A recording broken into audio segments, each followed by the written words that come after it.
Ladies and gentlemen, welcome to the new State Mobile Mashup, an exciting 4-week-long competition in the fastest-growing mobile BR out there, New State Mobile. In addition to the thrilling esports action that we'll be covering tonight, it's a brand new game, so you know you've got lots to catch up on, including both a new map and a new game mode. We can't wait to see how the top players in the world handle these features. And we've got a special guest joining us tonight. That's right, one of your favorite BR influencers, Wynnsanity, will be joining in on the fun with us in just a little bit later. 16 teams are eagerly awaiting the matches to get underway, so let's drop in. This is the New State Mobile Mashup. I'm excited to have you guys here. I'm excited to be here as we start the inaugural season of New State Esports here in North America. My name's Toffees, and I'll be lucky enough to Sherpa you through this entire experience. Before we get into the format, the breakdowns, and all of our guests, let's take a look back at what they did across the sea in Korea for the first ever esports event with my boy Paper Thin on the hype, bringing the mics.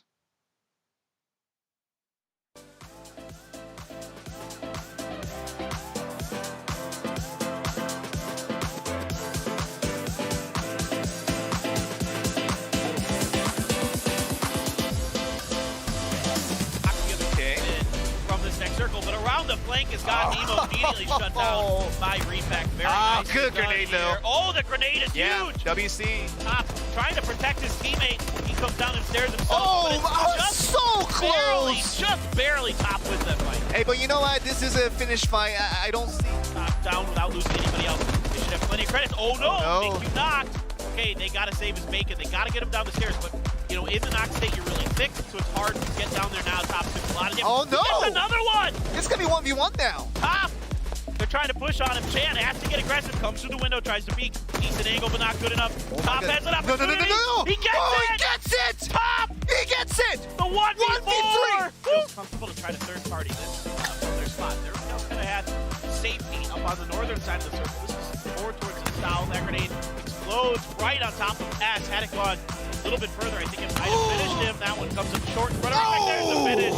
Nice double grenade. Order in a lot of trouble. This building really exposed. Oh, the Molly. Molly forces him out, trying to jump over the wall. Doesn't even see him, Mingyu. Oh, he's got it, Mingyu. They won that first exchange, but then Wei able to get one. Rhea C. Oh, up over the Rhea top. C! Rhea C! Oh, that was so close. Buy on the outside. Gun no. put away for a second. Top gets the knock on a style. A jumping shot. Oh. Gonna finish the job. They changed it out for one of the new ones. And now they're putting the original, the very first one, in. They're building a new one in Yokohama. It might be done, or it's at least close to it. What? Flipped vehicle, then they know something's up. Oh, they see it. Oh, gosh. Oh, gosh. Try to keep heads fly at May, will be effective. And you see that AL, their aggressiveness seems to grow with each match.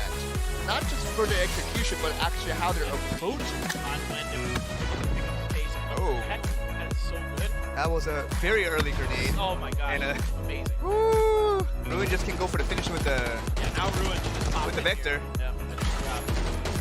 It's only one left. See Songja. Yeah, that's good enough. Done. Gosh. Done and done. Still a bit of circle damage.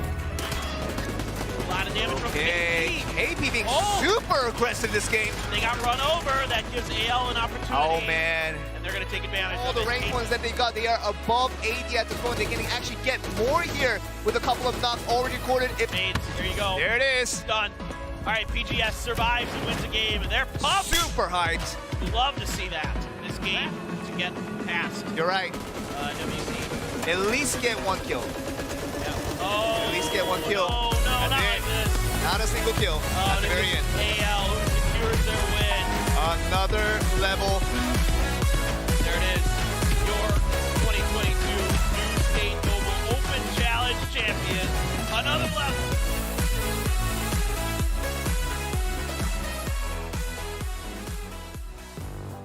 New State Mobile firing on all cylinders from the jump, and it's going to be no different here in North America. Now, before we go any further, though, we do need to talk about some things like the format and the scoring system so that you guys at home know exactly what it is you're getting yourselves into. This is a long event. We are going to be running over the course of 3 weeks. There will be 3 influencer events. That'll happen on each Thursday. Then we will have 3 open qualifier events. Those will happen 3 days over the weekends. And we'll be reserving 4 spots for wildcard. Now, 3 qualifications mean that the winner of each influencer event gets moved over to the grand final. The top 3 teams from each open qualifier event get moved to the grand final. And we've got 4 for wildcards. So teams that put up big numbers but maybe don't make the top 3 still have a chance to get there. And the reason for that is because each event has small prize pools, but the large event has $200,000 on the line. So making that big 16 is a very big deal. If you think you want to get involved, there's still time to sign up for all of the events, including the one that starts tomorrow. So go check that out. We'll have more information as the show continues. Now, I'm not going to be doing this by myself. I know PUBG. I understand Battle Royale deeply, but there are people out there like SWG who knows mobile inside and out. Friend, I'm glad to have you here. I haven't seen you since we worked together in Berlin. I'm glad to be sharing a mic. How you doing today? Toffees, it's been so long, man. I'm so excited to be here with you. New State Mobile 2, trust me, I've been playing a lot of it, especially when it comes to Detroit map, and I'm just as excited as you are to see what's going to happen here on this tournament.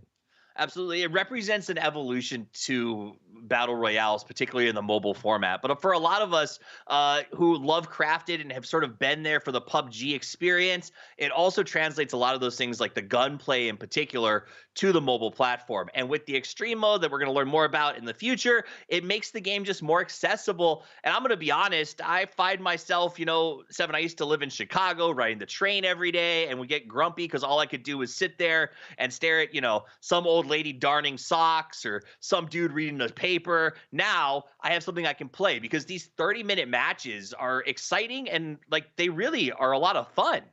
There was something that you said there, extreme. And that's something that I'm actually really excited about New State Mobile, and that's going to be BR Extreme Mode. So let's take a look at it.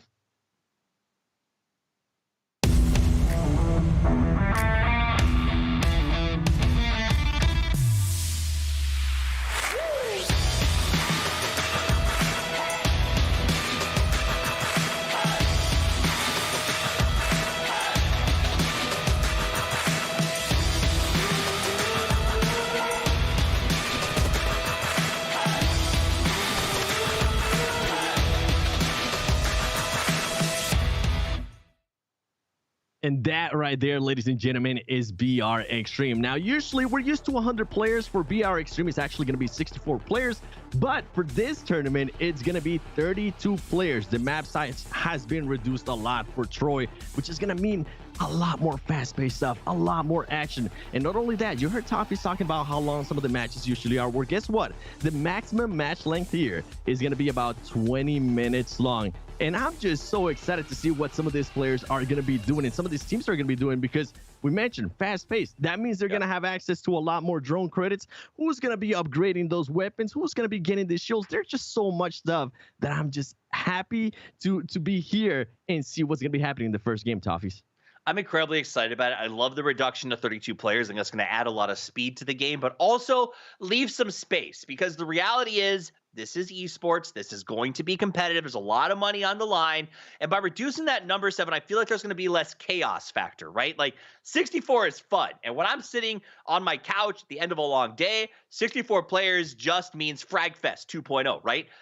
Here, I want a little more control. So the teams, do you think the fact that it's only 32 is going to affect how teams like approach the drop and stuff, being only 4x4? 100%. I think people are going to start playing it super slow there at the beginning. And it kind of goes to what I was saying in regards to drone credits. You're going to be able to customize your weapons. A lot of the players are now accustomed to just using a certain weapon, being able to customize it and have the advantage on that, right? So I'm going to be looking at those teams. And usually we do have some airdrops that are already on the ground at the beginning of the game. I wonder if some of these teams are going to want to just try to go for those airdrops, because if they do, they might need to be careful, because it might end up being a hot drop thing. Absolutely. And I think from what I understand, they're going to be there. Usually they're dropped randomly. So most games, they're separate parts of the map. It leaves open. But I did watch a game just the other day where they dropped on top of each other. And the chaos from a double drop in the middle of the map could be crazy. Also, players are dropping with, from what I understand, full boosts, pistols in hand. So there is the ability to take those fights early. Now, let me ask you. In my experience on PC, a pistol fight is rarely a good idea. Even if you drop full up with gun in hand, everyone would run and grab themselves, at the very least, a shotgun. Do you think pistols have a more effective ability to sort of take a fight early here on mobile? I think it comes down to the surprise of maybe another team being able to be next to you. That's when we will see those engagements. More than likely, a lot of these players are not going to want to take on that fight. Trust me, I've been there. I've been on those shoes. I have some major potato aim, and you just don't want to be able to take those pistol fights. Overall, though, I do want to go back to what I was saying in regards to just players being able to find certain weapons that they're comfortable with, and players that might be able to just enhance themselves by being able to pick up some of those airdrop weapons. The P90 right now is absolutely insane. So if they're able to get their hands on that, and we get an urban final circle, they're gonna have the advantage. Nice. And, I want to get another person's opinion here. We said it's an influencer night. This is a fun one shot for teams to qualify, and it's brought to you by Wynnsanity. I'm going to pull him in here. This guy knows how to play. He even changed the lighting so it's New State effective behind him. Glad to have you here. How you feeling today, my guy? Hey guys, I'm so happy to be here with both of you. I am very excited, and it's going to be a wild day filled with so much action. And New State, like you guys have been saying all along, it's been redefining mobile battle royale, and we are going to see that here firsthand on display with some really great talent to put on a show for us. So couldn't be happier. I think he just complimented us, Seven. I'm going to go with that when he says really great talent. I know he's talking about the players, but I need to feel good about myself. Now, let's talk about where we're at right now. This is the beginning of New State Esports here in North America. There's no such thing as a meta. There's no such thing as a hierarchy of weapons or a drop strategy. Now, I saw you, Wynn, get your hands on Extreme a couple of days ago. I was watching your YouTube stream, and you were kind of exploring the new settings. So what's your takeaway as someone who's played with some squads and knows the genre as well as the game so well? Well, you see, BR Extreme mode for me, it's just the perfect game mode, because the 100-player Battle Royale, it's pretty intense. It's a little bit more drawn out, and there's a bit of a lull that we experience where, we get the hot drop, we get looted, and then we're kind of working with that first circle. Right. Well, BR Extreme, it takes out that lull, and you go from hot drop straight to mid game and then to late game. So the excitement that the mode has, cutting it down to 20 minutes, it's just action-packed start to finish. But the strategy is a little bit different, like you guys were saying. There's 64 players, the loot is increased, more drone credits, and the possibilities are endless. But what I'm excited to see today is, in a competitive landscape, we've got green flare guns. People can be brought back. So when you think a team is out or against the ropes, they might just bring their teammates back and actually win the whole dang thing. So I don't know what we're going to see, but I know it's going to be good. I think it's a really good point. Seven, let me double down on that, because that is something that has been added here by KRAFTON, the ability to bring a teammate back, but it is a very involved process. Like getting that smoke out there, getting your player back, it's time consuming and it's expensive in terms of like drone credits and things like that. With a 20-minute game, do you suspect, and again, no one knows, this is a new meta, do you suspect money or drone credits go towards things like revives or things like prio loadouts to get you to the end game? Because 20 minutes is not a lot of time to lose someone and get them back. I think 100%, and I'm so glad Wynn and you guys kind of brought this up, right? If you're going to end up getting those green flares, you might want to do that at the beginning of the game. As you said, it's a long process. You're going to have to order the drone, and then after that, you're going to have to shoot it up, and it might just put you at a big disadvantage. If you already have a player, a designated player, being able to carry that green flare, that's going to put you in such a better advantage over some of the other teams that it's going to be really surprising. I'm hoping that's a meta that some of the teams here are going to be able to experience with. I also, you know, when you talk about the green flare, the issue is everyone sees it. And with a map that's only 4x4, any flare that goes off is going to be perceivable. Now, when I watched you play, you spent a lot of what I would call the mid game. And even in extreme mode, there will always be a little bit of a mid game in vehicles hunting teams down. Is that just because you and the guys you play with are that much better than everyone else? Or do you think that's something we should expect to see when a green flare goes off, that everyone's going to hop in their cars and just drive over real quick? Because it's only 4x4. Yeah, absolutely. So, you know, we love the vehicles in New State. They are very powerful, as, you know, people have noticed, but more as a tool too. And I'm sure we're going to see vehicles here in this more competitive landscape, multiple cars even for one team. But yeah, I do think we do roam a little bit looking for kills just because that's where the content comes in. But we're going to definitely see vehicles as a strong part of today's competition. And again, like you said, pushing green flares, sometimes you push them because you know there's a guy coming out of the sky who's got no vest, no helmet. He's defenseless, and that could be an easy kill point before he can get back to his own box. Talk about an out-of-body experience. Getting brought back with a green flare and looting my own death crate to get all my stuff back. It's a little weird, but I kind of like it. I kind of dig it. I love some of the stuff. I do know recruitment has been turned off, so don't worry, you guys aren't going to see a ton of that, none of the confusion. But I also want to say the round of 32 has begun to wrap up. I think we're seeing a little bit of a rat meta develop, so it's taking a little bit longer than I thought it would. But the good news is the round of 16 is getting ready to launch. It's just around the corner. We've got an amazing list of players about to take the field. But before we do, we want to remind you about sort of what's going on in the game currently. So take a look at this video breaking down the current position or the current state of New State. Hello survivors. Featuring a new deathmatch mode along with new weapons and other improvements, let's check out the upcoming patch notes. The Round Deathmatch mode takes place in our newest map, Arena.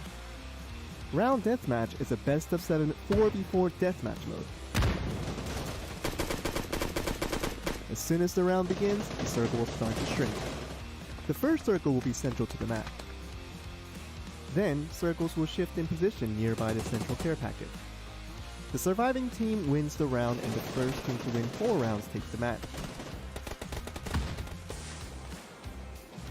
While the weapon preset is shared with that of Team Deathmatch, you're also provided with a frag, smoke, and stun grenade as well as a deployable shield, which is available at the starting position.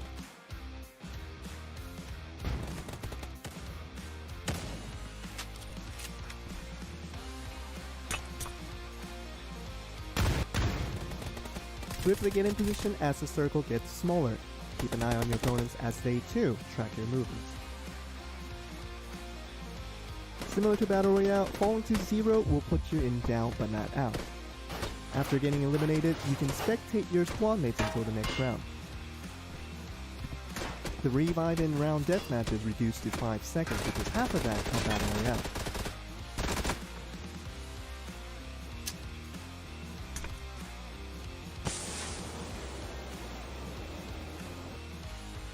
The care package at the center of the map contains either the glow gun, AUG, or the P90. Track your opponents and strategize with different weapons to become the winning team. The Team Deathmatch map station has been renewed. The width of the map has increased, which will widen the overall vision of the playing field. We've analyzed data provided by your plays to improve various structures and general navigation. We made changes to the user interface.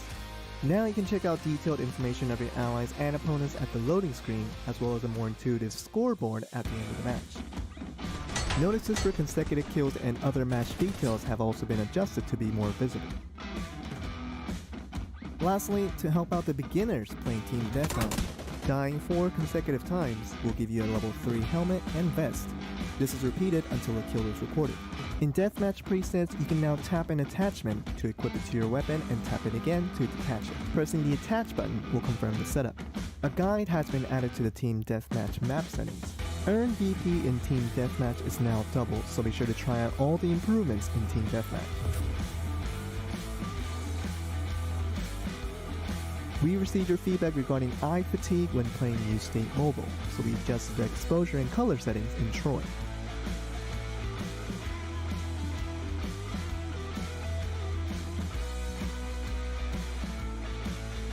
We also made it easier to spot out opponents from far away.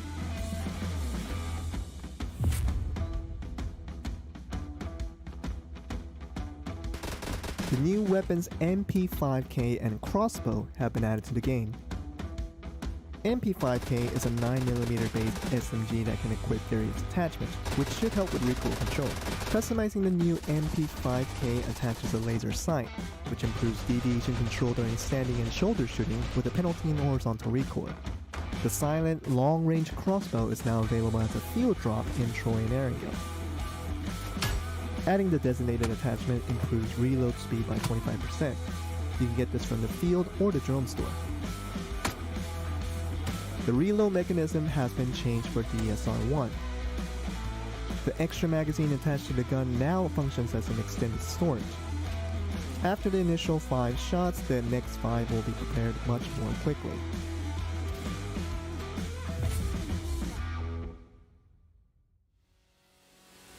New customization has been added for N249. Its C2 attaches a shield on the sides of its hand guard, which blocks out bullets without getting destroyed. The penalty is a slightly slower ADS.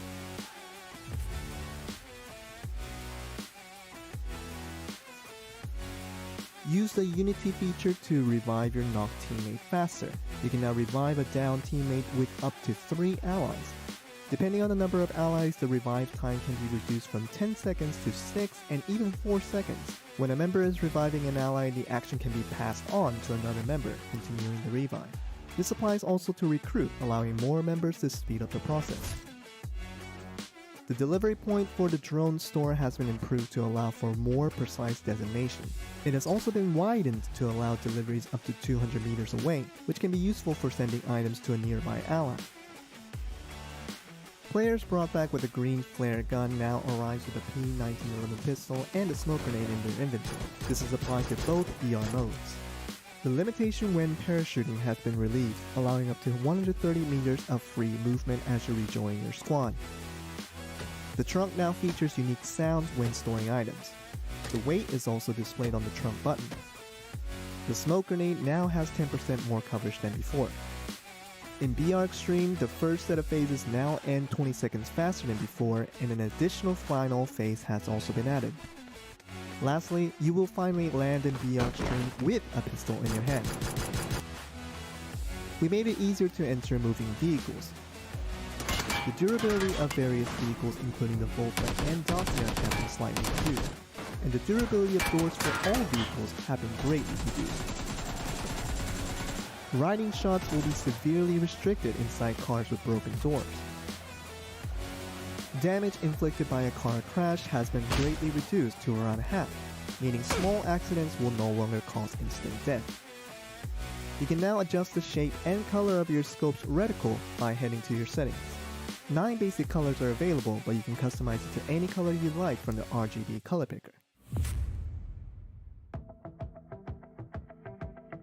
Let's talk about clan updates. Recommended clans will now focus on the clan master's nationality to match your own nationality. You can also select preferred apply options to pick out the clans you want. A clan master can set their clan emblem using different symbols, background, and colors, with more options to be added later.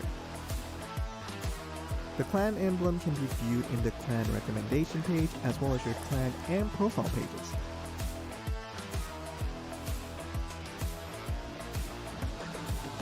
Clan Notice records your clan's joins and quits, with more to be added in future updates. The clan's description is now split to introduction and announcements. You can now create or apply for a clan 2 hours after leaving or disbanding your previous clan. Clans can only be created by a level 5 and higher account and will cost 10,000 BP. Survivors without a clan will receive a pop-up after match completion that will encourage them to join one. More improvements will be added to clan in future updates. The rank table has been modified to display the top 500 survivors. Other survivors in the top 1000 will now see their actual rank instead of a percentile. Sign in with Twitter has been added for more compatibility. You can now enlarge other players' profile icons. You can track your friends' progress and survivor pass with the badge located next to their name. Player names and text will be displayed for messages sent by your friends in the lobby. You can select different death motions in the graphics settings, with Optimize reducing potential frame drops. User interface for preferred language match settings has been improved.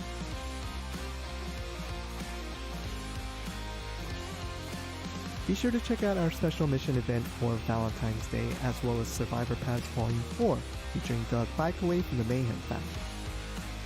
Complete story missions to obtain Doug Backaway's skin. For all other updates, visit our website for the written patch notes. Thank you for watching, and we'll see you in the new Battlegrounds.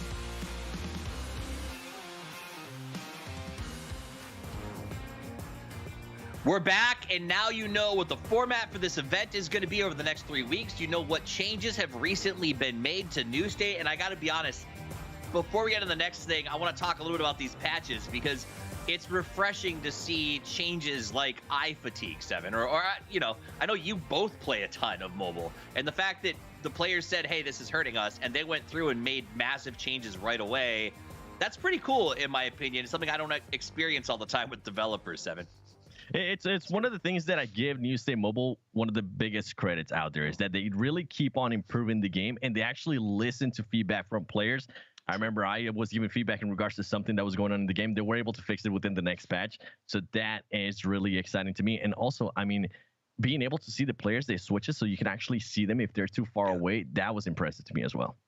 10% increase to smoke size. Do you think that's going to have a big impact on the way that people play with those as sort of utility choices, Win?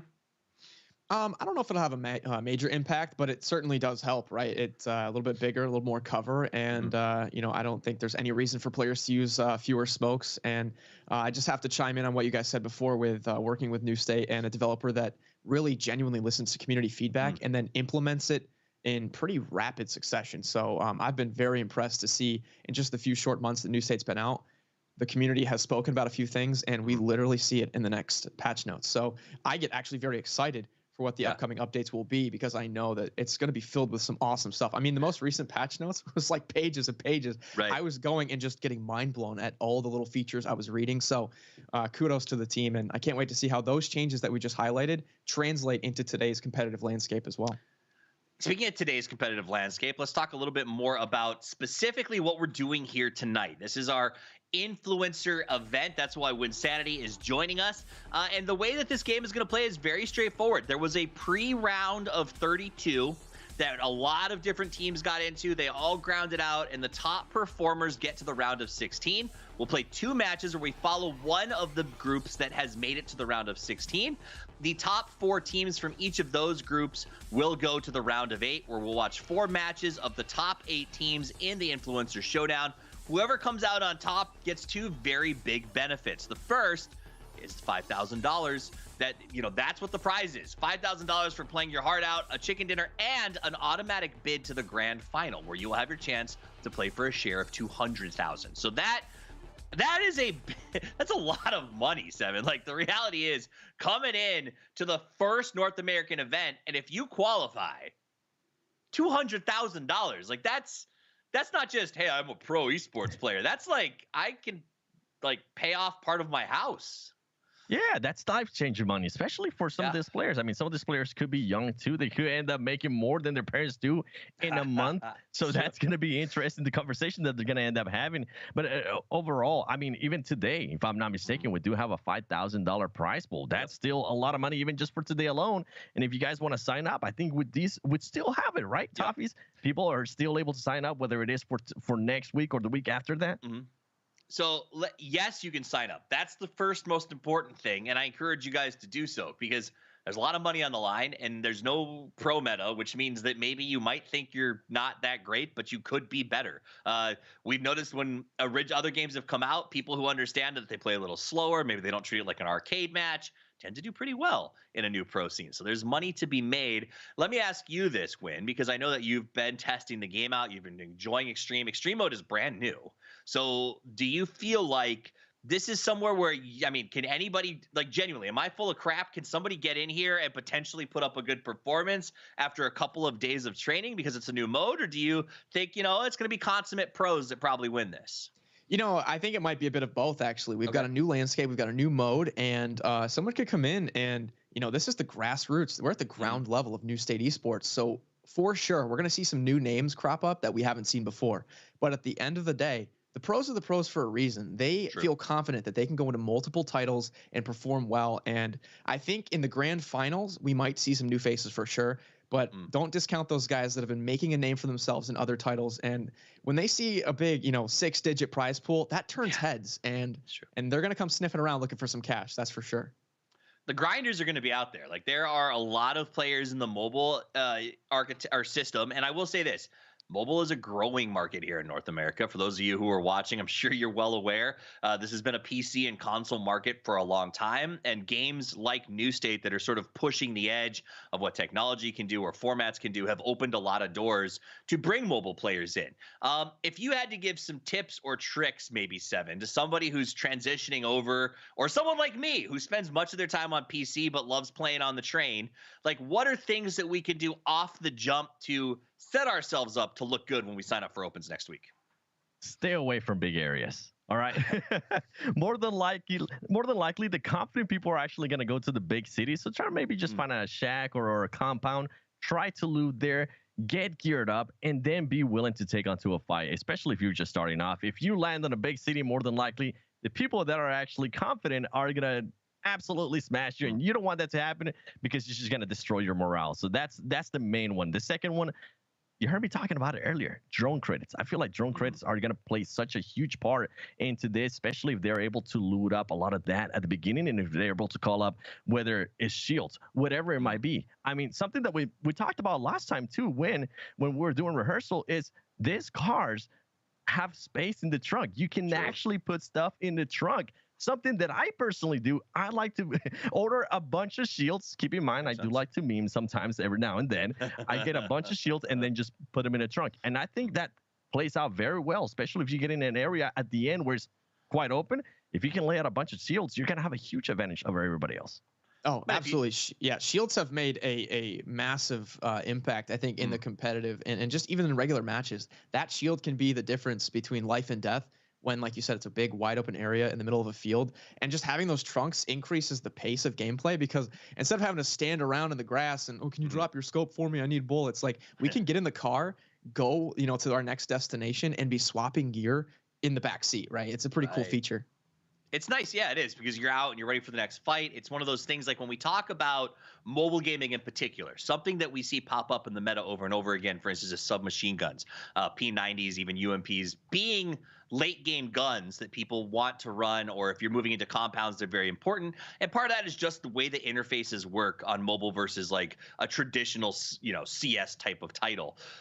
But the ability to swap those out seems really important, because I can early game run an M4 and a Bolty and then swap it out to a submachine gun and M4, or maybe a shotgun and something like more of a DMR. Do you think we're going to see teams going that deep into their build, Seven, where you're going to see teams putting stuff in the trunk to use later? I'm hoping we at least see one team being able to do it. All right.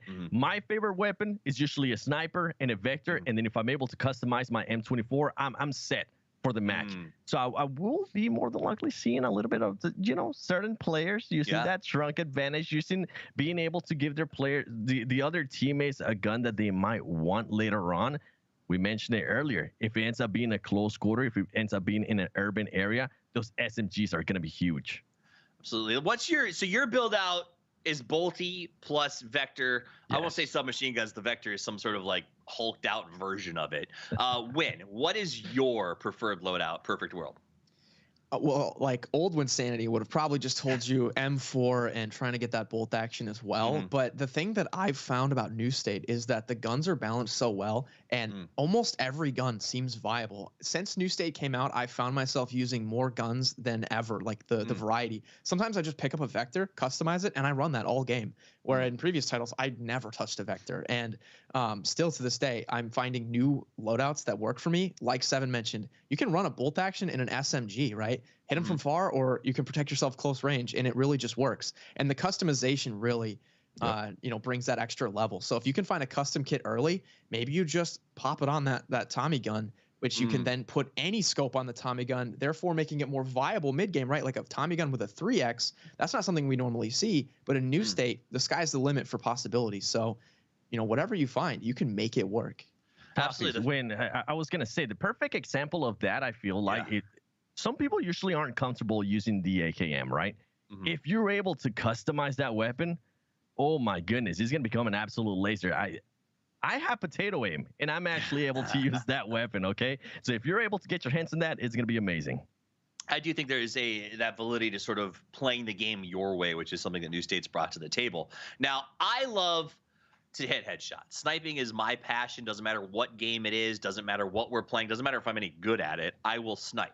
I have been struggling to hit those bolt action shots when it comes to New State. So now that I have the two of you sitting here with me, I have to pick your brains because both of y'all said you main bolties. So I'm going to start Seven. I need at least one tip to make me a better sniper because it's ugly. I'm going to be honest. I'm going to tell you my favorite one. Just get into a match and miss a lot. All right, just go in. Don't worry about it. Don't worry if you're not hitting those shots. I have missed, maybe the first time I think I picked up the M24, I maybe missed 9 out of 10 shots. So it happens, but then you start getting used to it. And then you learn about the customization. You're able to customize it, and then it creates a little bit more power to it. So when you actually start hitting those shots, those players are going to go down. So yeah, don't be too harsh on yourself, okay? Especially if you're just starting. Miss a bunch of shots. It's okay. Fair. Win. Is it something about, am I not leading enough? Is there a better way to sort of go in and out of scope? Because I will say, sometimes I feel like I'm at a disadvantage when I'm sitting there in the scope trying to catch somebody at 4 squares, as opposed to me just having a 2X on my M4 and bouncing around, having a, great time all nimbly bimbly from compound to compound. What is it about the sniper? Because everyone loves it. Yeah, everyone loves sniping, and it's just so satisfying, that little tink sound effect you get when you get the headshot. That's my favorite sound ever. And you do have to lead shots quite a bit in New State, especially for those further targets. But when you do hit those snipes, though, it's very satisfying. And I would say the tip that I've got for players, if you want to try to get better at snipers, try the new round deathmatch mode in the arena. You can get a great M24, and there's nothing more satisfying than when, as soon as the round starts and everyone pushes out of their spawn, hitting like a snipe in the first 2 seconds, dropping somebody is really satisfying. And that's actually a great way, without impacting your rank really, to practice with snipers. And it's low risk, and you can get some great repetition in there for sure. Nice. Now, we know a lot about vehicles. We know that there's trunks. We talked about in the patch where you can sort of take and move loadouts. We've discussed that. The vehicles are very different. If you guys are coming from other titles, there's a lot more of the electric car vibe, a lot more silence or sound usage you can get out of these things. So talk to me about maybe your favorite vehicle that you found in New State so far and how you utilize it. Do you like driving so your friends can shoot? Do you go 4 deep when you guys rotate? What's the best way to play Wynnsanity?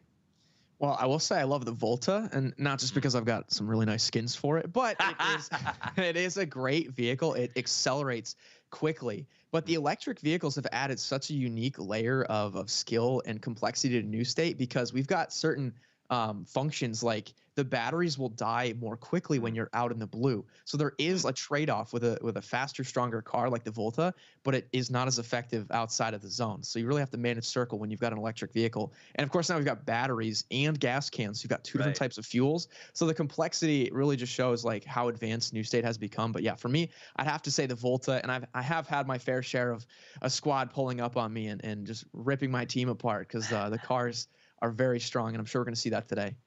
Do you have a preference on what you like to drive around, Seven? Buggies. I just like being crazy. All right. I like full sending it with buggies.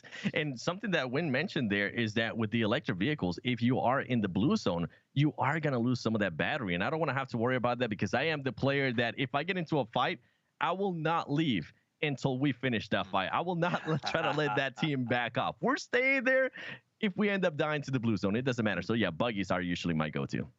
Now, you brought up the idea of staying in a fight, and we're going to pivot that a little bit to talk about the scoring system that we'll be using during the New State Mobile Mashup. This is a scoring system called Super Settings. It's been around for a little while in other KRAFTON events, and it's relatively simple. A kill is worth a point. So if you knock somebody, you don't get it until the flush happens. So if there is a knock and someone else takes the kill, sorry, no points for you. And that is something to be aware of, because if you knock someone in a position where they are in a fight with another team, that could cost you a valuable point. The other point system to remember is the chicken dinner. If you get chicken dinner, if you win first place, you get 10 points for that. Second place gets 6, third gets 5. You get the picture. It goes down from there. So there is a delicate balance between choosing fights versus placement. So I'm going to go off of what you just said, Seven. You're the kind of guy that doesn't love to leave fights. I think Wynnsanity, if I had to guess, is probably a very similar type of player. Me, I'd peace out the second I knew I could get first place. But I want to ask you, Wynn, your perspective, stay or go? That definitely depends, doesn't it? But I'm more of a stay kind of guy. But today, you know, with this much money on the line, they're going to have to make those decisions wisely. And they might have to go, honestly, because placement, it really matters. Like you said, there's a jump from 6 for second place to 10 for first place. So those extra 4 points could mean the difference between qualifying for the grand finals or not. So we're going to have to see. Eighth place is 0 points. So, yeah.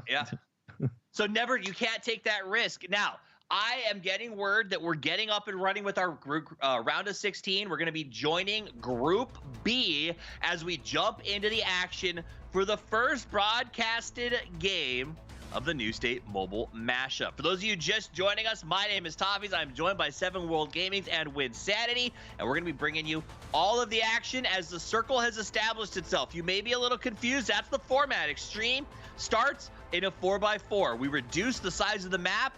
The players don't know before the game starts where it's going to be, so it takes a lot of strategy out of the whole thing, Seven.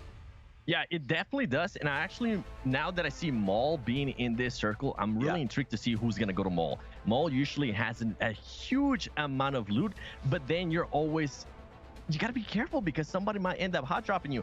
I am actually surprised as well here. Nobody's going to Vermont. Vermont has an area. Yeah. It's pretty much like a lock safe. If you're able to open it, you're going to get a boost in regards to drone crits, and I'm really surprised nobody went there. What I'm fascinated by as we look at this map, Win, is that no one took the early jump. Everyone seemed like they were watching for what everyone else was going to do. That seems weird to me. Yeah, that's true. And we've got a nice even split. We've got definitely a lot of fighting that's going to start happening on either side of the plane path. And you're right that Vermont was not taken at all. Mm-hmm. But the dispersion of players here, it's going to be interesting as we get that first circle shift in just a little bit.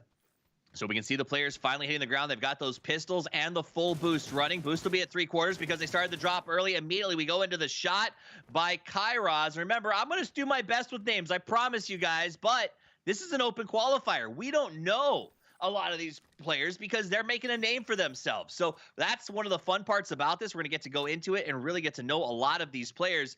And that's a great start for team number 7 as they get the kill coming out of the gate. Now, talk to me about the early game and what you need to focus on when it comes to these city fights right off of the jump, 7.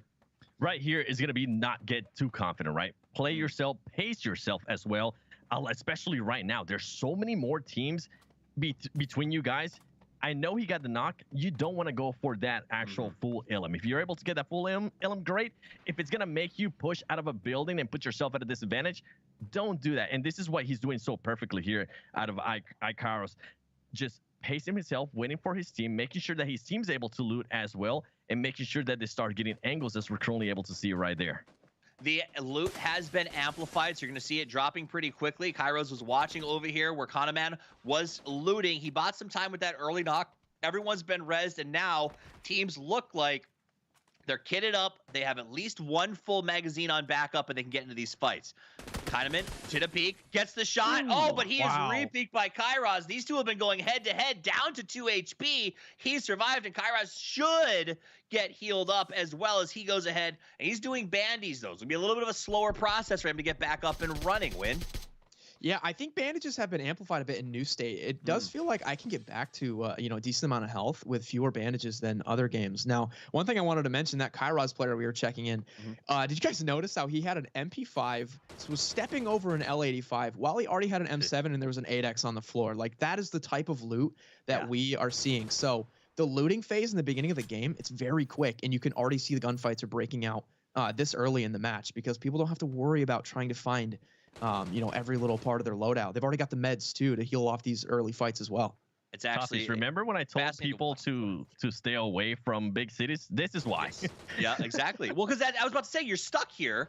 You're in a three-way fight, and I want to remind everyone, points are cool, but only the top 4 get to advance to the grand final tonight. So if you lose this, there's only 2 games, 7. There's only 2 games. You lose here, is hope lost? It starts to feel like that, I imagine. Oh, it definitely does. And I'm so surprised these teams are deciding to engage early, right? We talked about earlier, literally before we jumped into the game, are they going to be staying with the fight or are they going to decide to move on? These teams look like they are actually deciding to stay. At least Team 7 is alongside with Team 3. Team A is just deciding to back off. They did lose a player, so more than likely it's a smart idea for them to back off. Overall, I'm starting to see some of these teams actually loot up in regards to drone credits. Right now, we're seeing Khalid having 550 drone credits. He's able to, with that kind of amount of money, he's able to purchase himself the custom kit. I don't think he has the gun that he wants yet to customize. Yeah. Talk to me about custom kits, a little more about, like, is there a loadout that you found works really well for you, Win? Do you use the drone credits for custom kits very often? Oh, absolutely. Yeah. Finding kits is a really great feeling. Now, the way that it works in New State, right, we've got kits for different weapon types. We've got AR, also sniper kits. But if you go into the drone shop or you find it's a little more rare, there will be a kit that works for all guns. And, if I've got, 1,100, 1,200 credits, I'll usually go in, buy a kit and buy a shield to use later in game. So kits are very important. My favorite go-to, I'd have to say, is the SLR. The DMRs are very powerful and very viable in New State. And bumping up the damage on that SLR can make it very lethal. 6x, 8x on there. That's a really good go-to weapon. So I would not be surprised if we see DMRs make an appearance here later in the game. What am I looking at, 7? That doesn't look like an optic. That doesn't look like a player. This right here is the new drone in New State Mobile. What it's going to allow you is going to pretty much being able to look around and see where the players are at, being able to maybe tag them for your teammates as well. But overall, it's just such a great feature if you're going to be able to use it right. And right now, that team is using it to his advantage because now they know, hey, there might be a team that could flank to our right. We have to watch out for that. And right here, Haros, I mean, look at those shots. Beautiful. Hit the headshot at the last second. Got that little thumb grip on there. Good recoil and a fast ADS is going to pay off for him. Kairos, who has been a rock star from the drop, or from the jump, if you will, is going to go ahead and push this one very quickly. Looks like he's got that barrel out, ready to put in action. High bullet rate. Going to be working, but he does not see the player in time. He has to look up, take some damage, gets the nade queued up. They come around the left side. He ends up getting dropped down. Kairos goes down to the God of Mischief as Loki flushes him. After so much work, it comes to naught, and he will be left for dead. The rest of his team now going, why were you out there? Maybe a bit of overconfidence. Exactly. That's exactly what it is. Way too confident. I talked about pacing yourself. You have to be able to maintain that throughout the whole match, not just the beginning. Right now, what you're going to be seeing Team 7 do is they're going to hop on that car and they're going to get out of there and hopefully try to get one of those green flare guns that we were talking about earlier. Try to revive those teammates that you need them, because we saw what Kairos is able to do. He was able to knock 2 players. He just wasn't able to pace himself, and he didn't wait for his team to be there to back him up. That was great for Loki, to come around and get that kill. Shout out to Barbados. I saw his Bajan flag there in the kill feed. Now, Kairos, like we said, very aggressive push. He got the 1 knock, but pushing alone like that, if the knocked guy has teammates, you gotta really watch out. But here we go, Team 7. They're gonna rotate out now and get away from Loganville, because that was just a little bit too hot to handle. Having half the lobby drop there, that's crazy. All right, back to the cars. We're going to see the rotations begin. When we get a chance to look at the map, I want to know where you would go right now if it was up to you, 7. What's the spot that you think has the highest strategic value? If you're going to be Team 7, I think my pick would have to be just try to maintain this area right here. If you're able to, I'm actually not sure now. If you're able to make it towards the center of that area, which is going to be high ground, is going to be perfect. There is another team there, so you do have to be careful a little bit. Maybe they can loot some of those compounds on this side, but they need to make it so they're able to revive their team. If they can maybe make a push towards mall, nobody has looted mall, they will be able to get a lot of drone credits from that. That would be great too, but right now it seems like they're just going for the little compounds. It is apropos that in our first North American esports match, the final circle seems to be pointing at Graveyard. We'll see what players can make their go the distance here. My question for you, Wynnsanity, as we get to the end game, is it better in a title like New State in a mobile game to look for hard cover in terms of hold a compound, or is it better to sort of hold a high ground and maybe lay out in the grass? Are you looking for vision or defensibility? I think defensibility in this tournament is going to be huge. And to answer the same question you posed to 7, I think that Graveyard area, it is propped up on a hill, so you kind of get best of both worlds. You've got the high ground, and it's got a really nice church kind of compound to defend there. And a new feature in New State as well, there's some like crows or ravens that kind of hang around the tombstones. And if an enemy trips up one of those birds, it'll give their position away. You hear the bird fly away and kind of make some noise. So if we do have any snakes in the Graveyard, they will be revealed by some of the new dynamic environments that we have. But I'd go Graveyard for sure. And did you see, by the way, we had a recall come in. The green flare is already being used. I saw a player there. We had a flare come down, and next to them we had a player parachute back into the Battlegrounds. It was pretty cool. So people are bringing their friends back as we check in with RSN. They're taking some shots at Loki. Remember, these guys started with that early fight. They fought their way, I don't want to say out of town, but to get a little bit of respect from their opponents, and the fight continues. No one is getting away from this thing. I also want to give a big shout out to Wynn with that little nugget of information about the Ravens. That is excellent stuff. Oh, okay, that's not excellent, but, you know, the nugget was, as we watch FSN load into cars and start their rotation, they're looking to get out of this area, and I can't blame them for that, because I think a lot of teams have started to recognize they need to get to the end game, 7. Yeah, and right now, what I actually said, something to mention that Wynn was saying too, those revives get what? Kairos is left. That Team 7 did exactly what we were expecting them to do, trying to revive one of their strongest players as well. Something else to note here, I mean, Team 3 just seems so aggressive to me here, Toffees. They're willing to take a fight. It doesn't matter where it's at. They're willing to take that fight. And actually, I think that they may have just realized that's, like, they were. And I think a lot of teams are going to start out this event willing to take a fight, but we're going from 32 to 8, so that means a lot of them are going to start to meet their match, if you will, and may learn very quickly on the fly that the better part of Valor is knowing that it's time to avoid the fight. As we look at these rotations, look at that up in the middle, you can see Kitticat trying to get past here. Sleep taking shots from the rest of Team 9 as he goes by, a couple of dinner plates, sailing out some magazines, but they weren't coordinated when everybody shot at a different vehicle, and as a result, no one connected. Did you see that team there, by the way, when they zoomed out over the, like, kind of the sky cam? Every player on that squad had a different gun. We saw a DP, a SCAR, a DSR, which is new to New State, and we saw an SLR. 4 different, like, literally AR. We saw an LMG, a bolt action, and a semi-auto. That's what a DMR. There we go. Thank you. I blanked. But just to my point earlier, we are seeing a very wide variety of guns Yeah. in play right now. We see a UMP right there, and that's what I love about New State. I've watched other competitive events, and it seemed like when they showed the guns above everyone's head, it was like M7, M4. Everybody had that, you know what I mean? And here we've got such a wider variety of weapons in play. And just want to point out, shout out to the player earlier we saw with the rainbow unicorn bus skin. They should have let him drive. They should have let him drive, you know? Absolutely. Also, no one's running a crossbow. Can't say I'm surprised. I'm actually shocked that we still see him pop up. Doesn't shock me, but anything goes. Anything goes. You never know. Sometimes you're desperate. We'll see what happens. Drone's going to come in and drop a nice little move here. Now, RM has lost, I believe, 2 players so far. Loki, who got that first kill in the earlier throwdown, was just flushed a minute ago. They're coming back, though. Yep. Oh, No there rest, it is. No rest for them. They're coming back. And that's a big deal. We talked about this, finding the time and the space to go ahead and get this res. And it looks like not only are they going to have the time and space, like they've got a compound that's easily in the circle and is on the edge of the next one. They definitely do. And I mean, with this, something I also want you to keep in mind, and I'm so glad we're going in here. Look at Team 7. They revived they revived Kairos, and now they're positioning themselves. They went away from any fight possible. They said, you know what, we need to collect themselves. Something else that I'm starting to notice here, a lot of people are customizing those weapons. Right now, with the player that we have on the right side, he already has the M4 customized as he's trying to get those shots from the player being able to be revived. If you're going to revive a player, right now would be the time when, because if you wait until the end, it's not going to turn out so well.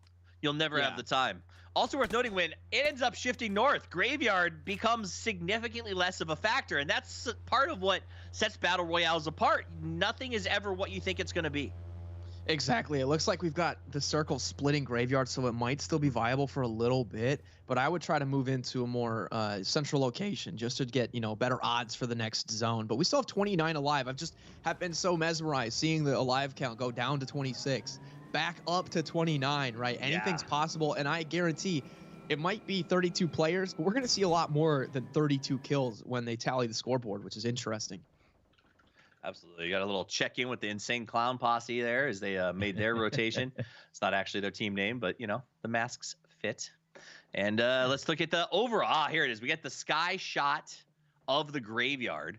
And I think that this is the issue, is a lot of teams go for these sort of high-value spots, but if the circle shifts away, yeah, you can get out of there, but look how congested the south side is. It definitely is. Look at this fight right here. LFM Padrino being able to kind of, with this team, being able to recover from hitting that rock and trying to get out of there as soon as possible. They're currently playing with 3 players. I wonder if they're going to try to revive that extra player. This player currently has 530 drone credits. Maybe they're able to.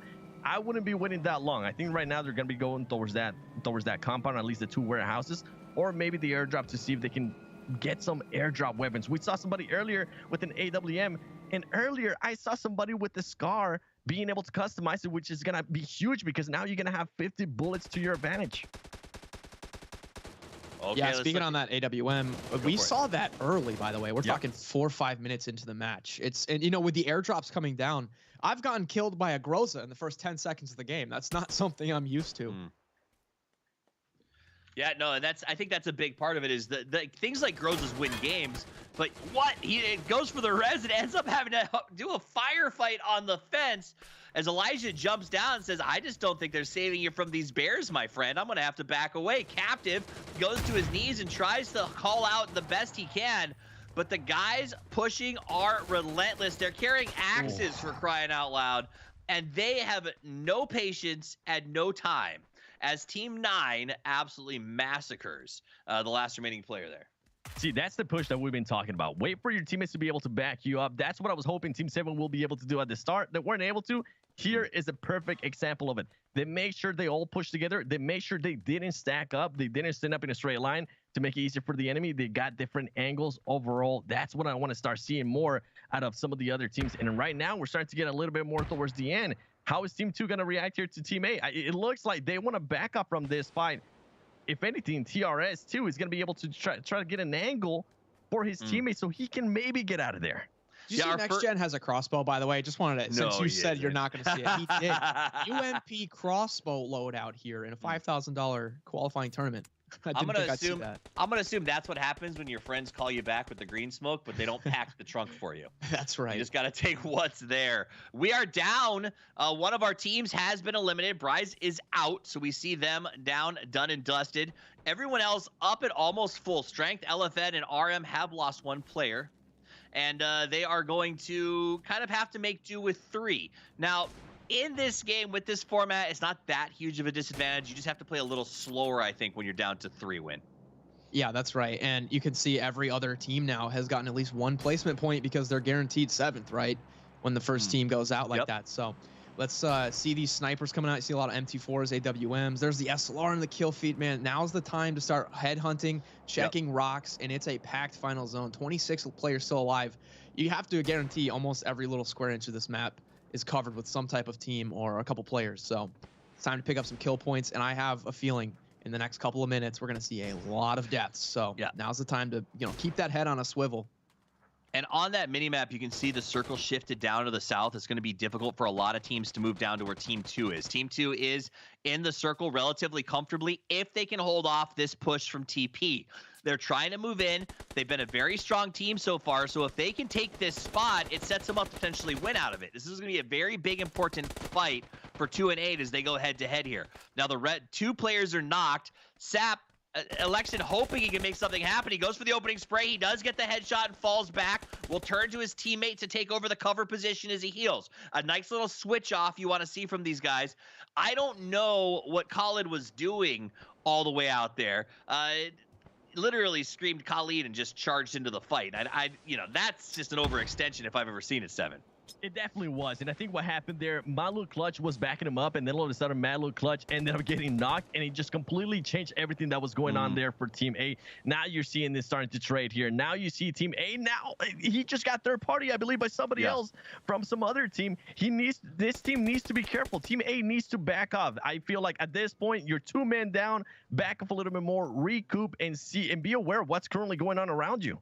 Looking at over there at Team 4, they've moved to almost exclusively submachine guns. As we move to the last couple of circles here, they're getting very, very small. There's not a lot of real estate. If you're going to take a fight, you got to be aware the third party is not far away.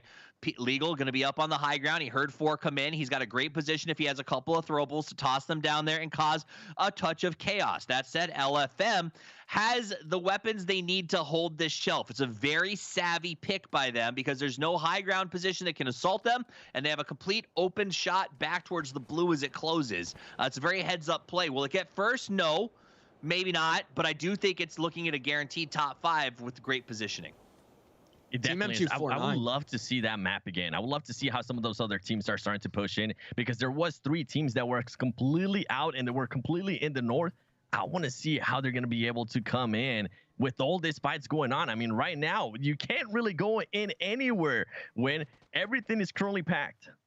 Yeah, that's right. And I was just taking a quick peek at that leaderboard. Team M249 is about to get their 10th point here. They might be pulling away a bit, and there's still a lot of kills left on the board right now. So kind of admiring the FPP too. We forgot to touch on that, but it feels really nice and refreshing to see first person in a competitive play like this. That's something the mobile community has been asking for a while, and New State really delivered here. Definitely. Look how slow Team 7's playing now. After that crazy start that they had, they're being the last team to rotate into the sun. They're letting everything play out. I'm pretty sure they're keeping a track of who's currently dying, who's currently being eliminated. And right now, that was just a... Toffees, that was just a bad decision to get out of the car right there. Yo, he got melted. It is what it is. 7 pushes 3. 3's got a little bit, I don't want to call it a compound, but a prayer.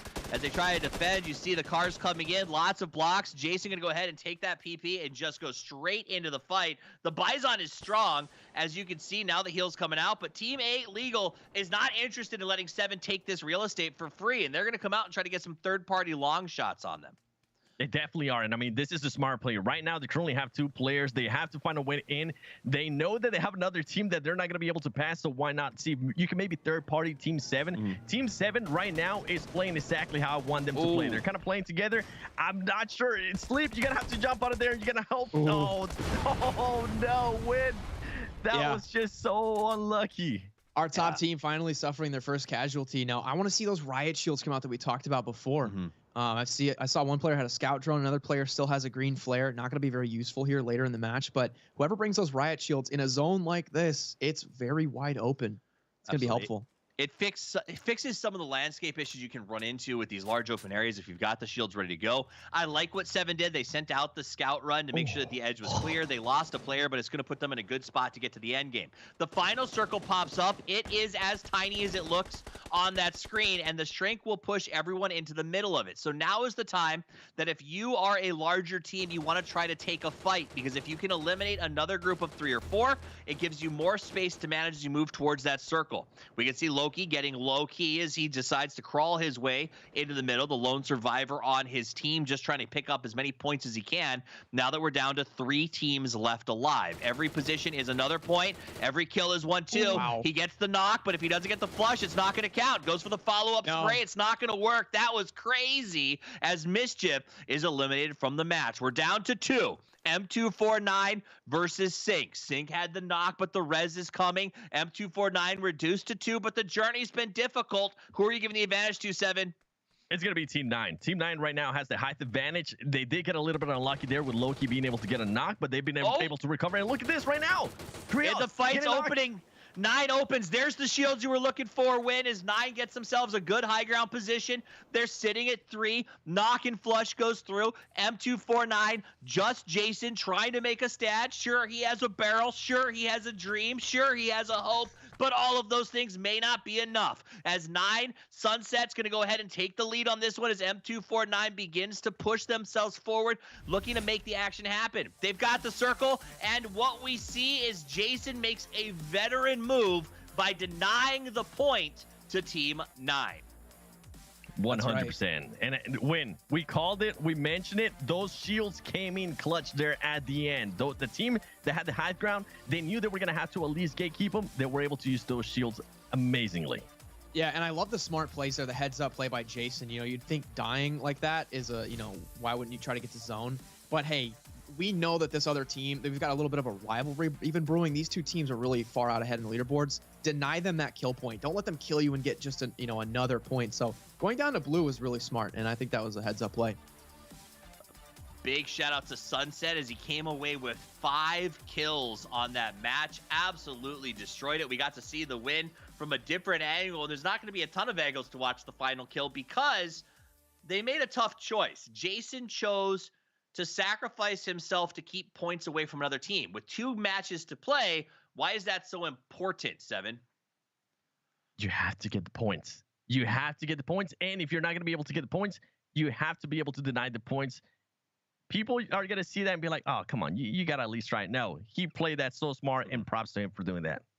Nobody would be mad at a quarterback for spiking the ball in the final quarter. Nobody's going to be mad at Jason for doing that, because the reality is, time and time again, when it comes to esports, we see the difference between playing for $200,000 and playing for nothing come down to 1 point. So I will never begrudge a player for making the hard choice. That said, we're going to give a lot of love to Team 9 up on that hill win, because they positioned well, they planned well, and they dominated.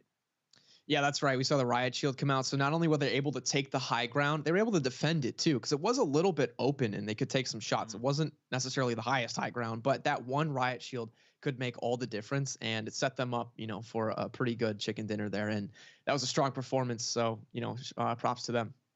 Big game. The first one in our round of 16. Team M249 puts up some big numbers. Let's see if they can do it again. Let's see if the hot drops continue. We'll be back with game number 2 right after the break.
Team Sync Up wins in a nail biter where the high ground becomes the winning grounds, as a chicken dinner goes their way, and we have one more match to play in the round of 16 to determine which 4 teams from this group advance to the grand final. That means it's fast. That means it's furious. Before we talk about the future, let's take a look at the past. It's time for highlights.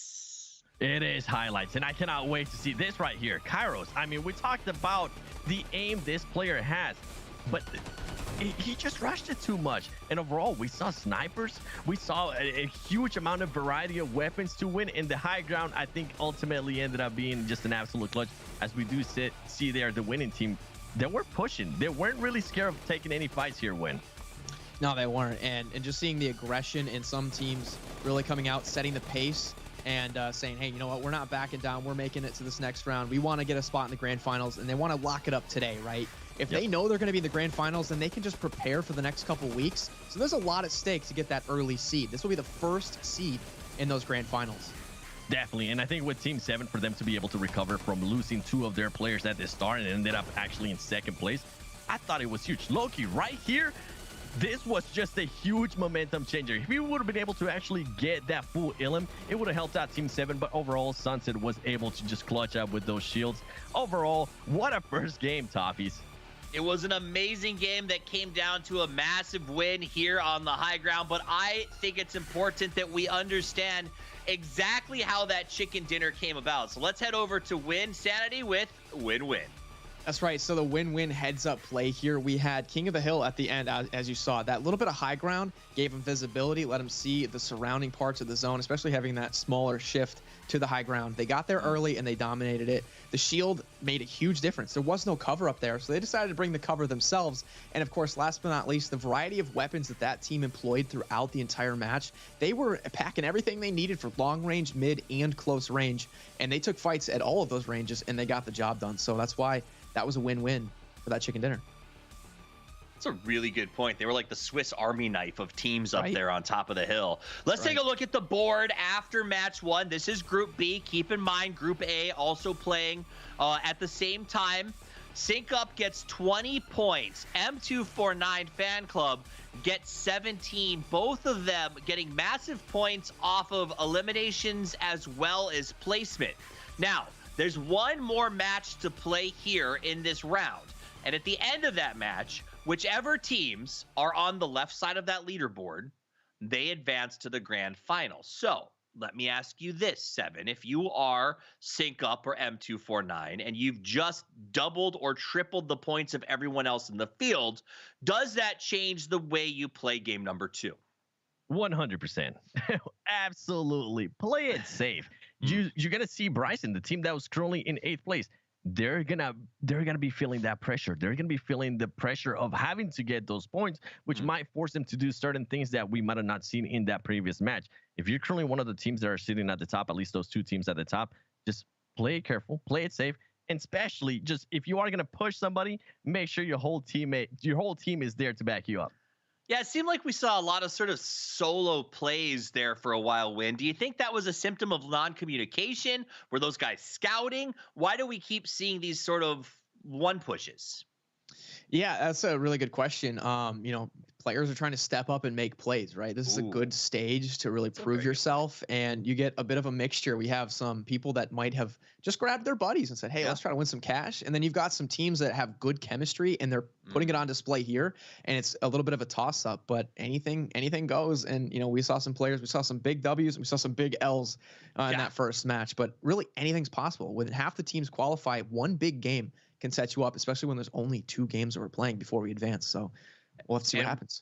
We will be advancing to the final very shortly, but before we do, we're going to get back to the match in just a minute or two. The reality, though, is I love what you just brought up with this idea that since it's the beginning, there's 2 kinds of teams. There's the ones who maybe they want to play as 4 and get signed and they could go pro as a group. And then there's the guy who convinced his homies to come out and play with him. And the reality is that guy wants to get signed eventually. So making big plays, getting memorable moments, making the highlight reel is exactly how you get noticed. And that's not something that will exist longer than a couple of events, right? Because everyone's trying to make a name for themselves. And this is a good spot to do it. A very different circle this time around, 7. It is 100%. My main one is, is anybody gonna decide to drop a mall? The previous one, nobody went there. And another especially strong location here is gonna be Chester. I love going to Chester, especially police station, when that has some of the best loot in the map. That's right. I love Chester, and I've gotten lucky a few times. In that police station, there's a vault, and it could be any gun. Literally any gun. You could be getting that P90 or an AWM as your first gun of the game, which is incredible. And another thing that I wanted to mention is that Team M249 actually had the most eliminations. They had 11 kills that game, but the placement kind of burned them at the end. So they've been aggressive, and they actually are the top fragging team, even though they're in second place. Oh my gosh. Watch replays, people. Jump behind the plane. Sunbury, Alamo, edge of City Hall, Loganville, completely untouched. And also, no one's going to port either. This is just a... everyone's taking, I think, late drops to try to get a little bit of a strategic planning phase, 7. But you should know where you're jumping before you get in the plane. I'm just going to throw that out there. 100%. Right now, I'm looking at Team 6. Team 6 decides to go on, once again, close to a hot drop. This is not what you need if you're a team that definitely needs those points. You have to be able to back up. You have to be able to just collect yourself, get the loot, and hopefully see if you can get those placement points as well, because those are going to be huge. Did you see that, by the way? Look at we had half the lobby go to Swanton, which is an edge city, and I watched the minimap and I saw the first circle shift go way away from Swanton. So there's gonna be a lot of bloodshed as they try to get out of here and get to zone. It's a fascinating drop because it speaks of a lack of confidence. A lot of these teams went for, as you said, an edge city on a late drop. So these are teams that maybe were trying to play a little more careful and somehow ended up in an absolute mess over here as they try to figure out how to come away. We already saw one player knocked and flushed by the pistols that you start with, and we continue to see that kill feed unraveling as Elijah jumps out the window. He's going for the chaser on the outside. The other player jumped into a car to try to get away. He can't get away. He can't. He tries. How are you alive? Loki somehow alive. It's gonna blow, man. There he goes. Oh my gosh. Oh man. So that will be the end, Loki. He looks like he is gonna go down, and I don't know if he was the last player on that squad, but if it was, it's gonna be pretty bad news for them because we saw them go pretty deep in the last match. So these hot drops just causing some real problems. Those vehicle explosions, I think they take you out all the way. You know, you don't get knocked, you go straight down. So low-key, he might be able to get green flared back, but yeah, that's a rough way to go out. They do have one player left right now. Padrinos is the one that's currently clutching it up for them, and he better get away there fast. He was able to. I think he's going to try to go just find a good little compound, maybe go to port, which is currently seeing where he's going to be heading to. That would be great. If he's able to get a lot of loot, that's going to be able to help them out a big time. He needs to be careful, though. He currently has some other team behind him. Yeah, he's being chased. How ridiculous is that? As he tries to get himself out of there, the reality is he needs to find Drunkards. He actually turn around and go back the other way because of the situation he's in.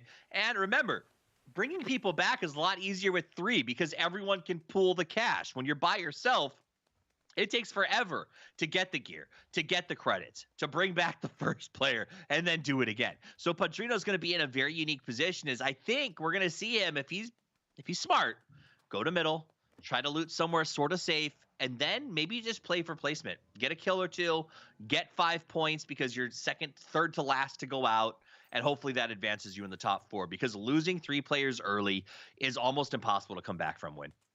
Yeah, absolutely. But I do love seeing nothing more than an early solo clutch it up and snake for the placement, or in this case with New State, be able to buy the team back. It's possible. Extreme BR, more credits, and even green flares might spawn too. Like that, there's a lucky chance that he could find one. And once you get that second player back, build momentum, get the third and the fourth, they could be back in this, but it's all on his shoulders.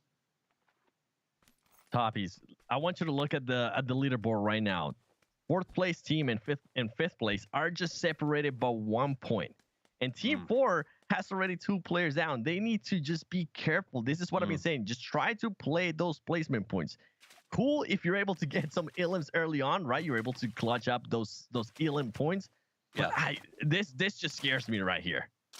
Yeah, Team LFM, we saw that solo player left alive. He's not in advanced position, so he's going to have to try to play aggressively, Padrino, if he can find some drones to get people back up and running. But I think that they know they're in a dire situation. Teams like HBB and Bryce, they've got to actually seek some action. Only having 1 point after game 1 means you're going to have to either win or walk away with minimum 5 kills plus good placement if you're going to make that top 4. That's the only thing that matters right now, Win, is how do I get to the next round? The next round's different because it's all about chicken dinner in that one, because whoever has the most wins, the most points, advances to the actual grand final for $200,000.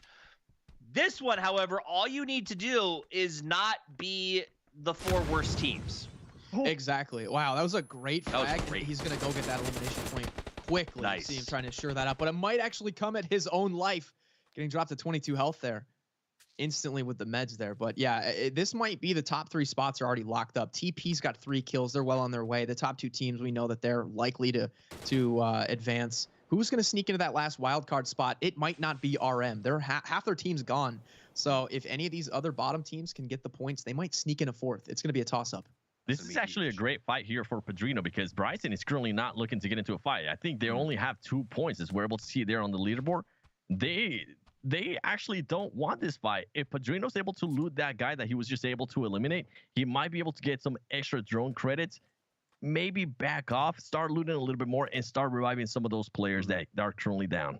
These 2 teams don't want to fight at all. Padrino is the only one alive. Bryson, they're split. Their one player is alone on the wall, probably waiting for a little bit of reinforcements, but zone's a factor as well, and that's coming in. So this is going to be an odd fight, and someone's got to step up and make a play.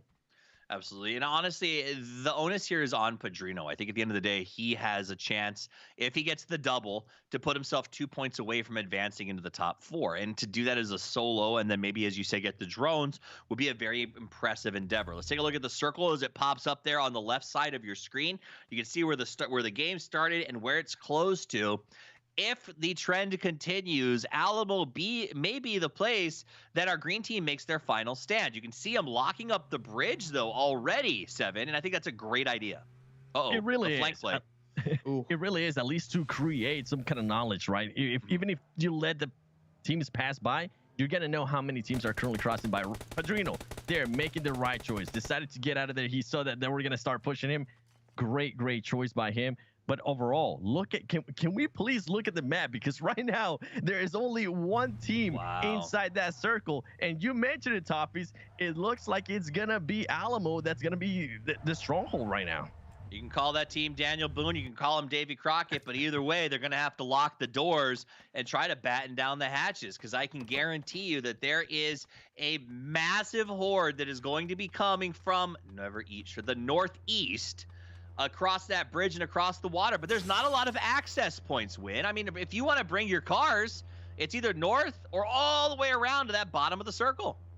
That's right. And I'm noticing TP, actually, they just got their 4th player back, so they're going to be back to full strength and sitting in 3rd place in a great spot. I'm excited to see what's going to develop in these later circles, because looking at the map around Alamo, you can kind of see the relief of the terrain. It's very mountainous, a lot of hills, high ground, low ground, crevices, kind of cracks and rocks in the upper parts. That's going to make for some awesome final zones. And like you mentioned, there was only 1 team in there, so there's a lot of great spots that are still unclaimed. Something to keep an eye on right now. Team 7's just going to be able to move up nicely. They weren't even contested. They were able to be the 2nd team inside that circle, which is going to be huge for them as well. And they're not even backfilling. Imagine getting a position in the middle without having to backfill or trace or move early. They got here after, like, we'd already seen multiple shifts, and they're now in a really good spot. They're going to slide into Alamo from the back. I don't think anybody has any idea because they're all watching the other bridge. We can look in at Team 2 right now. This is the 2nd time that this team has two teams have crossed. Neither has paid the troll toll, and I think that is a big mistake on the part of Team 2. They came here to collect that toll, and they have not gotten any yet. Win. Yeah, that's right. No bridge camping, successful bridge camping as of yet, but I'm watching one of the teams is wrapping around the backside and it's going to maybe hit Alamo, which it's kind of like a city, but it's not laid out like any other city I've ever seen. It's just one big circular road with some houses, And that's going to make for some really interesting fights if Alamo ends up being final zone. You got to respect the brass on RM. They're pulling in their downed player while surrounded by Team 2. So he is going to land without a weapon in the middle of a firefight. That should be fascinating. As Batsua saw the drop coming in, they tried to go up to contest it. He gets knocked, drained, and dropped. And he'll be crawling at the bottom of the stairs. Can his teammate make the play? He does! He gets the return knock and has the time to go for the res. This is clutch. RM is hanging by a thread. They're in that last qualifying spot, but if they go out now, I don't think they're going to qualify. In fact, mathematically, they won't because no one's been eliminated. So if RM goes down, every other team's going to get at least a point on them. So RM cannot go down first. So you can see Tyreeka right now is just going to play it super safe. He's going to try to make sure he doesn't move too much and hope that they leave him alone. It's not looking like it. Remember, if they do get eliminated, right? Oh, and he's gone. That's going to be 0 points. Now, points. The best thing that I've seen here is that's the player that returned, right? They dropped him onto the roof to try to long play this. But Team 2 saw the parachute come down. They knew where he was. No harm, no foul, and he is eliminated. RM will not be advancing to the final. They are currently in 5th place with 8 points, and that is all she wrote. Thanks for playing, guys. I guess it's time to go out and get some dinner. That's exactly it. They tried, and it fails. And as soon as they get eliminated, guess what? They get passed on that leaderboard as well. Overall, though, Bryson playing it safe. They were just able to revive somebody. Hopefully, it will actually work towards their favor. And we were talking about Team 2 there for something Toffees that you mentioned, paying that toll, that troll price. Nobody did. I wish they would have just backed up a little bit more. I wish they would have just positioned themselves to also look behind them, because look how many teams are now so close to them. This is the second player that's been brought back. Go ahead. I was going to say for Team Bryce, you mentioned exactly what I was going to say, Seven. They got that recall, so now I think they're up to they might be up to 3 players now. And, here we go, some shots on Padrino. Last I checked, he had no meds, but he might have found some since then. But this poor guy's been driving away from people shooting at him all game. But for Team Bryce, they got wiped in match 1, right? So they could be the top team in this whole group. We just don't know. They haven't been able to put on a show, and that's what they're trying to do this match and claw their way back from a bad game 1.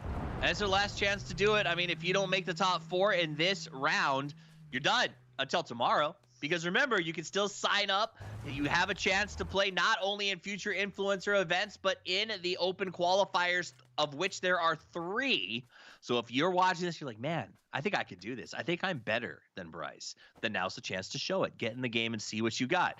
Bryce is back up to 3 after they did get the recall. We saw LFM knocked out. We are down to 6 teams in the lobby, and the circle goes whoop back towards the river. River opposite side is going to be unplayable. Very small chance the circle ever goes there. This drop could end up being a centralized location in the finale. It really is. I would love to see Team 7 from Kairos, for them to be able to move up to a compound a little bit closer, especially right now that a lot of the teams are moving in. This would be the perfect timing.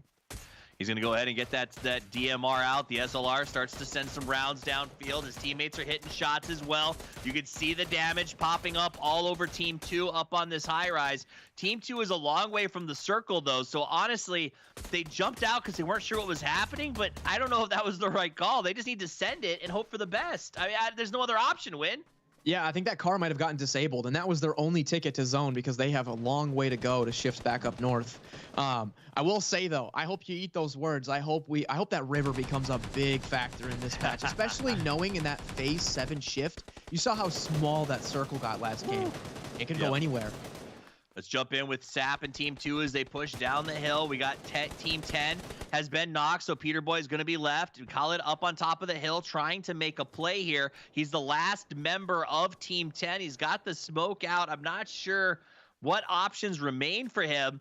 He needs to just stick here, though, because right now, his team is advancing to the final. He's at 13 points. The only way that they don't go through is if HBB or Bryce comes out with a win.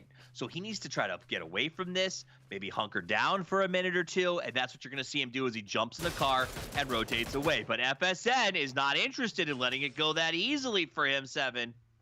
Yeah, FSN is just currently waiting to see where people are going to be going here. We saw an M249 as well out of FSN. I mean, they're currently positioned to just make anybody that comes close to them back off. And what I'm starting to see also on the map is I'm starting to see some of the other teams starting to position themselves within that circle and make sure they get an advantage out of any other team that might be rotating out. Overall, FSN, I'm loving what I'm seeing from them. And I want to take right now, we're also seeing some really great plays from teams that are in the lead. I think it's M249 that has been using a lot of scouting protocols where they're sending one player out to move first while the other three hold back to maintain their point positions. It's very smart. And I think we're going to see this developing more and more as this event goes on over the next couple of weeks, Wynnsanity, as teams start to realize these aren't pubs. You can't just drop in and play the way you normally would. You can't just do cartwheels with cars. You've got to try to make smart rotations. Yeah, and we just saw FSN Next Gen player from last match with a crossbow is bringing another crossbow. Maybe this is his thing. Is this his signature thing?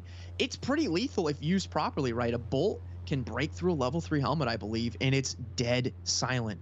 And that might be a factor here. But I'm just looking at the leaderboard, seeing the gap still between Bryze and TP. Now, TP could go down, and that would be much needed for Bryze and HBB. If that 4th place team gets kind of locked into only the 13 points they have, that might be the chance they have to leap up into that 4th place spot. But knowing if I'm a team 7 or 8 at the bottom, I have to go up against the likes of Sync and M249 and these top teams. Those are the guys I have to fight against if I want to get into the top 4. That is a daunting task for sure. And it's not even you have to fight one of them. You got to fight all 3 of them and survive all 3 of them, 7. And that is daunting beyond belief. But the secret to success may lie in the fact that most of this circle is unoccupied. We have 4 teams slatted up against the west side of the circle at the edge of the Alamo, and the circle shift is going to come out and shrink it right to the middle. And nobody is inside of this circle. 3 and 5 are going to have to face off before I think they can move. They are going to have to face off. And you know what I'm looking at right now? I'm looking at Team 2. They positioned themselves perfectly on the high ground. We saw what happened earlier on the high ground with one of the teams that were able to get that chicken dinner. Can Team 2 replicate that? And right now, this is the fight that I want to see here, Toffees. We know we're going to be losing some players. Who's going to lose the players? Just raw aggression as he heads upstairs, pulls the pin on the nade, a nice bounce as he cooks it just a little bit, goes ahead and gets out that Tommy as he gets ready to go up the stairs. You see a nice nade trying to come through the 2nd floor. Didn't quite get the bounce he wanted. He's flashed, uses the M4 to try to watch the stairwell. 4X not going to matter. It's going to be a pure hip fire if they do choose to come up the double stairs. There's a nice slowdown play with the smoke, but now you know that he's stuck in there with the blue. Maybe it's time to slip away while these 2 are buried on the 2nd floor. Aggression says no. He goes through the top. It's a nice knockdown, but the trade is in as Eclipse unloads that massive weapon with the shields on it and will now go for the res. Doesn't have time to do it. He starts the reload process. There's no canceling this. Once you get going, he manages to get through it. Crazy. Didn't see him. He does. He gets the burn down. Looking for the last man. Ducks into the kitchen. Tries to switch out the weapon instead of going for the reload. Goes for the double flush. Now he wants to enter the bedroom. That was so... I love what I saw right there from Crazy, being able to just eliminate those people and making sure that he actually got those elimination points, which is going to be huge for themselves as well, considering that some of the other teams are just waiting to see what's going to happen here. Oh, what a fight. FSN still has 1 player. They can still win this, and you can see them trying to reset and trying to see how they're going to be approaching this fight. Yeah, it is a great fight, but both of these teams are fighting to lose first, essentially. As Crazy does manage to finish FSN, he's going to run to try to get this res off as the circle closes, but it should pass them in just a moment because they are outside. And I can tell you, there are teams waiting and watching because they've heard this fight go off. The res does hit. Is the heal going to go through in time is the question. Look how fast he's ticking, and it is not. So not only did the res not work out, but now Crazy is behind the dime. He's got to chase the blue. He's down to a 1/4 health. He does have the benefit of Khalid, who was out here waiting for him, was just sniped by Kitakata and Sleep about a minute ago, and that opened the door for his game to continue. So Crazy has a shot as he slides towards the middle of the map. That was unfortunate. That circle mismanagement, but that could just be a function of it being BR Extreme, right? Like these games happen a little more quickly. You're into that 4th zone, which in BR Extreme, right, it's really more like the 5th zone, and it starts to hurt, you know, a little more than they probably anticipated. It's a shame for them to go down like that, knowing the zone stopped only a few meters away. Instead of getting in, they decided to heal, and that was a bad decision. And here's some riot shields too, again, being a factor here late in the game once again. So M249 is currently just such a great location. They currently had the high ground. They have everybody up, which was not the case in the previous match. And right now they're starting to shoot at people. Bryson, I mean, if M249 really decides to destroy that shield, that would be a secure 2 extra points and possibly getting them closer to that first place. Right now, Sync is pretty much guaranteed advancing to the next round. No issue whatsoever. M249 in a great spot, not only in the map, but in the game as they now push at Nitrous or trying to get them eliminated. Bryce is got 1 player left, but such a steep order. He's going to need 3 kills plus a win. Or sorry, 2 kills plus a win to feel comfortable, or a few in a second. So that's going to be a tough call. TP can only sit and watch and wonder what Bryce is going to do, as Nitrous, M249, and Sync are all completely comfortable in their position. None of them can get knocked out of the top 4. So this now becomes an end game for A, bragging rights, B, respect, and C, learning. Win. Oh man, I'm watching Bryson right now, captive. He's running up on potentially another team. He sees another snake. Going for the kill point. He got him. There's a point. And Bryson eliminates Sync. It's up to 8 points for them. They need 5 more to eclipse TP. And you're right, TP can only sit back and just watch as their potential qualifying spot slips away. But I've loved this comeback arc from Bryson. Dropped a goose egg in the first game. Yeah, he might be able to do it here, especially if M249 and NTRS get into a fight amongst themselves. We'll see what Bryson does. Yeah. Placement points are preset, so he needs them to fight and let him get first on a 1v1, or he needs to wipe a team. And that's sort of where he's at. He wipes the team, he moves to 9 on placement points, plus 4 kills. That's going to put him at the 13, and then most kills is the tiebreaker. The question is, that's tough. The easier route might be, like you said, getting these 2 teams to hit each other, to fight, get down to 1 or 2 players each, and then go for second or first place. That said, Jason knows exactly where Captive is and seems to be keeping an eye on it. But the fight is breaking out. Oh, man. Irooks is going to go down. He's dropped. Now we're going to lose a player from Nitrous as well as M249. It's a 3v3. Bryce still kind of hanging in the wings, looking to get a cleanup play. No, Bryce is out. Kit Kat finishes him and will guarantee that the top 4 advance to the final. And now it is a fight for the right to stay on the round. That is a big thing we talk about teams getting well known. That comes out, huge fight to break off, and it's still going down. For every kill, there is a trade as Reses still come out. Jason's gonna go ahead and advance. He's got the dummy gun and play with that red dot up on top of it. Goes for the spray, gets a knock, but ultimately can't get the win as the trade is there. And another big victory here as round 2 has come to a close. Team M249 once again being that bridesmaid. They keep getting so close to that first place, but it just hasn't happened. I mean, they are going to be moving to the next round, so hopefully they'll be able to get that win. Overall, Bryce, we got to give him some credit. Captive, he was the last player. He was able to at least give him a chance to hopefully make it to the top 4. I don't think it's going to be enough. No, it definitely will not be, though we can watch a really great play here from Team 2 as they have been very good. And it's not just the way they're playing, their placement, the way that they're approaching the end of the maps. It's clean. They didn't get involved with any of the chaos at the Alamo when they rotated down to the other side of the map. They came in and contested, and they took control, I would say, from the 3rd circle. Yeah, that's right. I'm going to be looking to see if any of these teams maybe adjust their strategies when it comes to circle management, because we keep seeing teams on the edge and no one's really punching a hole in and getting to the center zone and just getting the next circle. Instead, we're getting these kind of skirmishes out with the blue being a factor. And like you said, if any of them kind of watch the film back, no one was jumping early on the plane path. They're playing scared, but then if everyone plays scared, then it creates this weird hot drop. So we'll see if any teams adjust for this round of 8 and play a little bit more aggressively and, you know, have some confidence. You guys just dropped 20 plus points if you're one of those top teams. Act like it. Go get those compounds in the circle and play like you're a top team that deserves to be here. So that's what I'm looking forward to seeing. Get out there and fight. We know half of who's headed to the final. When we come back, we'll tell you who the final 8 teams are. But so far, hot drops are bad, early drops are good, and the delay has caught up. So go back and watch the VOD. We'll be back after the break.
Round 16 is done. We know who the final 8 are, and we know that one of the remaining teams will be collecting the big prize here today and playing for their share of $200,000 in the coming weeks. It should be exciting, and we're going to talk about everything from scoreboard to expectations, but it's always best to look back and remember exactly how the teams got here. Highlights!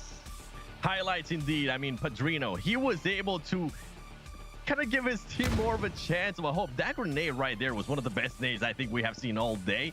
But and sadly for him, it didn't end up turning out better because they both just pretty much ended up staying together and not fighting Win. Nothing happened. And then this right here, Tyrikra, once again, another grenade. So many grenades, Win. Yeah, actually, watching that back again, that was even more impressive. He cooked it perfectly. Do you see how he got it to blow up over his head? And a couple more shots here on the edge of zone. Once again, talking about how players are getting into fights outside. No one's really punching in and getting a dominant position in the middle of the circle. Aggression from Canada with Eclipse. Seeing the M249 there. Surprised we haven't seen more of that. But take it away, Seven. Yeah, with FSN, I mean, this fight right here, we were on the edge of our seat trying to figure out who was going to win it. Ultimately, Crazy was able to clutch it up for that team. And M249, I mean, that team doesn't get that much credit, but they play that so well, and that's a team that's actually improving. We saw what Captain was able to do there. M249 knew that he was there. They were able to destroy him. They did end up getting those that second place once again, Talkies. They got second, but what mattered here is the big win as you watch 2 push the hill. Let's take a second, though, and break down a little more. What is the win-win in that scenario? So the win-win, I want to go down and break down the play that we saw from Crazy out of Canada. He was in a tight spot in that 2-story building, if you guys remember. His teammate was down, and he was able to clutch up a 1v3, and though they kind of botched the revive with the blue zone, it was really amazing to see him step up and make an awesome play. So my keys to that play, smoked up. We saw the smokes come out for some cover. Close combat. He brought the Thompson later into the match, which you don't normally see, but he was ready for those close quarter fights. And of course, he stayed calm. We're starting to see some players really demonstrate their ability to work well under pressure, and Crazy did that exactly. And unfortunately, he got taken out by Bryson later on, trying to snake there in the final circle. But the reason he only got that far in the match was thanks to his heads-up play there in that 2-story fight. So that's the win-win for match number 2. I love it, and we're definitely seeing teams step up and use that sort of boldness, be confident in their play. Let's take a look at the standings at the end of this thing for Group B. This is a notorious GGG, so you're seeing that the other team's going to be moving in here, as this looks like it is going to be our 8. Sync Up, M249 Fan Club, the Panthers, Raw Material, Bryson, La Familia, and Hot Headed. So that was actually the last round. So you saw Bryson down there. Remember, we hoped that they could pull it off. We hoped that they could go the distance, but the dark horse story was not to be. And I'm okay with that, 7, because that was the round of 16. When it comes to the big show, when it comes to the 8, the great 8 who want to share the money, and as a reminder, 2,000 for first, 1,500 for second, 1,000 for third, and 500 for fourth. So 4 of the 8 teams dropping are about to get paid, which means that if you are thinking about signing up, you should, because there's money available. But the teams that are going, 7, these guys seem on a different level. I don't want to give some shade to Bryce and the boys, right? Because, you know, you got to start somewhere. But the top 4 I would say the top 3 in that lobby seemed, how do you say it? Like, just better? They were just better. And with M249, I actually wanted to talk about them a little bit more, because we were talking which team is going to be able to improve, which team is going to be able to readjust on the fly. That was the team between those 2 matches that showed me the most. Even though they didn't get any chicken dinners, they did end up getting back-to-back second place. They went from the first game being a hot drop, losing a player, having to back up to the second game, playing it a lot safer, going to an area, looting up. They were late to rotate into circles as well, which leads me to believe they're a team that learns on the fly, and this can be a scary team, even though they haven't gotten any chicken dinners. Any team can be a scary team. And I do want to throw this out there. Something that you brought up, Wynnsanity, in the last game, when you talked about the importance of qualifying early. It is 3 weeks of play to determine who goes to the grand final. It feels to me like a really big advantage if you can get in today, or maybe during the games this weekend, and get your qualification. What is that advantage going to be like, and how do you think teams will use it? Yeah, we see it all the time in esports, in professional sports. You know, knowing that you're going to the playoffs early, you can just get into that mindset and be able to prepare yourself, get your roster really tightened up, communication, everything. And you don't have to worry about playing in qualifiers and against you know, maybe some amateur teams that might mess up your strats or something. You know, they can get locked in as early as possible and start training for those grand finals. So this is a really key tournament we have today, and they're going to walk away with $2,000 too, right? That's pretty cool. So again, there's 3 teams, 4 really from that group, but top 3 that really shined above the rest that are all fighting for that spot. So I'm excited to see who they go against from this other group. And as I say, you know, steel sharpens steel. So there's going to be some other tough teams that are coming into this round of 8.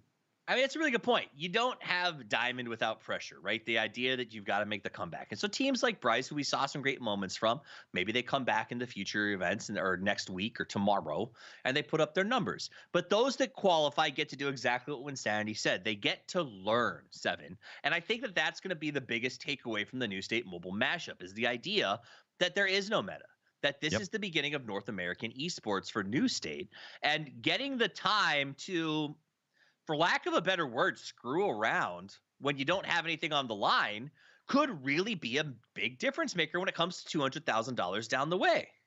It really is. We've seen over and over again in different esports, just teams being able to take that downtime to try out different things that they usually maybe wouldn't try. And that's what I want to see, right? Who's going to be the first place team out of this tonight? And moving on, are they going to be watching the gameplay from some of the other teams competing, right? Writing down notes. Okay, they like to drop here. Even though we don't know where the circle is going to be, they can at least start writing notes and start preparing themselves and start preparing rotations. Because at the end of the day, as weeks go by, the gameplay, the movement, the rotations, everything is just going to be improving and getting better and better and better. It is going to get a lot better as teams learn, but I'm going to also remind you, this is not the first time that we've seen New State Esports. Our friends over in Korea got to kick off the first instance of league play. My buddy Paper Thin got to do the call. Let's check in with their event and see exactly how it went, and maybe we'll get a couple of pointers.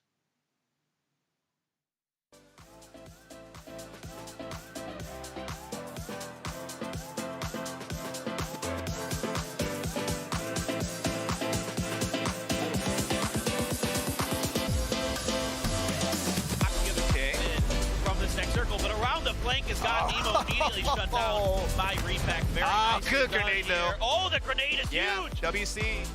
Trying to protect his teammate. He comes down and stares himself. Oh, just so close. Just barely top wins that fight. Hey, but you know what? This is a finished fight. I don't see. Top down without losing anybody else. They should have plenty of credits. Oh no, Make you knocked. Okay, they got to save his bacon. They got to get him down the stairs, but you know, in the knock state, you're really thick, so it's hard to get down there now. Top 6, a lot of damage. Oh no! It's another one! It's gonna be 1v1 now. Top! They're trying to push on him. Chan has to get aggressive, comes through the window, tries to peek. Decent angle, but not good enough.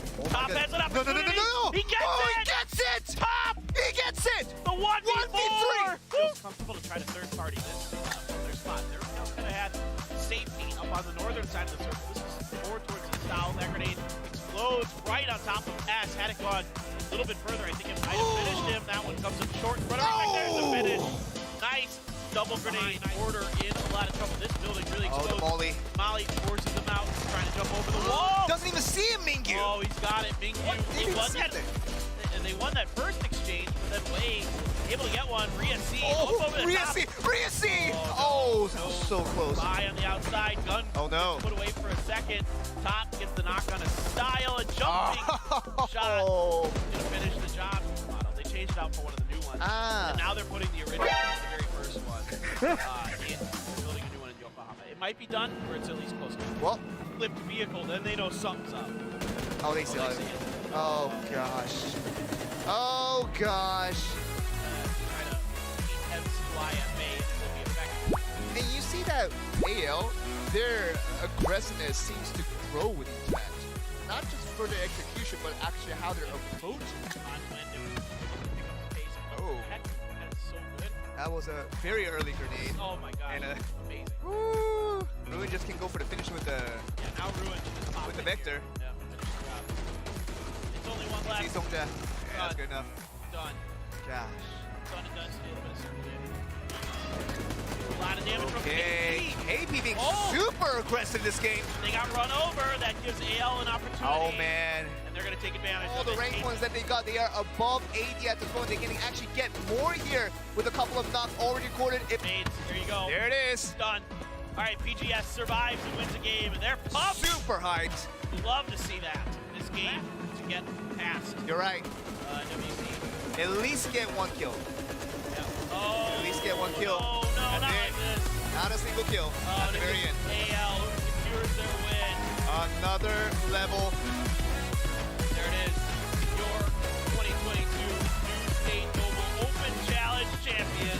Another level.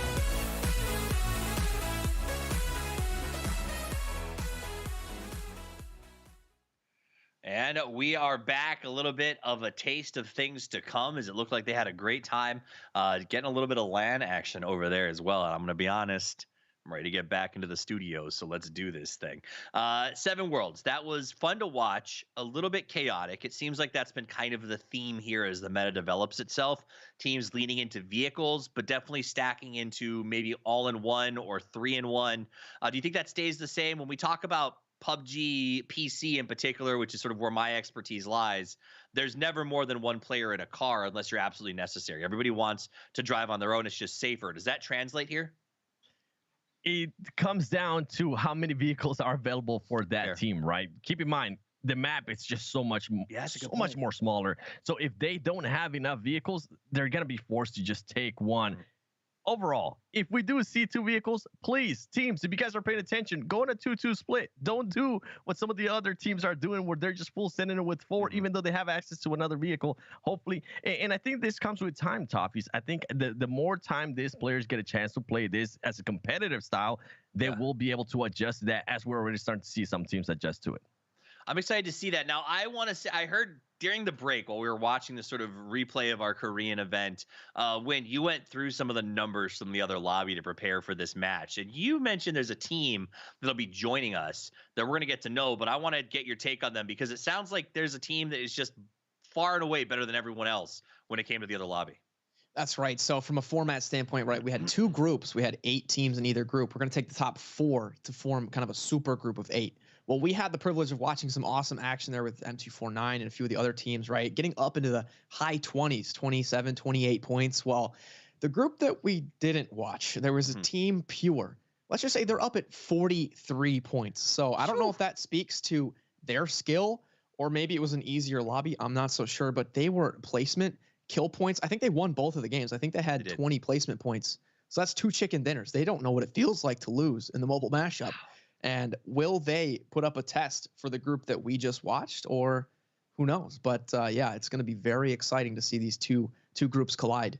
You said they had 42. Is that what I think you said from the scoreboard? 42 or 43, something like that. 42 or 43. Irrelevant, because what matters is that means 20 points came from placement, but that means that they're averaging more than 10 kills a game, 7, which doesn't seem like a lot when you're used to Battle Royale context, but the fact that we're only dropping 32 players and you can't count the kills of your own team, so only 28 kills on the board, and these guys are getting 10 of them in every match, that, to me, that seems crazy. But I'm just a host. What do I know? Does that sound ridiculous? Should everyone else be terrified of Pure? It does. I mean, it speaks volumes of their confidence, right? We saw some teams on the group that we were actually able to see on group 2. We saw some teams backing away from a fight, not wanting to take a fight. If they did take a fight on the first game, on the second game, they sure didn't take a fight. But for Pure Love to be able to just go on full aggression, get at least 10 elims per match, that just speaks volumes of confidence. Yeah, absolutely. I do think that we're kind of seeing that win is a little bit that confidence pays dividends. And I think especially at the start of a new esport when the meta is not established, there's something to be said for just coming out and believing you're the best and playing like it. I'm not sure that translates into I should go for a hot drop every time, but there's a difference between hubris and self-reliance, right? Yeah, absolutely. Hubris can really burn a team. If they come out overconfident in a negative way and they get, dropped early, that can definitely hurt you. But there is something to say, like you mentioned, about playing with a certain level of confidence or an edge that says, you know what, I deserve to be here. I'm skilled enough to be here. let's go take that fight. Let's not back away when we get pushed, right? Playing scared and playing afraid can oftentimes, burn you on the back end. And when we play normal pub matches and stuff, we play normally. We're not afraid to take fights and stuff. Yeah. And just because there's a lot of money on the line, and just because there's a scoreboard and all this stuff, doesn't take away from the core battle royale. That, hey, we're playing New State here. This isn't any different. Same building, same guns and everything. Let's not be afraid just because there might be some money. Obviously, the stakes are higher, but you got to stay calm. That was like what we talked about in the last win-win. Some of these players might be experiencing the first time actually having like pressure on their shoulders to perform. Keep in mind, anybody can enter this. It's not just pro players, right? Yeah. They might be feeling, oh, okay, I'm in a top 3 situation. What am I gonna do? You're the last man standing. This is stuff that they're gonna at least be able to acquire that knowledge, acquire that experience. And as we go on to the later weeks, we were talking about Bryson. That team on the second match was able to perform so much better. I'm hoping we see that team next week at some point. You mentioned no one, like, you can play if you're not a pro. There are none in Northam. Actually, I have to rephrase. Noah from YouTube won money at the launch event. So technically, I think he's the only pro New State player. But after today, there will be 4. And actually, no, there'll be 4, 8, 12, 16 of them as we're paying the top 4 positions. We're getting them into the lobby. We're going to be starting in just a couple of minutes, so don't go anywhere. When we come back, it'll be time for the final.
With Survivor Pass story missions, you can complete weekly missions to obtain SP points and an appearance skin.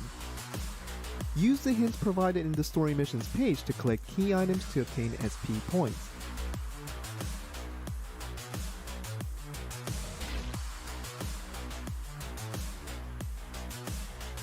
Once you complete all the story missions throughout the 4 weeks, you will be able to receive your dedicated appearance skin.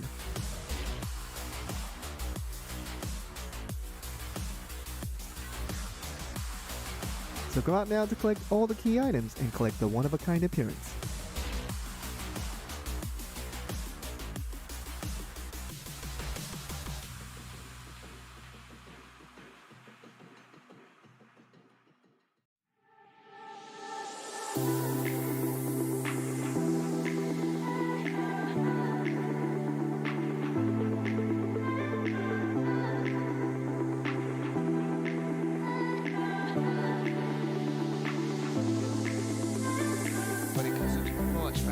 They're gonna hunt BAF down. They were waiting on the side of the hill for this, and then they I don't know if this is a good choice though. Yeah, they're taking a lot of damage here. This is not really. Is it worth the risk? Oh! Never mind. Huge! Never mind. Just done. For matches 1 and 2 here. See, Omin trying to Gotta get save the the knock. day. He does get the knock, yeah. Actually, go Omin. Sheet 0-5. Oh, that approach shot. Oh! And you guys would think that, you know, oh, if someone gets a. Oh! How do you get that with the red scope? I don't know. He Yeah, did it. Another Oh my one, God. another one. He's nuts! Blue. Blue! Blue. See the lie back. Yeah, this is extremely likely to be in the next Oh. Good shots by CC. So VAF now trying to see if they can take advantage of this. Trying to pre-nade Helen here. Helen takes a little bit of damage from it, but there's 2 knocks already. Oh, what happened there? A grenade! They're gone! I mean, Sedong has some good ideas. That one, just in case there's somebody out on the balcony. It's going to be a 2v1, 1v2. Oh, and he wins the 1v2. Wynnsanity wins the 1v2. You can't sit still. Wow. 3 shots. 3 shots, and they all connect. He did not miss a shot there. Yeah, unbelievable. How'd you get a knock from there? John's just nuts. Look at this. They're so accurate. This is crazy.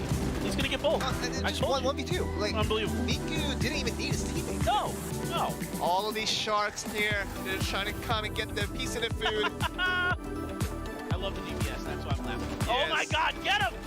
Get him style. I'm just so happy to see the DPS. There you go. There you go. Last Get him. one. Yes. The circle is streaming in. This is going to be the final circle. They have to get out. TV are at a significant Oh, that disadvantage. grenade! With the grenade! What? The frag grenade to finish it off! And they are split 2v2 though. Sienna and the other. Oh, bear boots. Vermouth around the fence line gets spotted. Jumps up, hold over. Has a ton of damage done. One more. He's no help. Oh, he got. I think he'll get it. I think he'll get it. Come on, Vermouth. Just one step away. So close. Needs one more bullet to connect. That's it. Push him. He got it.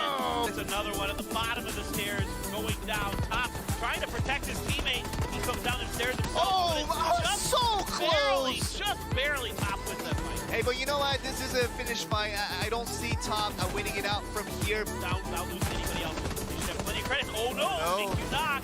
Okay, they got to save his bacon. They got to get him down the stairs. But, you know, in the knock state, you're really thick, so it's hard to get down there now. Top takes a lot of damage. Oh no. There's another one. It's going to be 1v1 now. Top.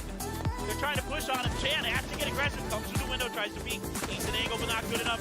Top has an opportunity. No. He gets Oh, it. he gets it. Top. He gets it.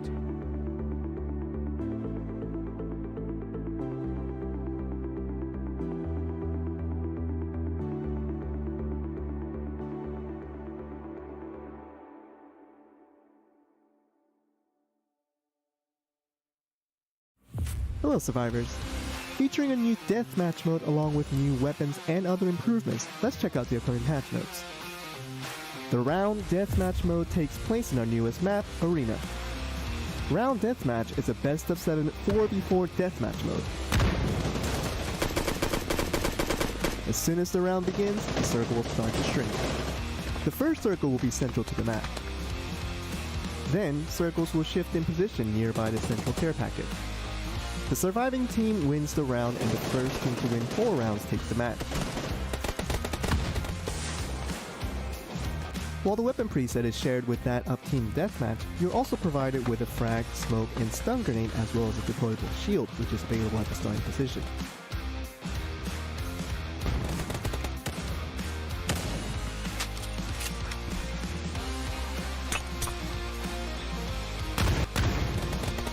Swiftly get in position as the circle gets smaller. Keep an eye on your opponents as they too track your movements.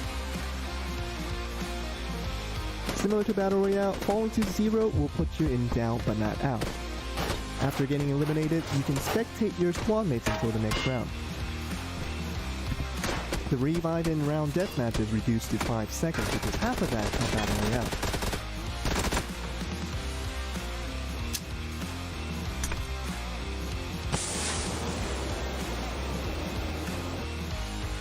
The care package at the center of the map contains either the Groza, AUG, or the P90. Track your opponents and strategize with different weapons to become the winning team. The Team Deathmatch map station has been renewed. The width of the map has increased, which will widen the overall vision of the playing field. We've analyzed data provided by your plays to improve various structures and general navigation.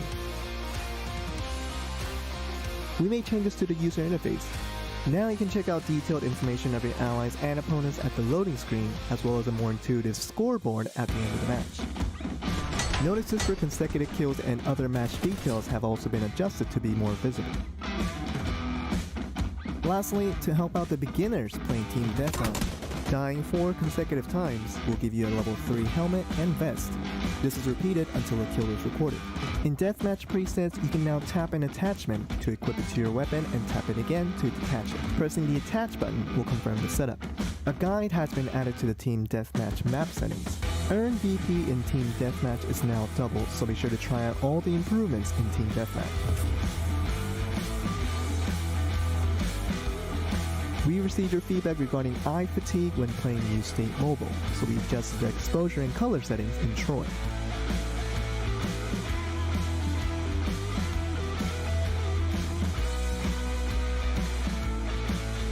We also made it easier to spot out opponents from far away.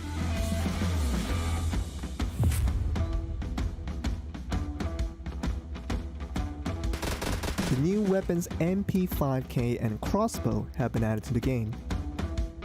MP5K is a 9mm based SMG that can equip various attachments, which should help with recoil control.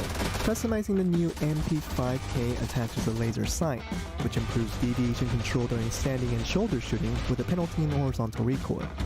The silent, long-range crossbow is now available as a field drop in Troy and area. Adding the designated attachment improves reload speed by 25%. You can get this from the field or the drone store. The reload mechanism has been changed for DSR-1. The extra magazine attached to the gun now functions as an extended storage. After the initial 5 shots, the next 5 will be prepared much more quickly.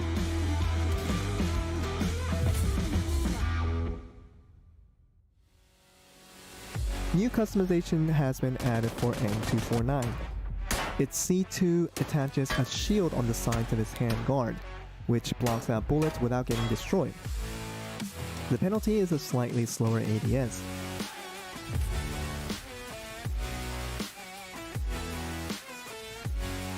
Use the Unity feature to revive your knocked teammate faster.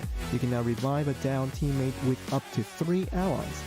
Depending on the number of allies, the revive time can be reduced from 10 seconds to 6 and even 4 seconds. When a member is reviving an ally, the action can be passed on to another member, continuing the revive. This applies also to recruit, allowing more members to speed up the process. The delivery point for the drone store has been improved to allow for more precise designation. It has also been widened to allow deliveries up to 200 meters away, which can be useful for sending items to a nearby ally. Players brought back with a green flare gun now arrives with a P19mm pistol and a smoke grenade in their inventory. This is applied to both VR modes. The limitation when parachuting has been relieved, allowing up to 130 meters of free movement as you rejoin your squad. The trunk now features unique sounds when storing items. The weight is also displayed on the trunk button. The smoke grenade now has 10% more coverage than before. In BR Extreme, the first set of phases now end 20 seconds faster than before, and an additional final phase has also been added. Lastly, you will finally land in BR Extreme with a pistol in your hand. We made it easier to enter moving vehicles. The durability of various vehicles, including the full-fledged and document, have been slightly reduced, and the durability of doors for all vehicles have been greatly reduced. Riding shots will be severely restricted inside cars with broken doors. Damage inflicted by a car crash has been greatly reduced to around half, meaning small accidents will no longer cause instant death. You can now adjust the shape and color of your scope's reticle by heading to your settings. 9 basic colors are available, but you can customize it to any color you like from the RGB color picker. Let's talk about clan updates. Recommended clans will now focus on the clan master's nationality to match your own nationality. You can also select preferred apply options to pick out the clans you want. A clan master can set their clan emblem using different symbols, background, and colors, with more options to be added later. The clan emblem can be viewed in the clan recommendation page as well as your clan and profile pages.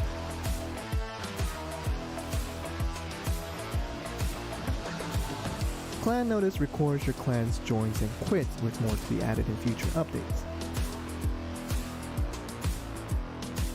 The clan's description is now split to introduction and announcements.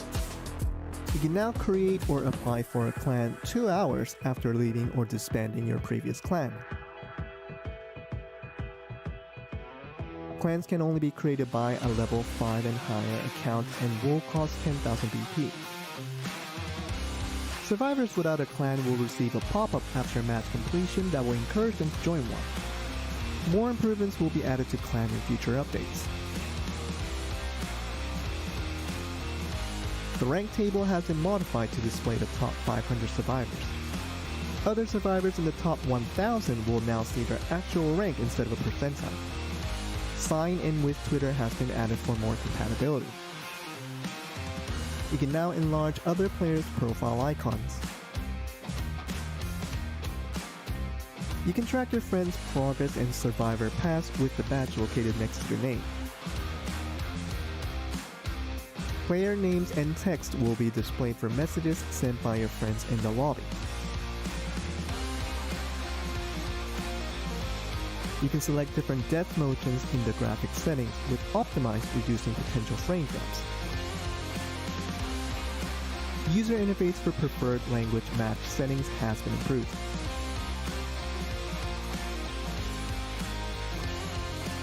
Be sure to check out our special mission event for Valentine's Day, as well as Survivor Pass Volume 4, featuring Doug Backaway from the Mayhem faction. Complete story missions to obtain Doug Backaway skin.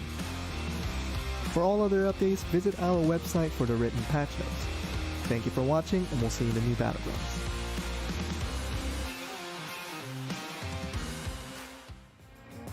Red to purple, purple to red, colors don't matter. What matters is wins. And that's what we're seeing as we've watched this so far. We know who the big 8 is. We know who's going to the final. So without further ado, let's meet the teams that will head to the final match and set the stage for their chance to go to the grand final.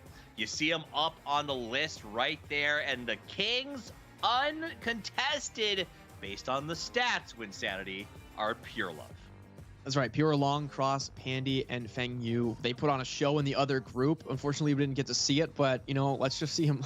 Let's have him do it again so we can watch here. But of course, M249, Fan Club, Sync Up, and Notorious GGG. They were the front runners in the group that we just watched. The new teams that will be joining us are C-Pod, Violent by Nature, and Stranger SBD. And of course, the Panthers, they snuck in there in that last spot to qualify. If I'm the Panthers, I'm just going to forget those 2 rounds happened. Clean start, clean slate. You still have a chance to qualify. And of course, the top team is going to go to the grand finals. Yeah, they've definitely used one of their lives. Let's see if they can get the other 8 to pan out for them, as we got 4 matches left to play. 7, is it possible that Pure was just in a weaker lobby, that maybe they just dominated, and the fact that we saw 3 teams in our lobby maybe change the pace of the game? I was going to say it's possible, and then I ended up looking at the stats for a player, for just a single player from Pure Love. Pure Long, he ended up with 15 kills. What? What? Yeah. I think this player came to play, and I don't think it was just a weaker lobby. I think this team, Pure Love, knows exactly what they're doing, and I will be shocked if we don't see what they got here on the first match. The plane is in the air, and the finals of our first Influencer Cup in the New State Mobile Mashup featuring the intrepid Wynnsanity is getting underway. In a mere 4 games, we will be able to crown our first North American pros, and I was reminded that it was not Noah, it was Surfing Boy that won the first event. Right. And he got shoes. That's not money, so he's not a pro. Unless he wants to call me right now, I will buy the shoes from you because they're awesome, and then you can be the first North American pro, Surf. But if not, we crown the first ones here tonight. And I'm actually excited about that, Seven, because this is kind of a history-making moment. I definitely am, and I love that we're starting here with the player I was just mentioning, Pure Long. Let me give you some more stats here. The 15 elims, right? He was able to get that with only 1,600 damage. That is just that just speaks volumes for the accuracy that he has. And now some more stats from some of the other players from Pure Love here. Pure Pandy ended up with 6 assists. This team came to play, and I cannot wait to see what they're going to be showing us here. All right, we're going to jump straight into it. Aggression living up to his name as we get into another city drop, but maybe not. Only 2 teams this time win. That's right, and we just saw Sunset get the easy pistol knock and finish, so we already have a team on the board with a kill point. Already starting off quick, and I like this is a very different vibe than the earlier hot drops we had. These guys seem a little more concerned with controlling their sort of real estate that they have, gearing up and choosing a fight that maybe works for them. I was gonna say before that when we had a 2-game round, right? You had to either, put up numbers in one of the matches to make it through, like we saw M249 did. They got like 20 points in one of the games. That was enough to qualify. But here the situation's a bit different. 4 matches. A massive game may not propel you to the top spot overall, or a terrible game might not, knock you out of it immediately. You have, twice the chances to put up points with it being 4 matches. And, I think the mindset might change a little bit for these teams. And they also know the competition is a little bit more fierce in this round. It is definitely proving fierce. We jump out already. It looks like Team 10. We're looking at Vino right now. Already down 2 players for Strangers BD. It's Strangers BD, and they suffer a huge loss by losing Golden Boy. Golden Boy was able to actually get 9 kills in some of the previous matches. So that's going to, I'm pretty sure this team, Venom especially, is going to try to find some drone credits and revive them right away, because that is huge. As we're seeing, this is actually a huge change. On this first circle, we're seeing a lot of teams already inside.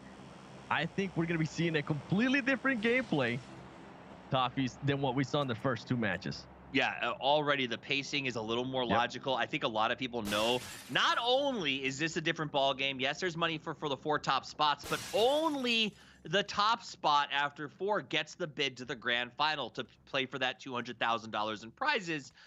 That is a big stressor, especially if you're a team that is, as you guys talked about earlier, like a group of friends who thought this would be kind of fun. Like, hey, we like watching Wynn's videos. Let's go play in this influencer event.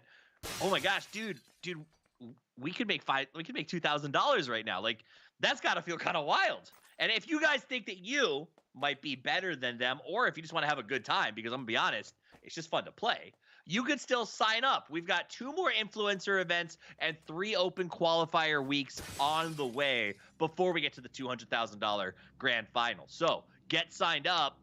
All you got to do is get through a couple of rounds, and sometimes the circles happen in your favor. It never hurts to try. One thing I love about events like this is, you can have some raw talent, and maybe they're not playing on the best device, or, they're just getting started. Winning a prize pool like this, which is not small by any means, right? If you win $2,000 for first place, you split it 4 ways. Maybe it's like $500. You could buy yourself maybe a better phone, and then you start winning other tournaments. And these are the storylines that we're going to see for years to come in New State. And those stories might be getting started here in an event like this.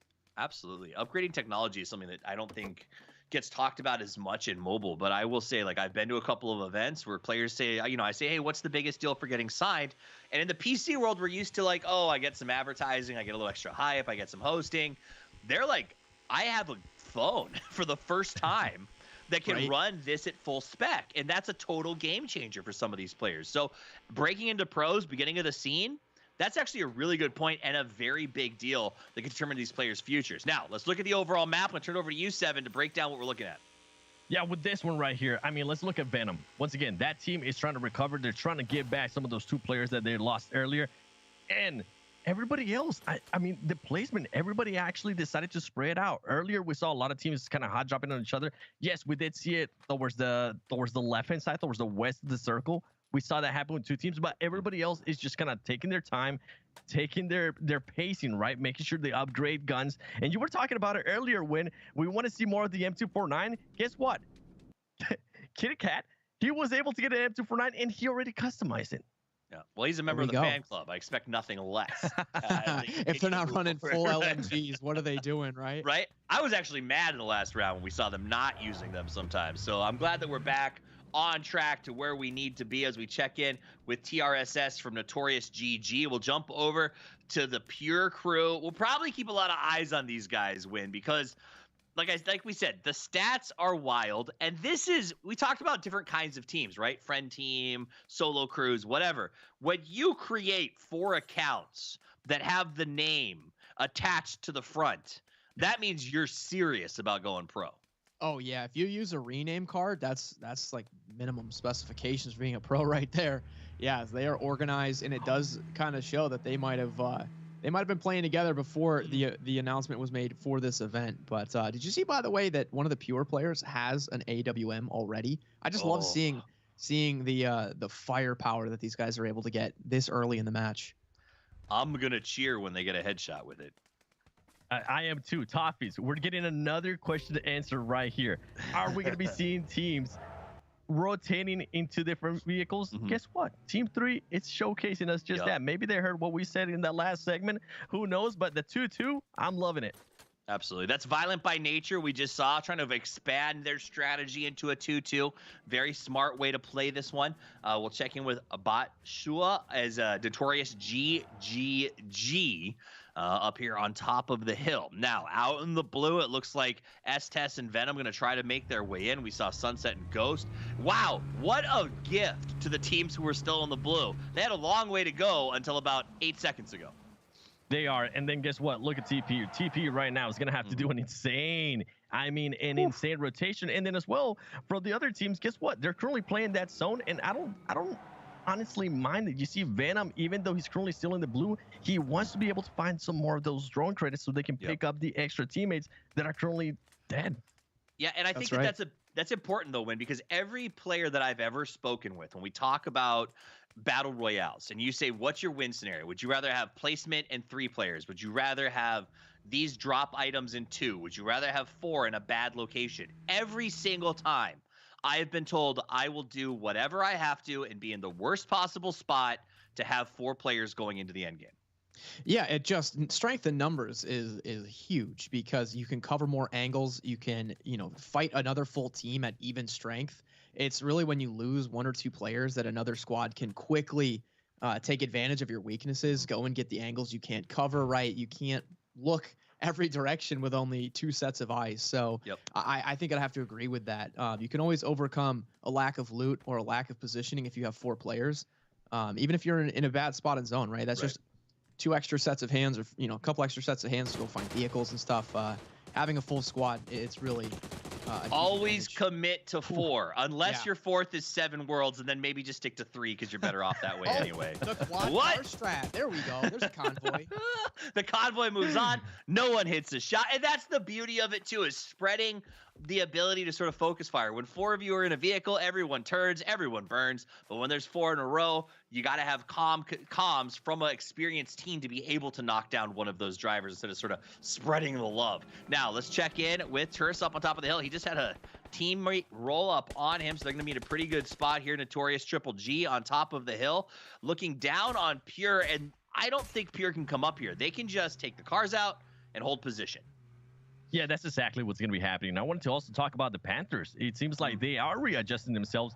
Previously, they would have stopped and taken that fight. They decided to actually just, you know what?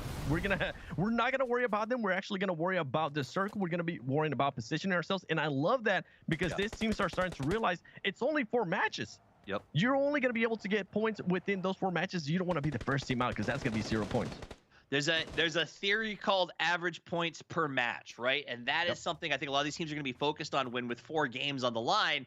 If you aren't going to have a good one, if the circle's not in your favor, if you lose someone early and you can say, all right, our target goal is 7 PPGs. How do we do that with 3 players? Maybe hunt a team, maybe hunker down and hold for placement. And I think that that's what a lot of these teams are going to be learning over the next couple of games here, the next couple of weeks in the new State Mobile Mashup, is when to sort of hedge your bets, when to protect those points. In the last one, we saw denies, but it didn't really come into play. Nobody lost by 1. But here, I think it could be a very different story. Yeah, Toffees. And something I want to mention here between the Panthers and the M249 fan club. If M249 fan club is going to stay within that fight, I hope they rotate some of the players out. They're just too packed up right now. Violent by Nature's got the guns. They're orange. They're moving into the building. They're trying to counter this initial push, as it looks like they're going to go upstairs and choose to lock it down. Sap decides to try to push in. He's chasing around, goes for the spray. Nice job. I thought he was going to lose to the peak there, and Sap gets another one from behind. Nobody saw him. They were focused on the car. As Sith, however, does manage to turn, burn, and learns how to fight back. He'll get all the reses. They'll stay strong with 4.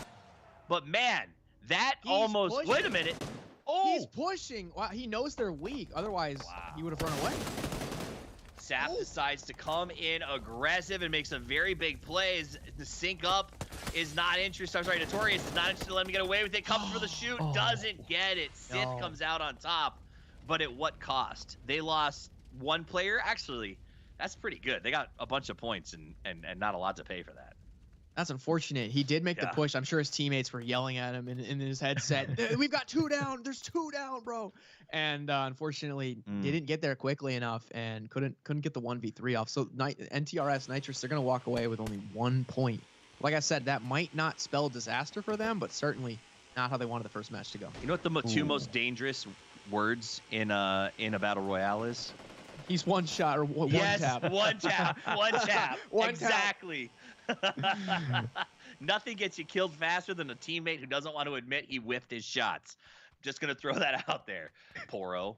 Anyway, Jason getting some nice game here. Take a look at that big map up on the screen. Exhibit hall is going to be the focus. Now, it's not really the exhibit hall itself, more the words. And it looks like our team up on top of the mountain, no honor, Sith, these guys are feeling very comfortable with that shift, which is good for them because they just came off a big fight. Yeah, I'm hoping M249 fan club kind of holds that angle that they currently have because they're going to be gatekeeping here the Panthers. I want to see how the Panthers are going to be rotating. Yeah. Because I mean, look at this. They're just waiting for them to come to them. And if M249 fan club would have done what I was saying earlier, which is just kind of spread out a little bit, maybe do a 2-2, they might not be comfortable with it just yet. But the Panthers might be able to capitalize on this because M249 fan club is in this crater-like terrain, and it's not going to work in their favor. Absolutely. And there's not a lot of vision here, Win. And I got to be honest, I think that that's a big key here in these battle royales is getting the vision because none of the camps have worked today. None of them that we've seen. Whoa. Where did that even come from? Wow. Don't sleep on him. That was wild. You can see these teams are acting a little bit patient. I love what I see from Pure. They're doing exactly what I've said. They're pushing into the circle and not sticking around the edge, right? They did it last zone, and it set them up to keep moving. They're focused on rotating first before they fight. And these teams are playing patient and playing safe because they know that in any given match, there's what, 50, 60 total points? Well, we haven't hardly awarded any points so far. The majority of the points come in the last few minutes. So teams don't need to rush and do anything unnecessary. They still have time. And, you know, you're not going to win this entire tournament in the first couple minutes of this match. So I like the restraint that they're showing. I'm so glad you mentioned Pure there because they just did something that no other team has shown us before, at least for me. They sent Pure across as a scout just straight through the circle and find a compound for them. 3 players waiting behind them. You can see the 3 players rotating right now, and now they're trying to get to that compound that Cross was able to clear for them and make sure that it was safe. And it's going to end up perfectly because they're going to end up in the circle and with a great position as well. So far, that has been by far the best play I've seen of this match from Pure Love. Very nice. Let's see you, Bison. The guy's going to try to make it past here. A little bit of shots coming out from Malkin on TP, but it looks like they are going to be able to transition into the compound. A lot of teams calling in their airdrops, getting settled in for the late game. We're down 1 team, so 7 left. Nitrous has run out of gas, but they still have 3 games to try to make a statement.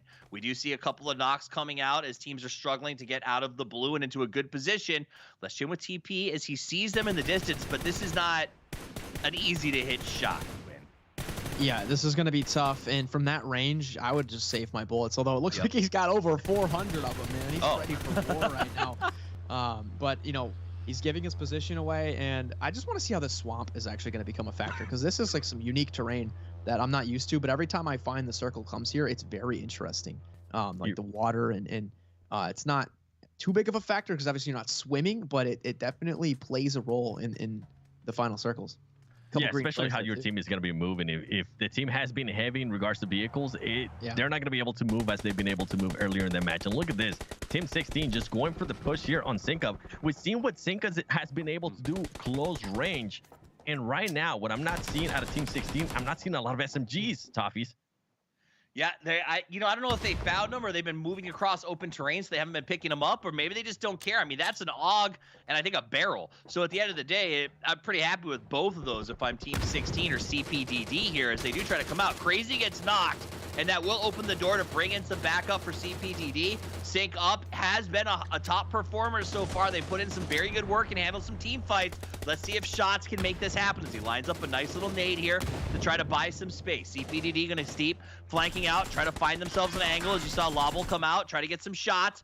All of them SyncUp have lumped into one house. This is a good defensive choice, but it could put them at a big disadvantage as the spread continues. But so far, not right now, because CBDD has lost Crazy. He got knocked again, or another player got knocked, and they can't seem, despite the spread out, to make anything happen. They just are allowing SyncUp to hunker down. Yeah, and something that SyncUp is currently doing right now, Sunset is trying to get those angles. I love that. I know you said it was a good defensive thing. I want them to be able to get those angles, so hopefully they can go into the offensive. That's what I want to see, considering that they currently have the blue zone right behind them. SyncUp is actually holding up nicely, and they haven't been able to finish up Crazy. So if for some reason SyncUp is able to finish up this fight, they might not lose any players. Look at that right there. Nice. There are the SMGs you talked about, Seven. They heard you, man. Because as soon as you said that, we saw an Uzi there, Thompson, and a Bison come out from these guys. It's like they all found him and realized it's time. Deshaun's got that Uzi as he tries to make a little play here. Going to try to fall back. You saw the bullet holes in the wall. No time for a res. Sunset coming in. He was going. He thought he'd get him going for the flush, but Sunset was not to be fooled, as SyncUp does manage to come away with the finish and 3. The problem is both of those teams were so far outside the circle. Yeah, exactly. He didn't have time to med. He didn't realize that zone was coming quickly. I think Pure might be doing the same thing as last circle. I can't quite tell if they're sending a scout or maybe they're rotating late. Yeah, here they come. Their little convoy. Okay. And this is now a different style. Look how much they are adjusting. Now they're just not sending one person. Now they're sending the whole team, because they know that this area is going to be packed. And look how they're currently spreading now. They're not sticking with each other. They're making sure you have at least 2 players right here and people just holding off different angles. That right there is what I love to see from different teams. Very nice M249 fan club here. Going to go ahead and get into their little dip. They've been playing the heck out of that dip, but it's not going to stay in much longer unless they get very lucky. So they will have to inch forward, and they left the cars there just inside of the blue. Kitty Cat going to join the rest of the team and decides probably should bring the vehicle with us. Smart, as those can be massive game changers here as we get to the final circles. Golden Boy has gotten 2, make it 3. Pure Love, the winners from the last lobby just got dunked on by Golden. And that's one of the players I was telling you about from Strangers VD. If they were able to pick him up, it was going to give them a huge advantage, especially when it came to fragging out. And guess what? Golden Boy is just showcasing this. I'm actually surprised that they're not going for that push. If they can actually eliminate Pure Love, it's going to be a huge advantage for them. A huge advantage because those are, if you can get out the lobby favorite and the first game of 4, that sets the whole stage for this thing, Win, and that would be massive for everyone. Yeah, for sure. It's interesting to see Pure's having a bit of a quiet match. M249 and Sync, the teams from our group we just watched, they're having great games yet again. I don't know. Does that mean Pure had an easy group last time, or maybe they're just playing it safe? Who knows? There's still a lot of players left on the board. I feel like Pure is kind of a late game team, perhaps, if they're going to try to scoop up points. It's possible. Moments. Yeah. SPD and VBN were both in their lobby with them, so VBN seems to be playing pretty well. Let's check in here with Strangers BD, or SBD, if you're looking at the abbreviations there on the right side, as we've come down to 4 teams left alive. The circle does pop, and it is going to really, really favor No Honor, Sith, and the rest of the team, as they're the only ones really in right now. They are, and look at the push right now M249 is going to be doing. They have to get a hold of this compound, and I love this. It's not just one player. It's going to be older players, and the SMGs are coming out too, Toppy. Sith makes the push. He's got it. He's trying to make a play, but he ends up going down. The fight is on as M249 tries to make this happen. Kairos, we got to know him in the last game. He's there with the Thompson, deploys the smoke, and decides he's going to go for the res. Looks around to make sure nobody's pushing him. Time runs low as Kitty is trying to do something. They will get Jason up, and I think M249, I mean, this is great. They've got 4 standing, and the team that was trying, hoping to defend here, Violent by Nature, is down to 1. That was so fast how that, I mean, literally, Seven, you were talking about how to play the compound, and instantaneously, Violent by Nature lost the chance to play the compound. It was, and this just shows the improvement that this team has been doing. M249. I mean, this is a team that has gotten back-to-back second places. They don't want to get second place again. I mean, it's consistent, right? But you want to be able to get that first place and get those extra points as well. Look at them. They know that somebody's there, and they're working together. We're not seeing any more Kairos go by himself. They're making sure they're working together. This is a completely different team than what we saw from the first game, Toffees.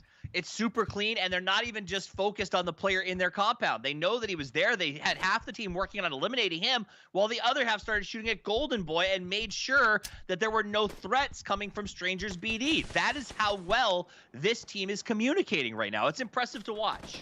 I think M249 is really demonstrating a higher tier of skill here. And remember, in the first round, Jason had the heads-up play to go out to the blue instead of giving the team another point, the enemies a point.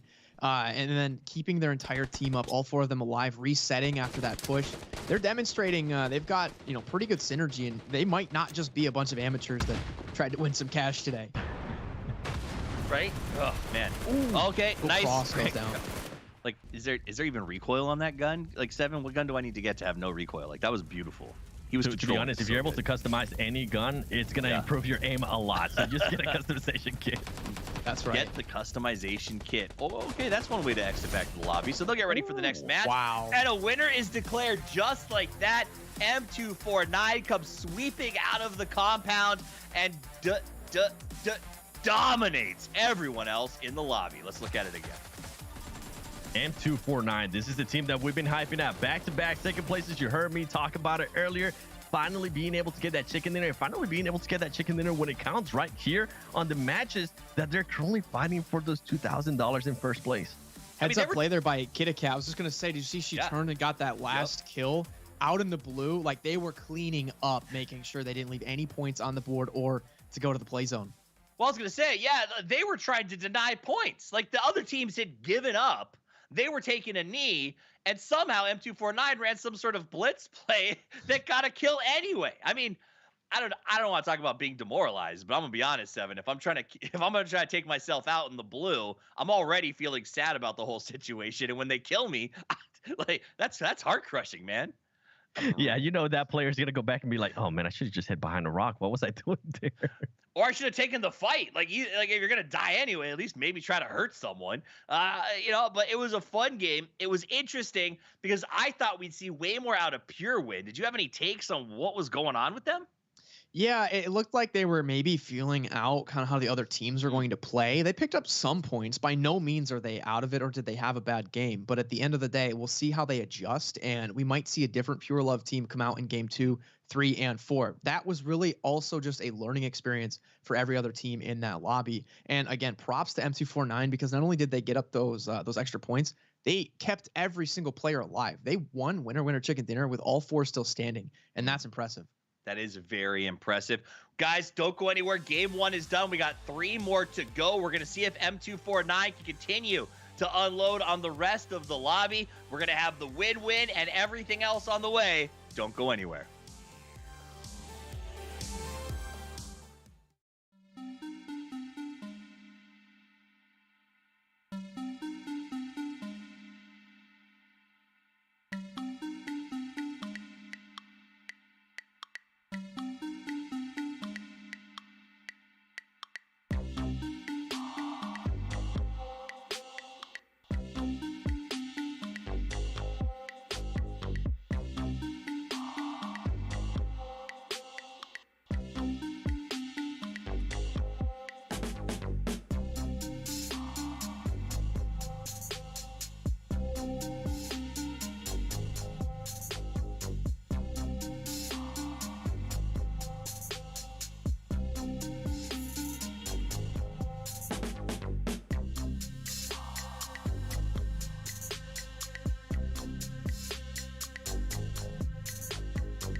Game 1 is done, and in our experience, M249s take a while to get locked and loaded, but not today, as they come out and begin to build an early lead on the building blocks made of pure lead. My name is Toffees. I am joined by 7 Worlds Gaming and Wynnsanity here for the New State Mobile Mashup, the inaugural esports event here for North America, and so far it has been a barn burner, but why talk about it when I can show it to you?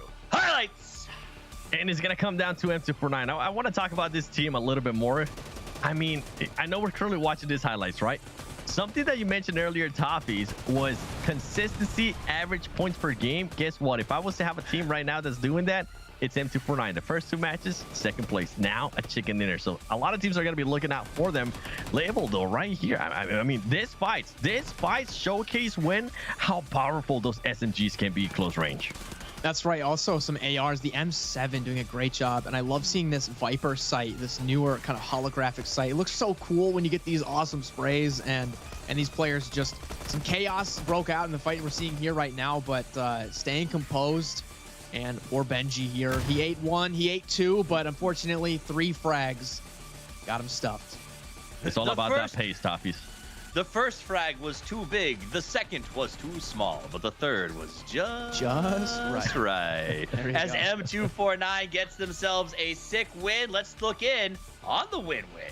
That's right. Today's win-win. That was Team M249. They did very well, and they got the 3 C's of New State down. It's compounds, cars, and customization. So they had a great compound. We saw them get pushed by another team, but they were obviously able to defend it. They rotated well, and we saw some of those customized guns, the Scar and the M249, being put to work, and ultimately that was a game changer and gave them the firepower to not win, but win in style with all 4 of their players still up, which is pretty impressive, if I do say so myself. Compounds, cars, and customization. I don't know if it's Wynnsanity or Dominic Toretto, but either way, I dig it, baby. Let's look at the standings after 1. Holy cow. You were not kidding. Someone named 7 snuck a sneak peek at the stats because 24 points, that is like ridiculous. They killed 14 people. We talked about that, 7. 32 of them drop and you can't kill 4 of them. Half the lobby. Yeah. They decided to just eliminate half the lobby. We're talking about pure love, how they were averaging about 10 elims in the previous matches. Guess what? M249 Club was like, okay, we can one-up you. Take a look at what we can actually do. Sync up, another team from the group that we're actually covering, being able to come clutching away with 9 points there. And now let's turn the page a little bit. The Panthers, I thought they were improving in regards to backing up with fights.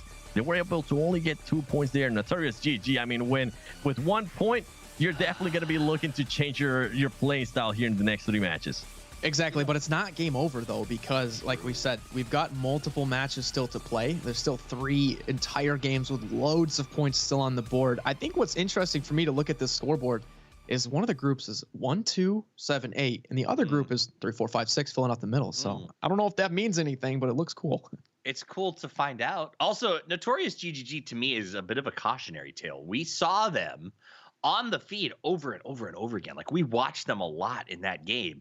They got knocks, they made plays, they got reses, and they still walked away with 1 point, which I think speaks to if you can't finish a fight and get the flushes, maybe don't take it. And if you can't guarantee you're going to get the kill, someone else 100% will take it. And I kind of think that might be what M249 is almost as good at as anybody else, if not better.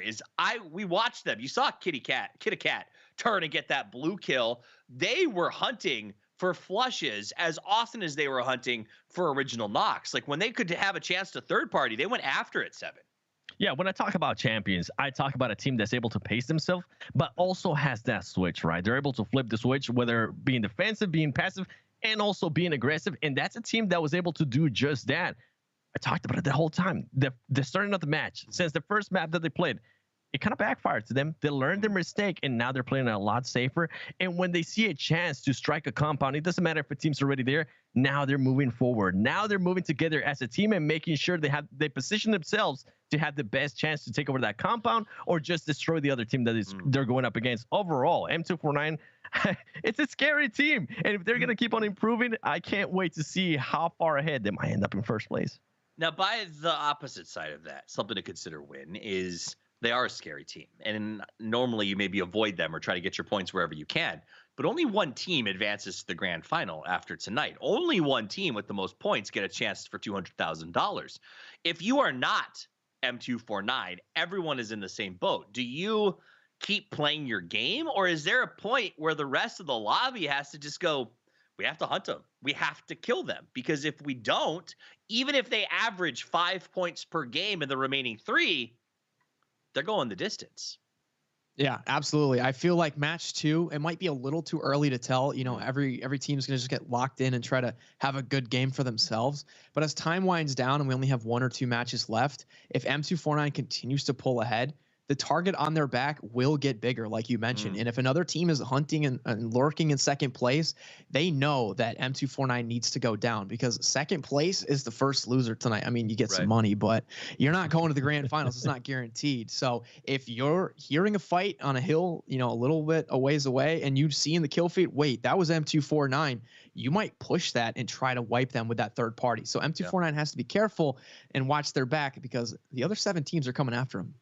Second is the first loser. You, sir, grew up in a very similar house to the one that I grew up in. And that, I think, is something to take away here, because at the end of the day, like, you know, it doesn't matter if you win by an inch or a mile. Whoever wins, and they take home the big prize money. We are a couple of seconds away from getting into match number 2. A reminder, there are 4 games to be played. 1 is done. That means there's 3 chances left to put those points on the board and get yourself to the grand final for $200,000. That doesn't mean to say there's no value in second and third or fourth. There's money on the line, but also knowledge. This is a 3-week event. If you think you want to get involved, if you've learned from watching, there's still time to sign up for the Open Qualifier weekend tomorrow, as well as all of our other Influencer and Open weekends going on throughout the rest of the month. So get involved. Go pro. New State is waiting, as is the plane as it takes to the air, 7. And with this plane path right here, once you guys get a chance to see it, I'm gonna be looking. I know we talked about him for a lot right now, but M249, they landed earlier in Mole. They were not contested. I want to see if they're actually gonna go there again and loot up, because that is a great looting area. And to the benefit of all these teams, guess what? Everybody gets to have a big city. So I wonder who's going to be stacking up and who's going to be trying to hot drop each other. This last team, by the way, might stick in the plane, because you can see 32 on board, 24 on board, you know, 10 on board. They knew within halfway through the plane path, they were the only 4 dudes left on that plane. And they're going to go to Hilliard, maybe. They can spread out, because the entire plane just jumped in the first third of that path. You know, it's funny.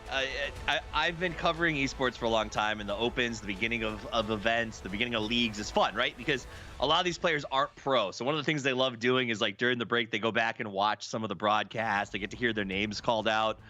I feel like they all went back and watched that part where we yelled about go watch VODs and jump early, because everybody is out at the start of this map. And that is going to pay massive dividends for our last team, who literally has a quarter of the map alone.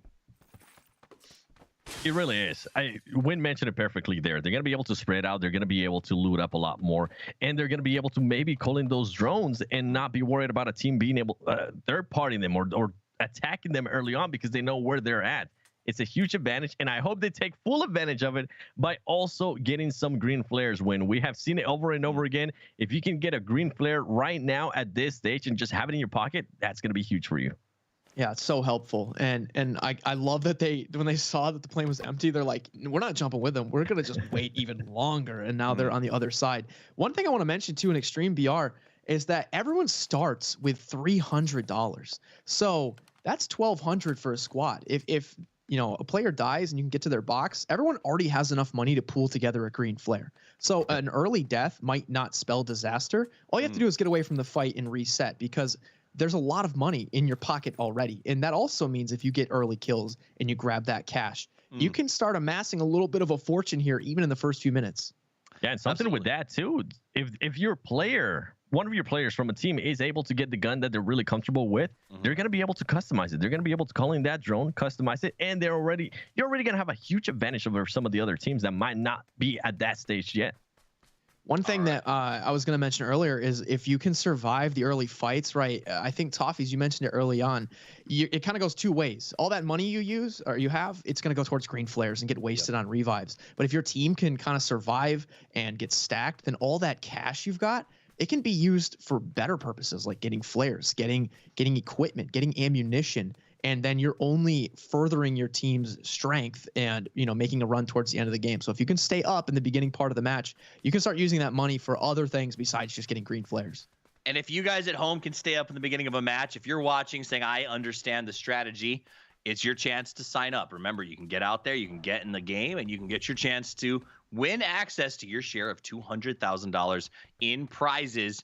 You see it on the screen, so make sure you go to it right now. ESL.gg/New State Mobile Mashup is your chance to get signed up and get in the fight. You can't win unless you're willing to drop. Now, let's talk in as we check in with our team. This is TRSS. They have no contest whatsoever, as they just kind of, Notorious GG can just go through this town, no issue. I thought he was gonna snipe his own guy for a second there. Imagine. Testing out his aim, making sure everything's set just right, huh? Yeah, I love that small compounds, because the loot is increased. Yes. A couple bundle of houses, right? That can actually get a team stacked or at least decently kitted out for a fight. Whereas maybe in regular BR where the loot isn't as increased, those places might not be as you know, attractive to a squad. But in this mode, you can go anywhere really. You know, and I think that especially when you couple it with what you guys talked about with sort of the starting cash, the amount of money you can accrue. I mean, look at Team 16 right now. Like, they literally are sitting on thousands apiece. You can risk a smaller loot area. You can risk a couple of guns that maybe don't have all the attachments you want. And if that smaller area gets you to the late game, because the loot's good enough, you can supplement as needed. And I think that is something that teams... we've only had 3 games so far, 7, and I feel like teams have already started to evolve in terms of how they're approaching this mid game. Oh, 100%. I mean, we've seen it with Pure Love earlier, being able to send that scout, right, and then sending the team after. We've seen it with M249 starting off hot and then slowing down, making sure their pacing is along the way so they can actually make it to the end. You can definitely see those teams adjusting, and that's why I want to take a chance to talk about Pure Love. We saw what they were able to do in that previous match in regards to rotation, sending the scout and all that. But I just didn't see the switch from that team that I saw from M249. I thought Pure Love was actually going to send it to the compound that M249 fan club sent it to, and they decided not to. They decided to play it safe, which ultimately ended up backfiring for them. So hopefully in this match right here, we kind of see that killer instinct in a way. All right, we're going to see Peter Boy drive past with the water. He actually relocates his vehicle before opening fire, so he wants to make sure that there's no chance of mistake. And I think that's been kind of the nature, not only of Violent by Nature, but of the teams that have taken to the field this time around. Yes, the circle is smaller, it's moving faster, but the game has slowed down, as I think teams are starting to realize what is really on the line here, Win. And we haven't seen early game fights. We haven't seen crash contests. Everyone's scouting and they're rotating very smartly. That's right. And speaking of rotations, look at Pure going dead center in the zone with a little convoy of vehicles here. They're turning a bit to the right. They might run into a fight here with this team in the middle of the map, and they're going to get pushed from behind by TP. We might have something brewing here just south of Exhibition Hall. All right, so Notorious does have them drive by. It looks like Pure will continue on, as they had no interest in getting involved in that particular fight. However, Khalid is scouting as he begins to drive past Notorious's compound. And I think we haven't seen a lot of car kills, and I'm not sure if that's a symptom of teams sort of not being interested in fully committing materials or resources, but not a lot of knockouts here so far. Oh, I'm actually surprised that the Panthers are deciding to stay right there. Did you see that when they're positioning themselves to be sandwiched between two teams? He hopped out and didn't realize there's literally a team at that compound. Plus this team over here across like the ridge. That's a very rough spot. Just seeing all the vehicles on the minimap too. It's like a demolition derby out here in the middle. So the Panthers bypass Notorious to go fight Pure. This is fascinating Both of these teams came from the same lobby, so they will have had experience together so far. And we'll go to the overhead shot so you can see exactly how it's playing out. As the Panthers do sort of prowl in from the outside. They're trying to dig Pure out of a defense position, and that is going to be a challenge. Peter Boy just trying to lay down cover fire. You see the Uzi coming out over there on the left side as Pure does have a flanker, and it costs them. Call it goes down, takes some shots from the other side, and now they are in a 3v4. Nice nade going through. Long gonna hide in the corner. FAU has got a pretty good spot as he waits for the push. Peter Boy takes a lot of damage, but's able to stay up on his feet.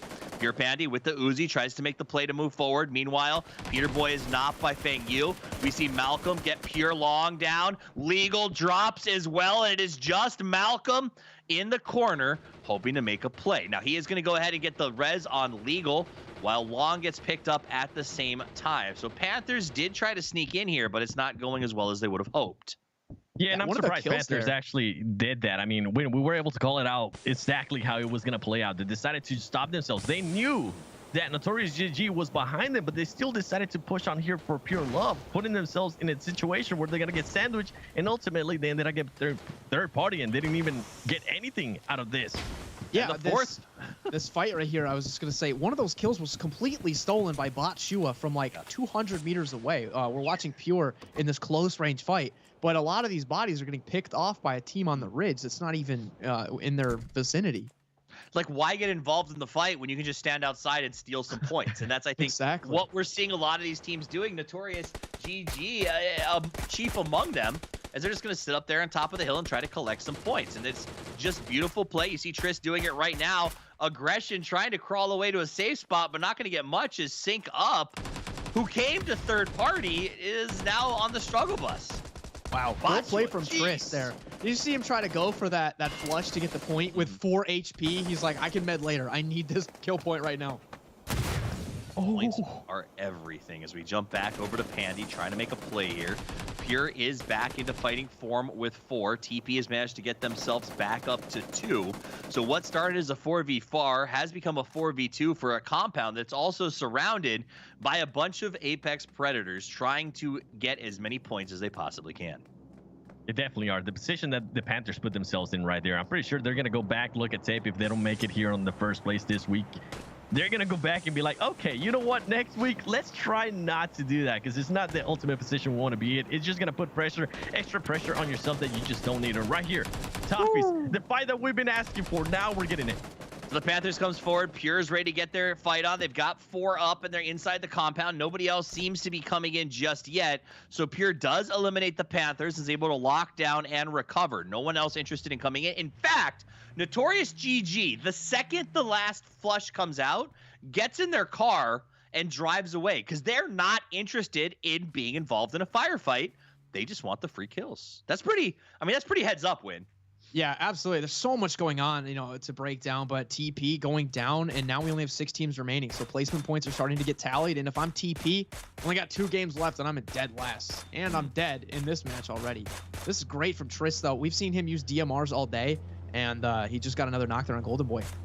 Notorious GG, you mentioned it, Toughies. They haven't had to get into a close range fight. They've been just outskirts, being able to pick people apart. And I think this is huge. Remember what Golden Boy was able to do earlier in the previous match to Pure Love? This is going to be great for them. This is another player that they don't have to worry about at the end of the match. They have 7 elims, by the way. That's incredible considering we still have 21 alive. They might put up M249 fan club kind of numbers in match 2 here, which would be a massive upswing. And that's what you want to see. I don't want M249 to run away with this. Sorry, guys. But we want to see it get real close as we go towards the end. Pure on the climb. BBN at 11. Nitrous also at 11 after going out first in the last match has managed to climb into 3rd place here, which is very, very impressive. And that's to speak to how just everyone gets a bad game sometimes, right? Like it happens. That's part of Battle Royale, 7. It is. It definitely is. But how are you going to be able to bounce back from it? That's what I want to see. And I know you say you don't want to see M249 kind of run away with it. I'm just loving the adjustments they've been able to do. Yeah. I'm just loving how they're able to adjust on the fly, learn on the fly. And that's actually very impressive. I'm pretty sure a lot of teams are going to be looking at this player and saying, okay, you know what? We like those qualities in you. How are you guys going to be able to translate if maybe you are put in the wrong position? Maybe you are forced to fight early on, and hopefully we'll get in there at some point in the next 2 matches. But right now, they're playing great. And they don't seem to have any intentions of slowing down. They had a good buffer. They could have shored up a little bit, played a little defensive. Instead, they're running 2-2 splits. They're third-partying. They're being aggressive. And that's what I like to see, is that's how you become a top team in North America, is when you have the chance, when you have the lead, you play like you've got nothing to lose. And that's what they're doing right now, and it's fun to see. Now, that shift is brutal, because not only does it leave the lion's share of the teams, it goes to a very tough area to play, Win. Yeah, and as Seven, I'd love to get your thoughts on what Pure Cross is doing. He's been out here for a while, and it looks like now with the zone shift, now he's starting to bring it down. But very interesting for them to send out kind of a scout like mid-zone like that. It is. I think they're just currently trying to get away from that swamp, trying to find a way to get into the actual zone. Right now, M249 was blessed with that. They don't have to move. They can maintain themselves. They're currently looting up even more. You see all those drones that are currently around them, even the airdrop too. This team is looking to get that back-to-back chicken dinner win. I think so. I love what Pure is doing too. I feel like they've made some of the adjustments. They would have more points than they do if Notorious didn't steal those points from them on the Panthers in that fight they had. But Pure came out of it, and they've skyrocketed up into second. Yeah, that's got a really smart. Like the idea that you went to battle with the Panthers and you came out with 4 and you put in some work, but you only got 2 of those kills. Yeah, it's got to be frustrating. And I do like what they did there. Cross has been scouting. He checked out the compound. He took some shots. He was already, he hit a jump as he came into the compound. I don't know if you guys saw it. He was already turning as he hit the jump. So he got shot at and was already on his way out just in case, right? So he wasn't put in too much of an exposed position. He calls the transition, and Pure will continue to look for somewhere to hide out. They're starting to show us why they were a top team in their lobby, despite a mediocre at best performance in the first game. So. They are, but right now, something that I'm actually not loving about Pure is that they seem like a chicken without a head. They're just running around trying to find their own home, but they need to see that killer instinct that I was talking about. I would have loved, hey, you know that there's a team right there. You know there's a compound that if you take, you're going to be in a very strong position. If Cross would have just waited a little bit longer for his teammates, if they would have made that push, even if it backfires, right? It at least shows us that you're willing to take on those fights. And so far, they just haven't shown me that, at least on the 2 matches that we have seen from Pure Love. Absolutely. Running around without your head is a surefire way to end up as someone's chicken dinner. And I think that that's maybe where the name came from. The team that stays calm, cool, and collected gets to take home that victory. Looking at this map right now, look at that split we're seeing out of our pink team, Seven. Toffee, something I want to mention right there. Golden Boy is back. He's back. They were able to revive a lot of their teammates, which is going to be huge. Something they're going to have to worry about is look at this team, how they're positioning themselves. This is the team that has been able to get all those elims by not even having to be close to the teams that they're currently eliminating. So they have to be careful with that and how they're going to be rotating in. And Pure right now taking their time. This is what I wanted to see. That's and big. Win. There it is. My goodness. There it is. That's huge win. Pure, is this? I mean, going into the final circles, it's a little bit of an open area, but that seems like a really great pickup for late game for a team like Pure. Yeah, for sure. And again, the P90 does take a special type of ammunition. You can buy more from the drone shop, but you do have to manage your bullets fairly well here. But that could be a game changer, and it could help Pure start to chop away at this almost insurmountable lead that M249 has already in match 2. Team Panthers out. Sync is out. We have 6 teams remaining as they start to see that circle shrink. 4 teams already solidified in decent defensive spots in the middle of the map. The other 2 trying to figure out where to go. The 2 teams that are still working in, though, have been non-stop battling, and that is what we're going to see right now as Notorious GG opens fire on Strange BD. Strangers BD. I mean, I'm actually surprised that their teammate decided to leave them behind. Revenge currently, he was able to make that push for the circle, but it completely backfired. Right now, he's trying to make that push up for that team to be able to find him, but I feel like it's going to be a little bit too late unless he's actually able to do some damage. Here we go. Revenge being able to get those clutch points. He's going to be able to knock one out. He still has to worry about 3 more that are up. I love that he was able to get that elim right there, Toffees. Yeah, it was a good backstab. Ultimately, he does go down as the guys from Notorious will push up. He was scouting, and Notorious let him go by so they could trap the rest of the team who was hoofing it. The trap worked. It did, however, cost them a player, but M24 not going to be mad about that. If you can trade 4 kills for 1 player in this point format, that's kind of a win-win. Yeah, That is a win-win. And I was just watching the kill feed go off the hook right there with several players going down. But I did love that play that they were able to send one player ahead with the car, and he did end up getting a knock and a flush, but only 1 point able to secure from that, unfortunately. I'm looking at the leaderboards though. Notorious up to 10 elims already, and we still have 16 alive on the board here. It's gonna be a big match for them, I feel. Basua just loaded a green flare. I'm not sure if it's too late for him to use it, so we'll keep an eye on that and see if they can get their fourth player who just got shot back. I think it may be too late, but we will try to track the guys from M249. Actually, wait, did they already get him back? I think so. It does go fairly late in the game, though. The green flares can be like a Hail Mary at the end, but you're right. It does reach a time when it does turn off. Nice snipe. Well, they got him back. M249. Jeez, that's got to be brutal. I wonder if you lose your kill when that happens. I'm going to have to double check that. I love seeing the customizations come out. I didn't call it out earlier, but there was a time when a player had a mutant and he walked over a DP, right? And in any other world, most of us would probably pick up the DP over the mutant, but he decided not to. And that's because he had the mutant customized to be fully automatic. And you saw Golden Boy went down earlier. He got recalled, so he didn't have much loot. He had that M16. I'm sure he would have loved a custom kit so he could make that M16 also full auto, because the burst was not cutting it, and that could have been the difference for him surviving. But unfortunately, he just didn't have that kit. Sleep hits an amazing shot. We'll check in with CPDD as they just open fire on Notorious GG outside in the field. In fact, your boys has literally vision on almost every team around this map as they're right smack dab what in is the going middle. on here? What? We got there just in time to see the M249 fan club walk into a mess. Oh, there it was, the P90. Yeah. Wow. This is what we've been talking about. M249 though, they're showing us flashes of the mistakes that we've seen earlier from them, pushing when they don't really have the whole team. If the whole team would have been ready for that push right there, I feel like M249 would have been able to just destroy Pure Love easily. Pure lost 2. It was basically a 2-for-2 trade, but because the rest of Notorious or M249 wasn't there wasn't much they could do about it. Now we'll look at down to communication. 100%. I feel like the communication right there, they're still working on it. If they're able to get it together, it's going to be interesting.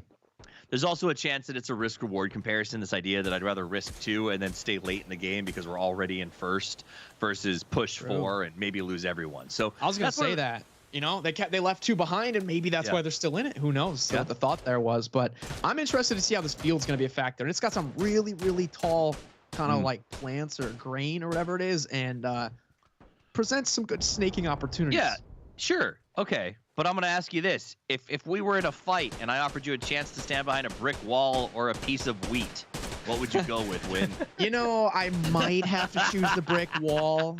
Just a guess. Oh, this is a rough spot for Notorious. This might be the worst spot they've been in all game. They're going to definitely lose 1. That's nice shooting by CPDD here, as it does buy some space for Pure to actually come in. And those shots open the door for Pure to take the building, the only building in the circle. Pure knows how important this is strategically. Your boys barely survives that grenade as they now try to get upstairs and lock it down. Pure needs to close this out quickly because the rest of the teams are going to be watching for their chance to make a move. Nice jump out the window, comes in the back, putting in a ton of work. The spray down is there, and somehow 16 survives. Oh Pure my is left with 2. Did he just wipe Pure? He got at least 3 of them. Wow. I think, okay, I saw 3 go down in the building, and the last one tried to get away, got picked off because there's 3 other teams staring at that house from outside the circle. And somehow, that's what it is. So you see Triss was the one doing the sniping as our team 16, CPDD, does stop the Pure attack, but they're going to be down to 3 and hurting.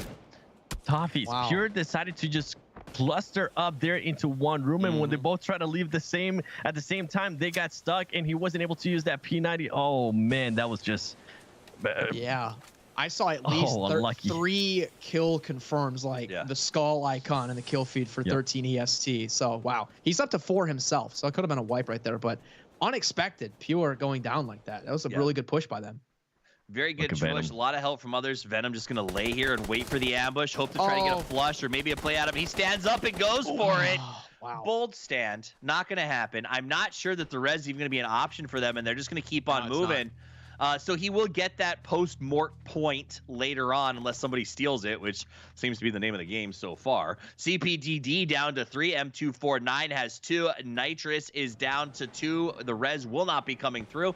And Pure is out. 11 kills, though, for NTRS, and it has been a very impressive play from them. Let's look in here as KitKat Sleep try to move forward and get the last member of CPDD, the last 3 members, I'm sorry, as they've moved across the street. Wow, My goodness, swipe! Custom AK. Woo! It can do that, man. Custom AK down to 3 as everyone tries to make their way in, making big plays. KitKat sneaks out of the smoke, hits the shot, and 7 will continue to push forward. The M249 fan club is not interested in stopping. The aggression is they just won't stop. CPDD is getting smashed. But with that, Notorious GGG steps in. They lock up the rest of the circle as those 2 fight, and ultimately, like, what? There's no other option. Let's take a look at it one more time. M249. Oof. A team that I thought it wasn't actually going to perform that well after they lost those 2 players earlier on the blunder. For them to be able to come out there with the 2nd place, and even more impressive here for Notorious GG. This was a team that didn't have to take any close range fights at all throughout the match. They were able to pace themselves, and they ended up with 14 illims. That is insane for that team. Notorious GG played the end circle incredibly well. I mean, let's be honest, M249 got super aggro and just took the fight to CPDD. But what that did is it just opened the door. Notorious said, all right, easy peasy. We'll take the rest of the circle. You guys enjoy your sparring match. We know how to get points. And they did it. It was a huge chicken dinner and a lot of fun. I look forward to hearing you break that down when we come back in just a few minutes, because I know that there's going to be some good keys. But that game felt different. It hit different than the other ones that we've covered so far. A little quieter. It felt chaotic at times, but it felt more managed. I don't know how else to say that. Yeah, no, I agree. I feel like we're seeing these teams fine tune, and it will probably continue that trend into match 3 and 4 as they continue to make adjustments and learn about the competition that they have here. Because remember, they didn't know who's going to be in this until they're in it, right? Because it's group play. Some teams advance, some don't. It's not like you can watch film and study up on the competition. This is a grassroots tournament. We don't know who's going to show up, but we do know that M249 is leading the charge here right now. But as they continue to play, they'll make these adjustments, and it didn't seem as chaotic in the beginning, even though we had 7 of the 8 teams jump in the first like 20 seconds of the plane path, right? I thought there'd be a lot more bloodshed early on, but there wasn't. I can't wait to see what happens. M249 started strong. They did well in this game, but Notorious GG says that's not the end of the story, and it's not. With 2 more games to play and a chance to go the distance, everything is on the line. We'll be back with the final 2 matches in just a few minutes.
We're back, and it's worth the wait. The games have been great. 2 in, and M249 has diamond hands as they continue to hold and try to get to the moon. Though teams like Notorious GGG insist that they haven't quite won yet. There's 2 more matches to play, and we've seen the cream rise to the top, but we've also seen some teams that looked like they were weak come out even stronger in game 2. So I think 3 is going to be important. But before we talk about game 3, let's remember the highlights from game 2.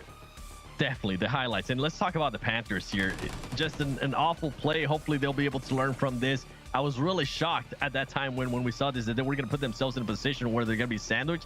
He ended up backfiring for them.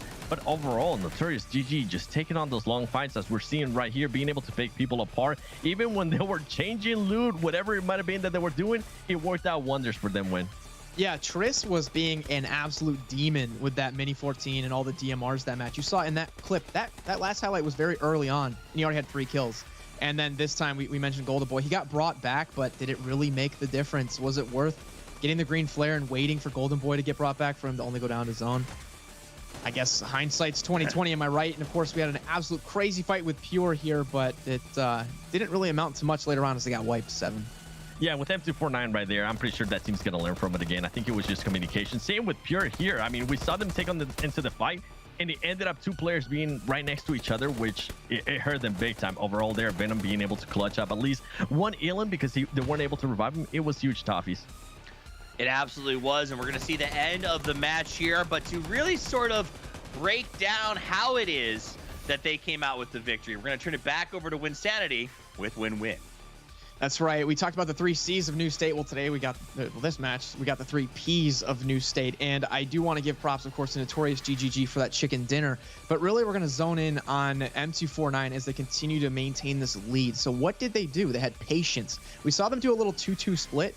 And even though half their team got wiped to Pure, it's because they left those 2 lagging players behind in the field that they were able to continue and be on pace for a 2nd place finish, which brings up the 2nd P, placement. They didn't get as many kills as they did in the first match, but they were able to maintain that lead or maybe even extend it because they were able to get 2nd place. And we saw them wiping teams. And not only is that a kill point, but every time they knock a team out, that only increases their own placement points, which also brings us to the 3rd P, perseverance. They obviously got knocked around a bit. They lost half their team, but they still made it into the final circles. And they have a really healthy lead here with only 2 matches to play. So this is all about M249 right now and who can dethrone them. Let's take a look at the overall leaderboard to see exactly who can, and it's not an impossible order. M249 at 35 points. Notorious GG actually very close in terms of overall eliminations, only 10 points to the rear of them. Pure Love, after a really, I don't say horrible, but it was pretty bad first match, comes out and climbs into 3rd. There's 2 games left to play, so M249 does have to be sweating just a little bit, 7, because only 1 team advances, and Notorious seems like even with a 1st and 2nd from M249, they're still chomping at their heels. They definitely are, especially with the way that they were able to play that last match. They pretty much the 3 Ps that Win was saying for M249, they were able to do it too for themselves by just being super patient. And right here, luckily, we got somewhat of the same circle. We're going to have Exhibit Hall, we're going to have Maul, we're going to have Cornwall and Chester. I want to see which team is going to be dropping out first. And if any of the other teams that we saw earlier, if they're just going to decide to stay in the plane a little bit longer and just be the last ones to leave it. Absolutely. A couple more Ps for New State, playing points per game. That's right. Playing. But reality is it has a massive impact in these matches. Not as much in Extreme because you can't have sort of the long drop options. But the reality is knowing when to get out, making those early movements. Like, look, this map was exactly the opposite of the last one. Last time we saw like 7 of 8 teams jump out right away. Now everyone's back to late drops, and 1 team, Pure, gets the benefit of being alone because they jumped out first. Yeah, a lot of opposites, like a lot of reverse psychology. It's so funny. Everyone thinks the teams are going to do something else, and then they all do the opposite. Psychology. Yeah, and then they're all jumping later, all jumping early. But yeah, it's a bit of a gamble here, but a little bit more dispersed, like you said. Not everybody out on the first jump. Parachute. Scary sight right here. Parachute. I was gonna say that's a scary sight right there. M249 just having a full town for themselves, gonna have a lot of time to loot up. get drone credits, being able to upgrade the weapons that they want to have. That's, I mean, they're going to be prepared, right, for that final fight. It'll be interesting to see if Notorious GGG goes down early here, because obviously they really commanded that entire last match. They got so many kills. They meddled with so many other teams. They messed with rotations. They kind of stole knocks here and there. If they go out early, it's going to change the dynamic completely, not only of the leaderboard, but just how the rest of the match is going to be played. Yeah, I mean, hopefully they're perceptive enough to realize the position they're in and try to go for maybe a middle spot, hunt out some kills, and stick to that third-party system. I think that, to me, that was one of the biggest takeaways from the last Game 7, was that we saw teams, in my opinion, for the first time, really striving to spoil more than anything else. They had no intention of joining fights, but they would immediately move to a position where they could maybe steal a point or two. Yeah, and I don't blame them at all, especially at this time in the game, right? The beginning of the game, even halfway through the game, you don't want to get a chance at losing any of your players. So if you're able to maybe get a cheeky point here and there, why not go for it? Something that I am going to love from here from Notorious GGs. Look at how spread out they currently are. And they're more than likely going to be going to Anchorville. And on top of that, they also get Exhibit Hall for themselves. If they're able to rotate there, they're going to end up getting so much loot to their names as well. But overall, this split that I'm currently seeing there from Notorious GG, you're not seeing it from any other team besides, I mean, Ubies is currently out by himself in the middle of Bumville nowhere. But, you know, I think that what we've seen across the board on this drop, as we look at it on the map right now, is that teams understand very quickly. It took us, you know, when we launched Battlegrounds Esports, it took maybe a couple of days for people to realize you don't want to fight early. There's just no benefit to it for really anybody. Here, there is a little more. I think you touched on this, Win, when you kind of brought up the idea that if you can get a 4, you know, if you can get a trade, maybe a 2 for a 4 and get your recalls in, because there's time, that it could be valuable to go for an early fight. But a lot of these teams can just be defaulting to it's just simply not worth it. We got an early fight brewing here, though. Moon, iOS, and crew here kind of gave their position away, calling in that drone. And Team 5 is taking advantage. Look at that aggression pushing right up on Benji. These guys are coming out hot in this match. Woo! Violent by nature, not because he hates you. He tries to make the play, but ends up getting knocked down. Aggression from Sync Up comes up to the high. And absolutely unbridled as he takes them out. And I don't know that Violent by Nature really wants to play this out. If I'm them, I mean, maybe we just bounce. You know what I mean? Like resummon, get your boys back. I don't think summoning is the word, but you know what I mean. And get him back into the match and come back and play some more because, hey, you got caught off guard, man. They definitely didn't. I think they're just trying to reposition themselves. They're one of the players, at least you can kind of see him there as this Ghost is trying to drive away. He was trying to get a different angle. This player right here with no honor. This is perfect. It's gonna at least give his teammates some insights. Hopefully he doesn't shoot if he sees anybody, and he's able to relay all that information, because right now what this team is trying to do, Team 3, is just trying to find those angles so they don't get surprised. And with no honor there at the top, having all the other sides of the little town, it's gonna be amazing. Violent by Nature doing a good job of covering right there. You can see with no honor really in a great, as you said, pole position to make sure that nobody has a chance to cross the street. But he's going to keep it low key, and he wants, you know, to get that pick off if someone does decide to try to make the cross. It does not look like Violent by Nature has any intention of leaving, despite the fact that the blue has passed. Both of these teams are now fighting against each other and the mechanics of the game. If you have zone problems in the first like 2 minutes of the game, I think you need to get a new jump master, jump leader. I mean, that's true. Like, you have 99 problems in this game. The zone should not be one, especially in round 1, right? Like, get up and get going. And I think that's about pacing. You know, it's the idea of just having your jump master, your IGL, your overall statistician, understanding. But you brought it up earlier, Win. This is the first time that these teams have A, competed at this level, and B, done it in a new format, Extreme, that was just released. Yeah, exactly. There's so many new adjustments they have to make. It's not like anyone has years of practice in BR Extreme. It's only been out for a little bit, but yeah, hopefully in the future they don't put themselves in such a precarious spot. They're probably hoping to sneak around the edge of zone, get unnoticed, and did not expect another team to pull up on them, you know, with such aggression. No pun intended, as we watch aggression here. It can be intended. It can be intended. Fully intended. As it should be. As it should be, my friend. If anybody loves puns, it is I, Toffees. I think the only person who makes more puns than I do is probably Porosaurus. That guy tells so many dad jokes. It is out of control. Y'all get to meet him coming up in the future weeks, because this is not the end. This is the beginning. This is our first influencer event for the New State Mashup. It's brought to you by Wynnsanity, but we got 2 more of these coming down the pipelines, as well as 3 open qualifier weekends to determine the 16 teams that get to go to the $200,000 grand final. And this is just the beginning. If you guys at home still want to sign up, if you want to get your chance to get in the game, you can do that right now. New circle, about to shift. Break it down for me, Seven.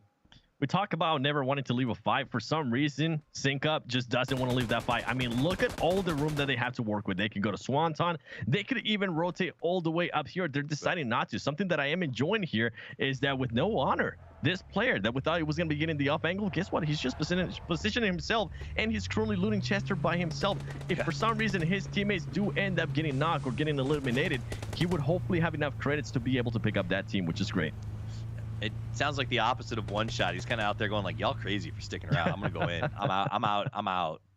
So he does bounce off. We do finally see, it looks like, Sync Up decide it's best if they just leave. Though not everyone seems to be following. I guess they're kind of splitting and maybe trying to bait camp them on the other side of town. No, they stopped. They came back to fight. I don't even understand why. What are you doing? It's that pride. It has to be that pride, but at this point, please back off.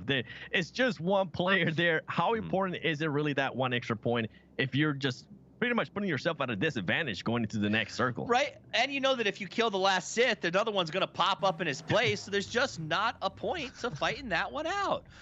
We'll see what happens. As Sync Up does look to link up and theoretically rotate away. Meanwhile, that circle has moved towards Anchorville, and teams are very much bunched up on the south side. You're going to start to see here as we join Triss, a lot of free shots as all these people are trying to rotate in and find a little bit of real estate. Yeah, Triss this player again, right here, when DMRs. this player, TRSS, he ended up getting with 1,200 damage, if I'm not mistaken, on the previous match. So this is a player I'm going to be keeping a close eye on, because he's been able to perform, especially after what we saw last time from Notorious GG. Yeah, he is just proving to be a master marksman here. He's got the SLR this game, but it was Mini 14 last game. And when you're in that type of role, you steal knocks, maybe get like a cheeky knock here or there, and you just really, like you said, build up the damage, because you're just hitting people left and right all the time. Even if you're not getting knocks, right? You're just weakening those armor, those vests, breaking those helmets, just being a constant menace from long range with those DMRs. Am I getting deja vu, or is M249 in the exact same spot that they were in the previous lobby? Yeah, in the previous match? I think it is, and I mean, this is actually great to see that, because now they're starting to get into a path, right? They're starting to get the rotations down, which is even scary if some of the teams are not going to be able to snap them out of that. Yeah, absolutely, and I think that there's a consistency too. Like you. When it comes to looting as well as defending, there is a theory that playing the same spot makes you better, right? It's like loot efficiency. The more that your team drops in the same spot and gets good at looting it, the faster you can rotate. At the same point, the more times you and your squad hold down the same compound, the more you start to understand just instinctively what the rest of your team does. You know its Revenge is going to watch the Eastern Hill, and you can choose to do something else. And that's sort of where teams that have done this for a long time, you know, maybe with other different formats or different titles, we'll start to excel little by little, because we'll start to see what they've picked up over the years of sort of training these battle royales. Oh man, I was gonna say, I was hoping Sync Up would kind of send a scout there towards the top, towards Anchorville, because Anchorville is just wide open, and it's just been one team that I've seen them use as scout, and that's gonna be Pure Love, and we really haven't heard much from them here this match. Yeah, they jumped first and had that whole side of the map to themselves, and since then, it's just kind of been crickets. Win. Yeah, it's I think just what we talked about as we progress in these matches, teams make adjustments. You know, points become more scarce as we run out of opportunities to go up in the leaderboard. So it's no surprise to me that it's a little bit quieter here early on, other than, you know, kind of that wacky fight we saw with Sync Up and VBN. But I'm sure, you know, it's going to get hot here quickly as these teams continue to move around and stuff. Yeah, those cars looked amazing. I don't know if you guys are listening. Can the Battlegrounds team borrow the New State skin team sometime? Because they are Like, this looks amazing. That Halloween car skin was too good. That was awesome, actually. All right, so let's jump back over. This is Team 10 or Strangers BD. We're going to do our best to translate numbers into names for you guys. But remember, this is our first Open. Like, a lot of these players, most of us have never had a chance to see before. They're making a name for themselves and their teams. And I do think sometimes that's going to affect the way that they approach these games, knowing that they are being watched by a lot of folks who've never seen anything like what they're doing before. 7.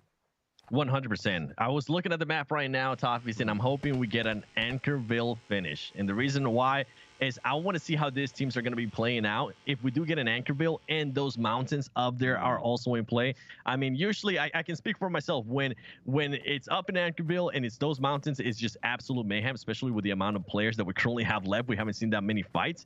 It's going to be interesting. And in case you're wondering what I'm talking about, this right here, this is absolute madness. The terrain changes are fun, especially if you get to watch it like we are right now. Yeah, I think on the entire map, that might be the highest point.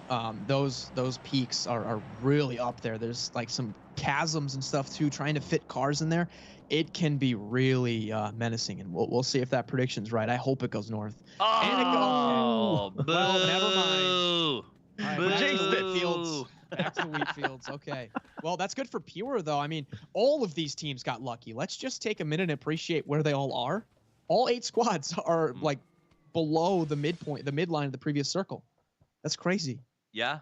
And you know what? They all lucked out because nobody, if it had gone north to Anchorville, the amount, the great migration would have been fun to watch, right? Oh, As yeah. everybody tried to make it up there.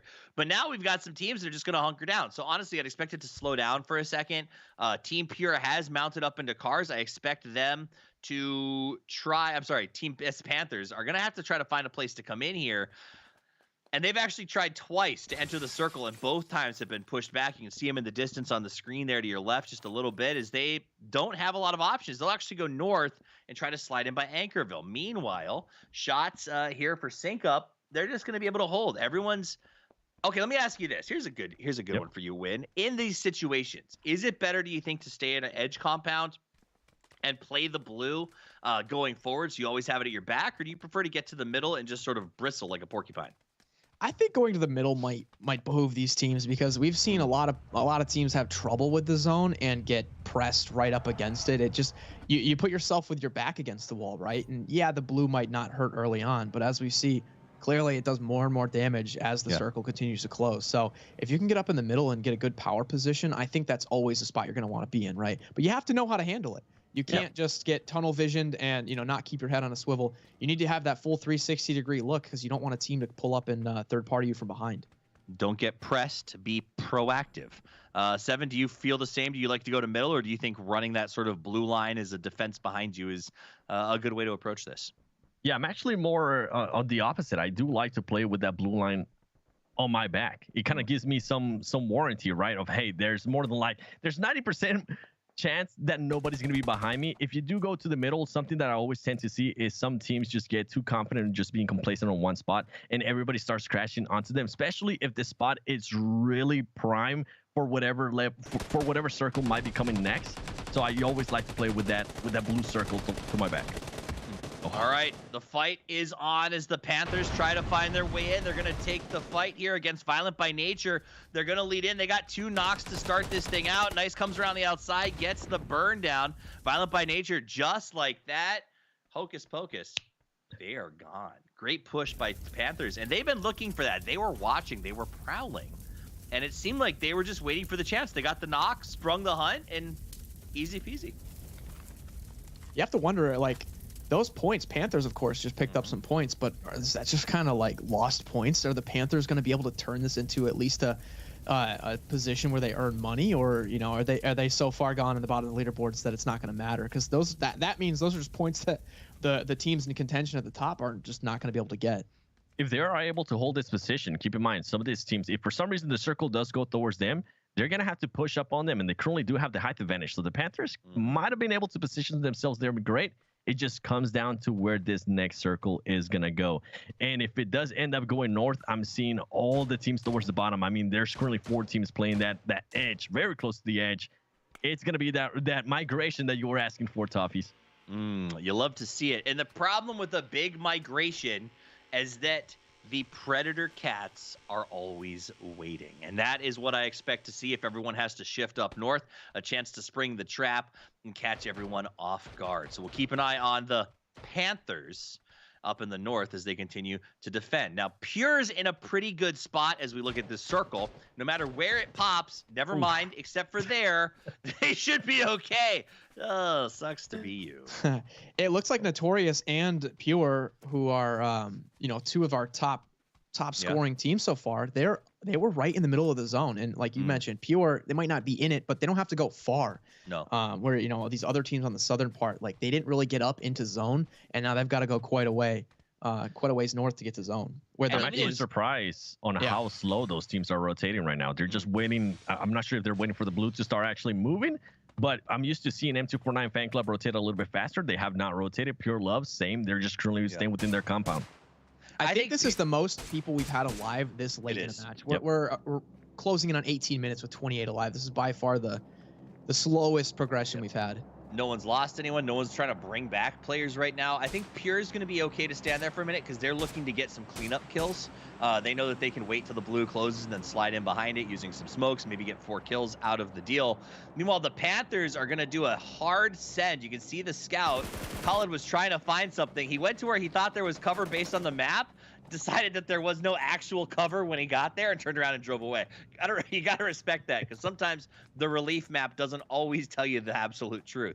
So he decides to try for something else as they move back to their spot. Meanwhile, you can see the overfly here. We're gonna check in with Notorious GGG. They've got a great compound. They're in the circle. That is the winning position if they can keep themselves from getting hard crashed. It definitely is. And they need to be careful because the team is looking to hard crash them. Right here we go. Oh man, they're bringing the heat. heat. You asked for it, you got it. CPDD comes in. They want to play it. Lex is going to be up in charge on top of the rock. He goes to the left, doesn't get the sight. Wants to come out, but he looks the wrong way. Down he goes. That's going to be the drop, and just like that, the guys for CPDD do take the house. TRSS knows there's 2 knocks. He wants to go for the flushes, gets 1. Knows the other's outside. He watches the stairwell. Nade's going to come down, dodges it. Door shot, looks left, goes right, ends up getting a trade. Your boy jumps down. Try to make the play here. Can he finish it off? He's got to duck back, gets the reload, goes for the spray. Now it's a 1v1, and now it's a 1v none. The fight is done. Notorious GGG gets the flush, gets the res, and walks away with 2. But they keep the compound. Wow. They closed the gap a little bit on M249, coming into this match down by 10. Now it's only a margin of 6 between first and second. The question is, will they have time to get their players back up and running? They bought some space. No one else is pushing them, 7. Yeah, I think at this moment it's too late. I think at this moment it's just they know it's just going to be 2 players and they have to position themselves. Hopefully get as much loot as you can from those bodies that you were able to just get rid of and worry about M249. We've seen what M249 is usually able to do. This is a scary team. They currently have all 4 too, and Kairos is playing with the team. I was going to point that out earlier. He was by himself. He finally decided to just, you know what, join them a little bit, and that can be scary. M249, they already got into chicken dinner before, and I'm pretty sure once they saw that leaderboard, they want to extend that even more. They do, but they have a long way. Go ahead. Notorious did get a revive, by the way. Botshua quickly popped a green flare. I was going to say, if you have it, use it. You know, just tell him to go lay down somewhere and go for placement points. You know what I mean? Like, it helps, you know, just to have someone somewhere. Yeah, here he comes flying in. Luckily, he was in zone, so that's not going to be a factor. But yeah, they did get a recall.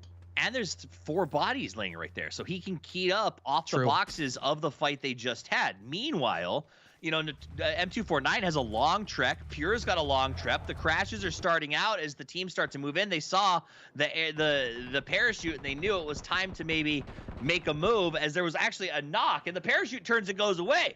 The man they just called in, he's going to drop a little farther out because of what you just said.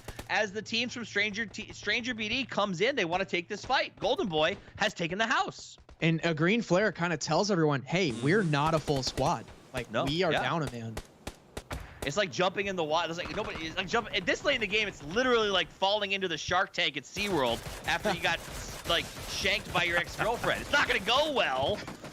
Venmo up on top. Vino M, not Venmo. We're not brought to you by them. Getting some nice shots there. And let's jump over to M249. Is Ben going head to head here in the smoke with Pure, back and forth? there's just, I mean, honestly, nobody wins with this fight. Look at the smokes. I love them. These little clouds, but it's not very pleasant for them. No.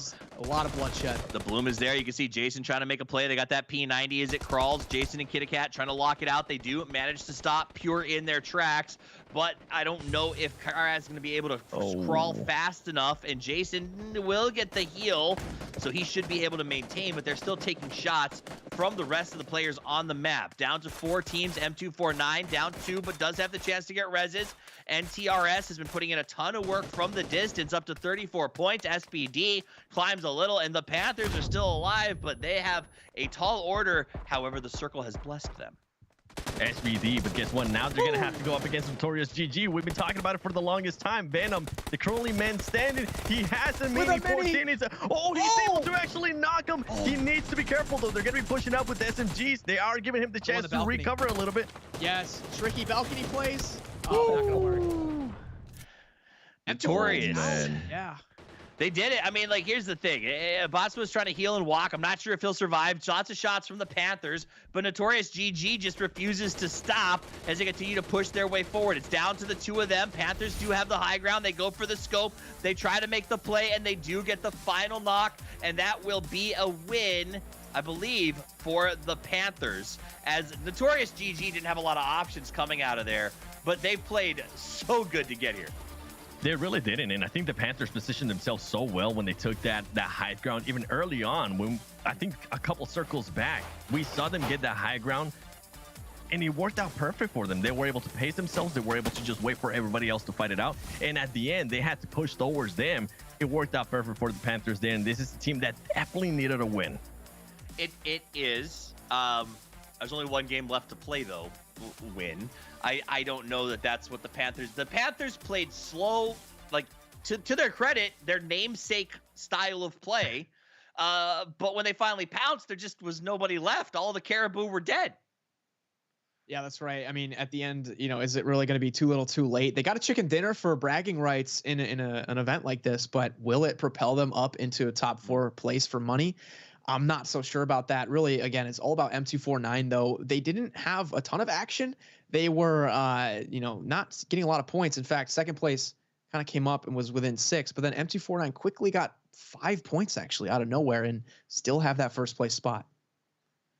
They did, you know, I think it's going to come down to this 2-horse race at the end of the next game. We're excited. It's on the way. I want to give a shout out to Panthers because I guess 75% of the time it works every time. That said, it may not be enough because it's becoming a race between the big 2. Get back. We'll be here in a few minutes with the final match.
The penultimate game has come and gone, and we are now watching a two-horse race as M249 and Notorious GG race neck and neck ahead of the rest of the pack to take home their big win, $2,000 as well as a bid to the grand finals. My name is Tavis. I'm joined by Seven Worlds Gaming and Wynnsanity with all of the action. There's one match left to play, but before we get into that, let's take a look at the highlights.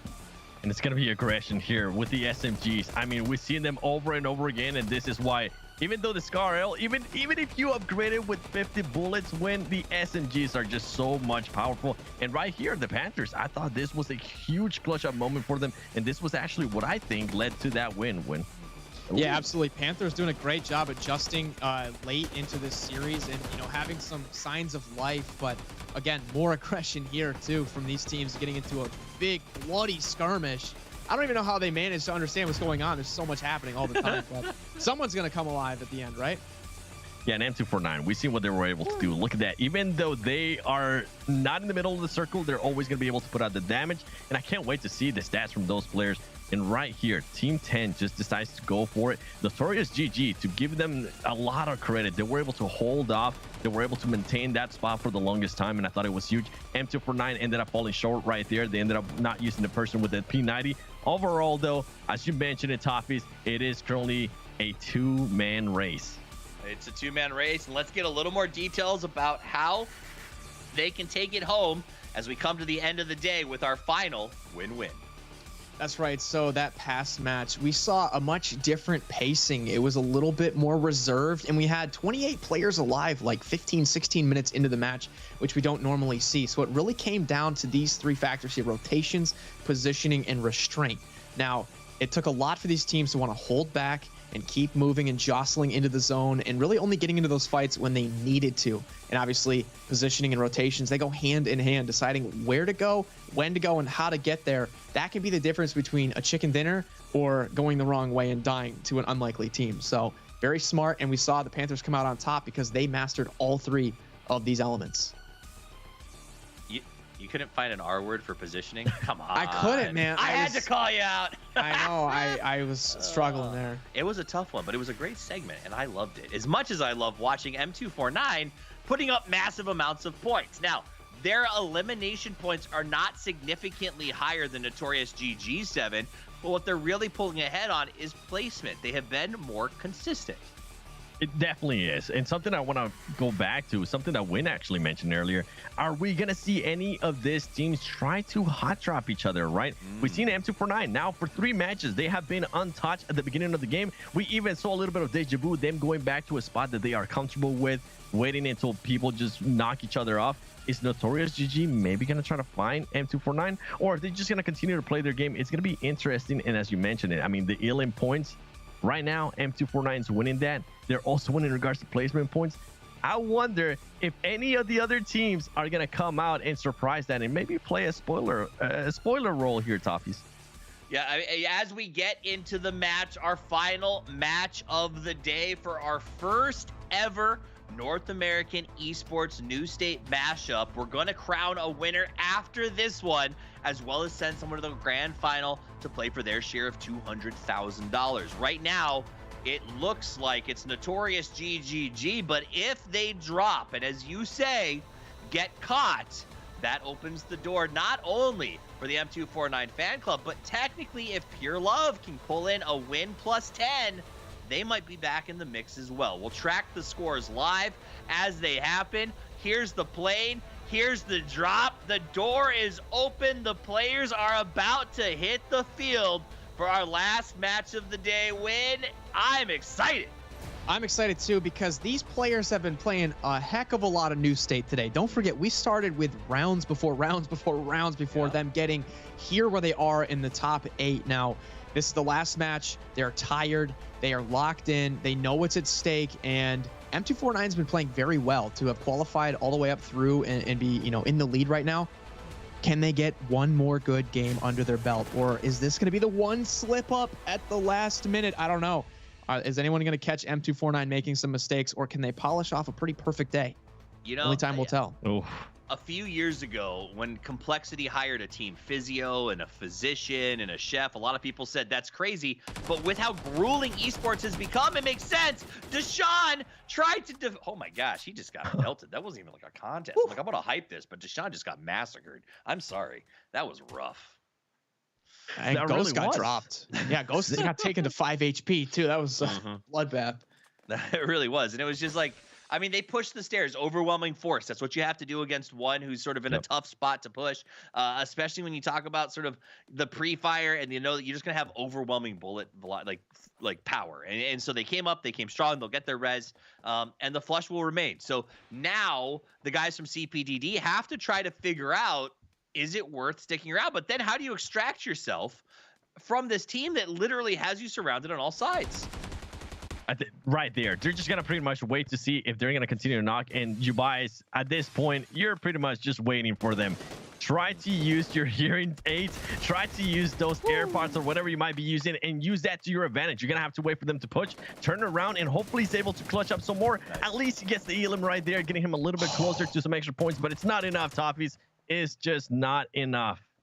It isn't, so that will be the end of that. The rest of the team will drive away. I think there might have been a bit of a conversation in CPDD of like, should we fight this? Like, we go get dinner early if we do.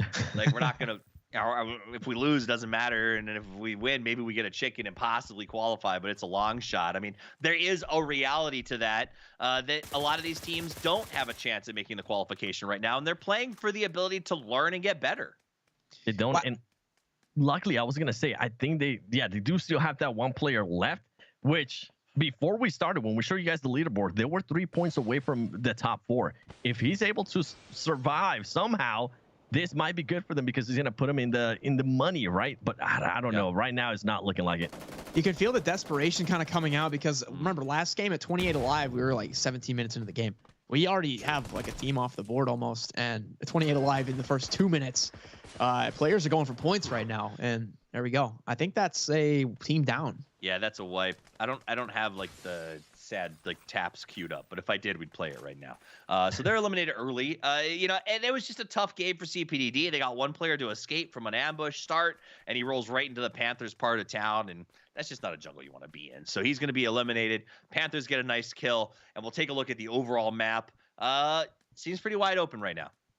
It really does. And something I kind of wanted to highlight, we see M249 fan club over there. And then guess what? Notorious GG, once again, with that wonderful spread that we've been seeing out of them, nobody's challenging them. They're still playing their game. And I'm actually really surprised because guess what? Some of the teams that currently need those points, right?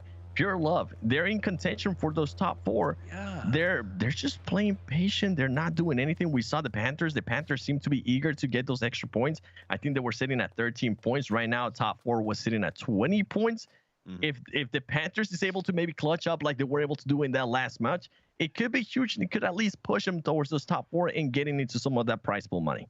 Yeah, I think that's a really good point, and I think it comes back to what you said earlier, Win, this idea that because we have the green smoke, because you can bring players back, if you're in a position where you need to have, say, 10 kills plus a win to make the advance, take the early fights, right? Try to get 4 kills, try to get 6 kills, and then you have plenty of time to go around and find the drone lane to get everybody back up and running, and now you're only at a 4-kill deficit as you go into the final circle versus playing a little passive like Pure is. They're going to have to get their 12 kills and a win all in the back end of the match. Yeah, you can play recklessly and, go get a squad wipe and maybe lose 2 or 3 of your own team because you can get them back. In previous titles in PUBG, the more hardcore experience, you wouldn't take fights because you didn't want to risk losing a man or 2. But in this game, well, if you do, just bring them back. And in Extreme BR, it's easier than ever with, you're starting with cash in your pocket out of the plane. Yeah.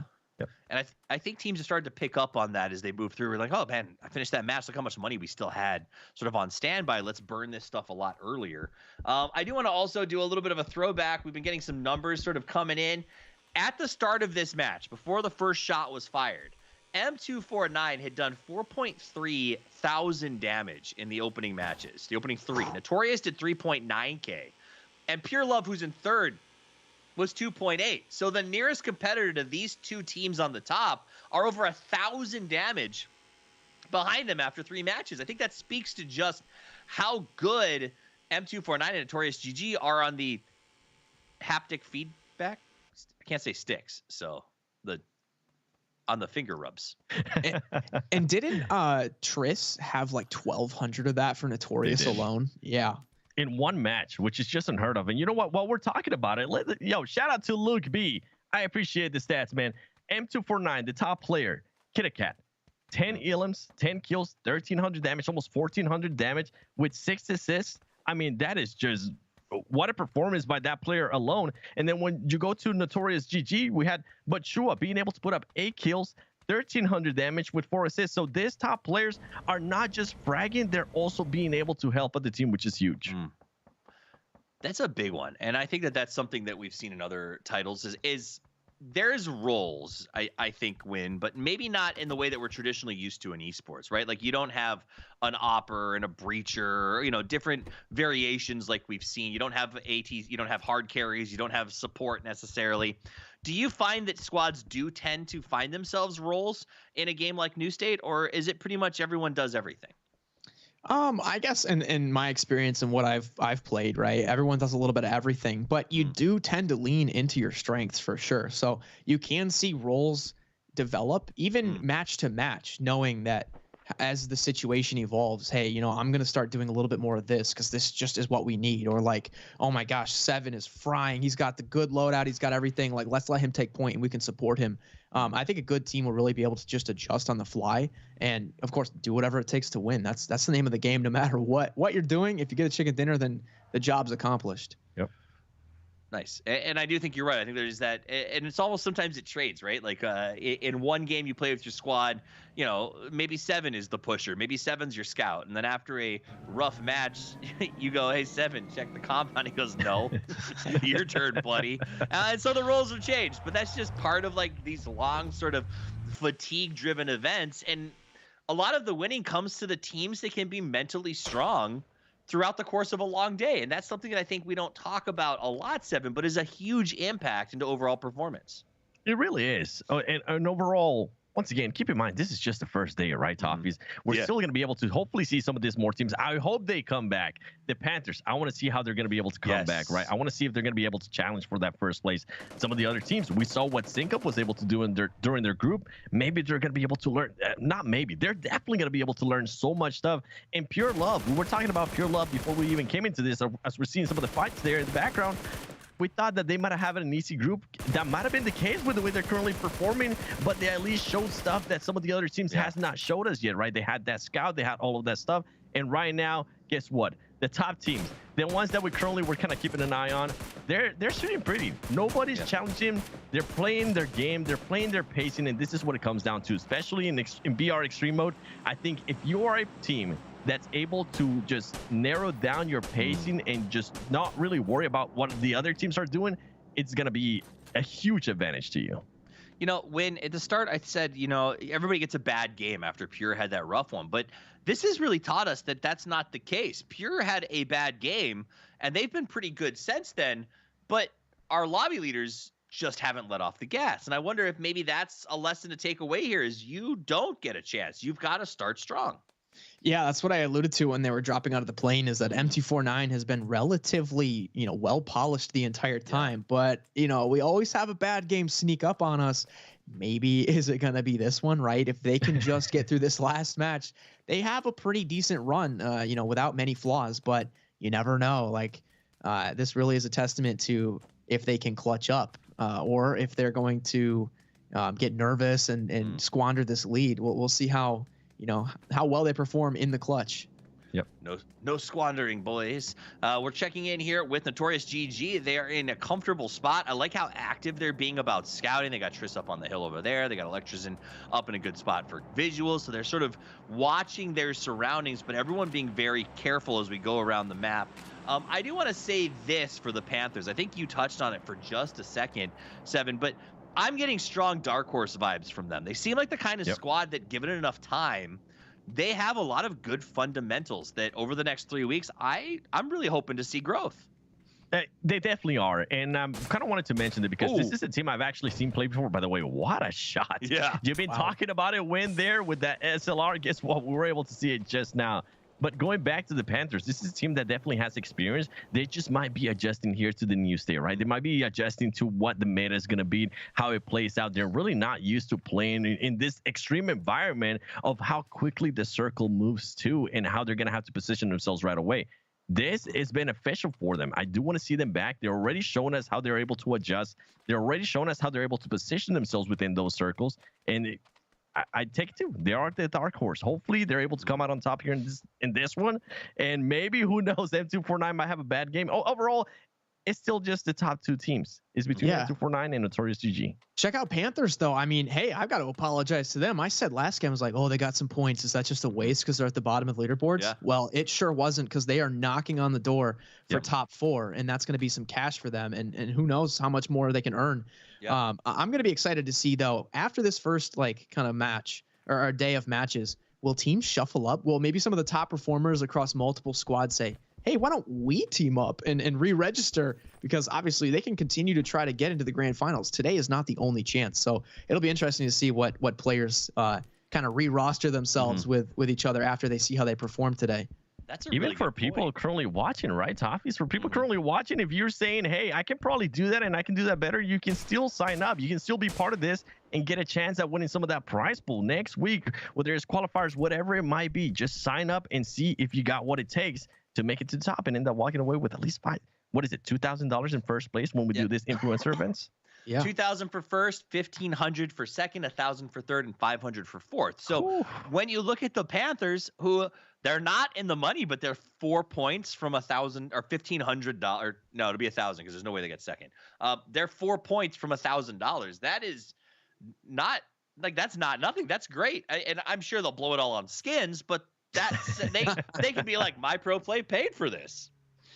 Yeah, considering they were in last, like an hour ago? I mean, I'm sure they're going to be happy with anything. And it just goes to show you can turn it around. One bad game is not going to completely sink you. That's true. It won't completely sink you, especially when we talk about the Open Qualifier, right? We're playing tomorrow.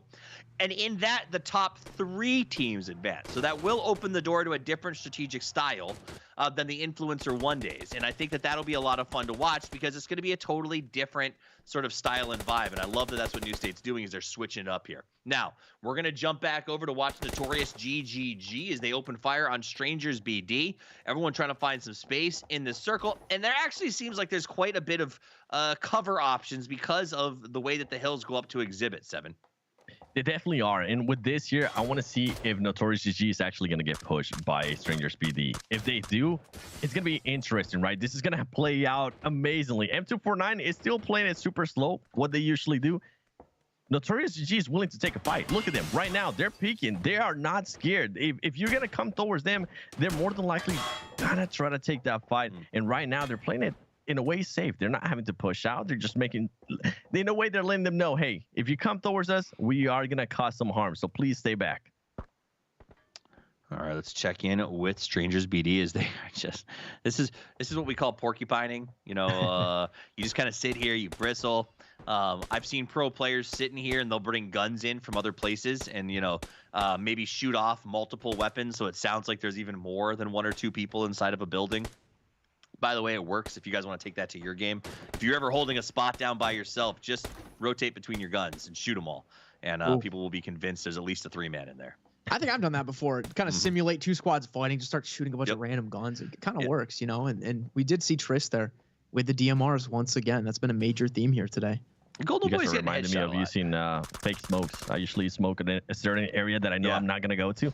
Oh, I do that. Smoke left, run right. You know, I fall for it every time. It's so funny. They really do. But I mean, can you blame anybody? Like and that's the beauty of these kind of games, and that's what drew me to Battle Royales in the first place. Is it's not all about mechanics. Sometimes it's about outthinking your opponents, and that really adds a whole new layer to this game. As we watch Peter Boy, this is from the Panthers, trying to get a couple of good shots. We saw him get one of those hits on Golden earlier, and they're just having some reducing resources, right? Hurting the helmets, hurting the vests, making the final circle a little bit easier. Kind of looking at Pure Love, you know, they came out of the previous group with 43 points in 2 games. Yep. They're now only sitting at 22 points after 3 games. So it's maybe a little bit of a rude awakening for them to come into this competition in the round of 8 that we're in now. Certainly not, you know, what they were used to from the previous round. Yeah, considering that in the previous round, they appeared to be that aggressive team, right? Now they're being met with even more aggression. I mean, the Panthers too being able to be aggressive, even though right there they're able to knock off Khaled. Overall, Pure Love is going to be learning so much stuff from these matches that I'll say it again. I'm hoping we get to see a lot of these teams again. I want to see the progression that they just keep improving, win. Yeah, we've gotten pretty lucky though too, because we were worried in the beginning, is M249 gonna like just run away with this, and it's not even gonna be close. But you know, Notorious is hanging around, and they're giving us a good show all the way to the very end. Look at the teams that didn't even have to move. Right, I was saying, dear teams in the lead, would you like a final circle? But that's what I mean. As weird as funny as weird as it is, I kind of want to see that, right? Like I want this to really come down to these 2 teams going head to head. So if some people could feed a couple of kills over to the team that needs it, get us a little closer, and then maybe it's all, man, if this comes down to a 4v4 for like the ultimate win. Imagine like those points are gonna decide it. Oh my gosh. Yep. I mean, it's 39-46. It's not that far a shot for Notorious GG, who is actually in a better spot to get pickoffs based on the map right now, to put a couple of extra points on the board. And then remember, winning is 4 more points than second place, so that does change things quite a bit. But let's take a look at the aggression coming out of Sync Up as they try to move up here up the hill to where Pure Love is. Pure is kind of all over as they try to make their rotation. I think they're not going to get much out. They're going to stop. Oh, they're fighting. Okay. Ooh, they're actually going to go for it. Remember, they usually use Cross as that scout player. Right now, it seems like Sync Up is debating for it. Nah, I think that's the smart play right there, Sync Up. Good job. They're deciding to back up, and they're going to go straight into Notorious GG. Right now, what I want to see on a M249 is hopefully they're getting a lot of right shields. Look at the mini map. Yeah. It was chaos in that last scene right there. You could barely see the circle. There's so many players around. Still 28 alive, 18 minutes in. Notorious GG is now being infringed upon by our purple team. Botswan actually is inside the compound with them, so we're going to see how that one plays out. You can see the knocks. So Notorious GG getting what we wanted, which is a couple of potential kills here and a few more points on the board. Meanwhile, on your screen, you're going to see Pure Love continuing to try to cause some damage over there to Violent by Nature as they leapfrog across this map. Panthers just got a kill too. Obviously, they're on the bubble of money, and car drove past them, and they were able to rip Sunset out of that vehicle. I'm trying to figure out what Aggression's currently doing. He just did the craziest drive of his life. He passed by the Hunters. They lost the player. He passed by M249, and then he ended up being in the exact same spot where his teammates ended up dying. Notorious picked up points there. They're now only 4 behind. They did. And remember, 6 for second, 10 for first. If it comes down to a showdown, it may actually go the distance. Meanwhile, the battle for cash is to be in the top 4.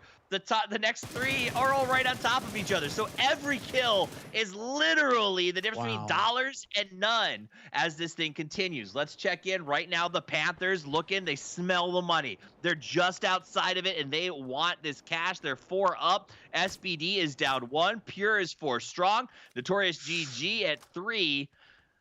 And the Panthers get to 4. So currently they're in a position to get $500. They're opening fire. They're causing a lot of trouble for Notorious GG right now, who would like them to just leave. Like, leave us alone. Like, we want 200 grand, man. You can have the $500. The Panthers saw what happened in the last match when they ended up with high ground. They're trying to mimic that right now. And I love the spread that they currently have, right? They have Peter Boy looking at M249, and now we currently have 3 players here very close to Notorious GG. Notorious GG is going to have to take this fight. The perfect play here would be if Notorious GG can knock one, just full send it to them. But I don't think they have any vehicles because they really haven't had to rotate in so many circles. M249, they're the furthest from zone, and they have yet to pick up a kill. So they might be feeling a little nervous right now that this one's slipping away from them. They've got to make a big play here, and they have to do it quickly. And no one else has to at the moment. In fact, Peter Boy could be a spoiler for them if they try to rotate in that direction. That's why Panthers has players still sitting out here. So they're going to have to make a big cross across the open. Going to cause a lot of trouble. Now, when Pure enters this circle, that may be the door. Here comes the rotation. This is a big moment. As you see, Notorious M249 is going to come in next to Pure. They're going right by Panthers Pure. Opens fire. Pure is waiting. Let's jump over there as Pure starts to open the spray. Sleep in some trouble. Kyrox jumps out. He's got that Thompson. He's shooting everywhere and anywhere. The smokes are out, hoping for something. Pure is getting dominated right now. They did lose Kyrox. Immediately the Panthers are interested. The Panthers smell blood. Look at them coming over to try to get these shots. Pure is out. I think that was the elimination for them. Pure is out, and that was huge for M249. They needed those kills. They needed them big time. And right now, I'm loving what I'm seeing from the Panthers. We talked about them being the dark horse. Guess what? They're truly showcasing it right here. They sense blood in the water, and they're going for it. They're going for it.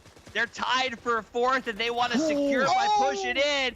Pure out. M249 out. 52 points is all they got.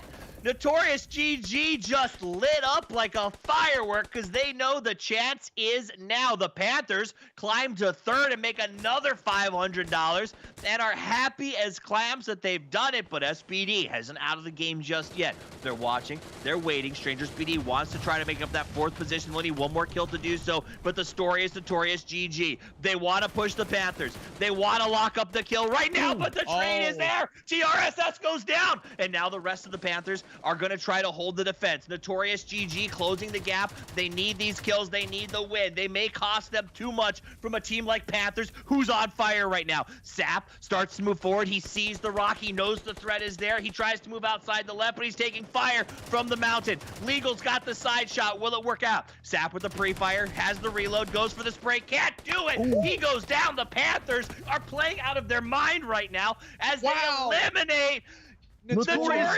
GG. Panthers just saved M249. The Panthers win.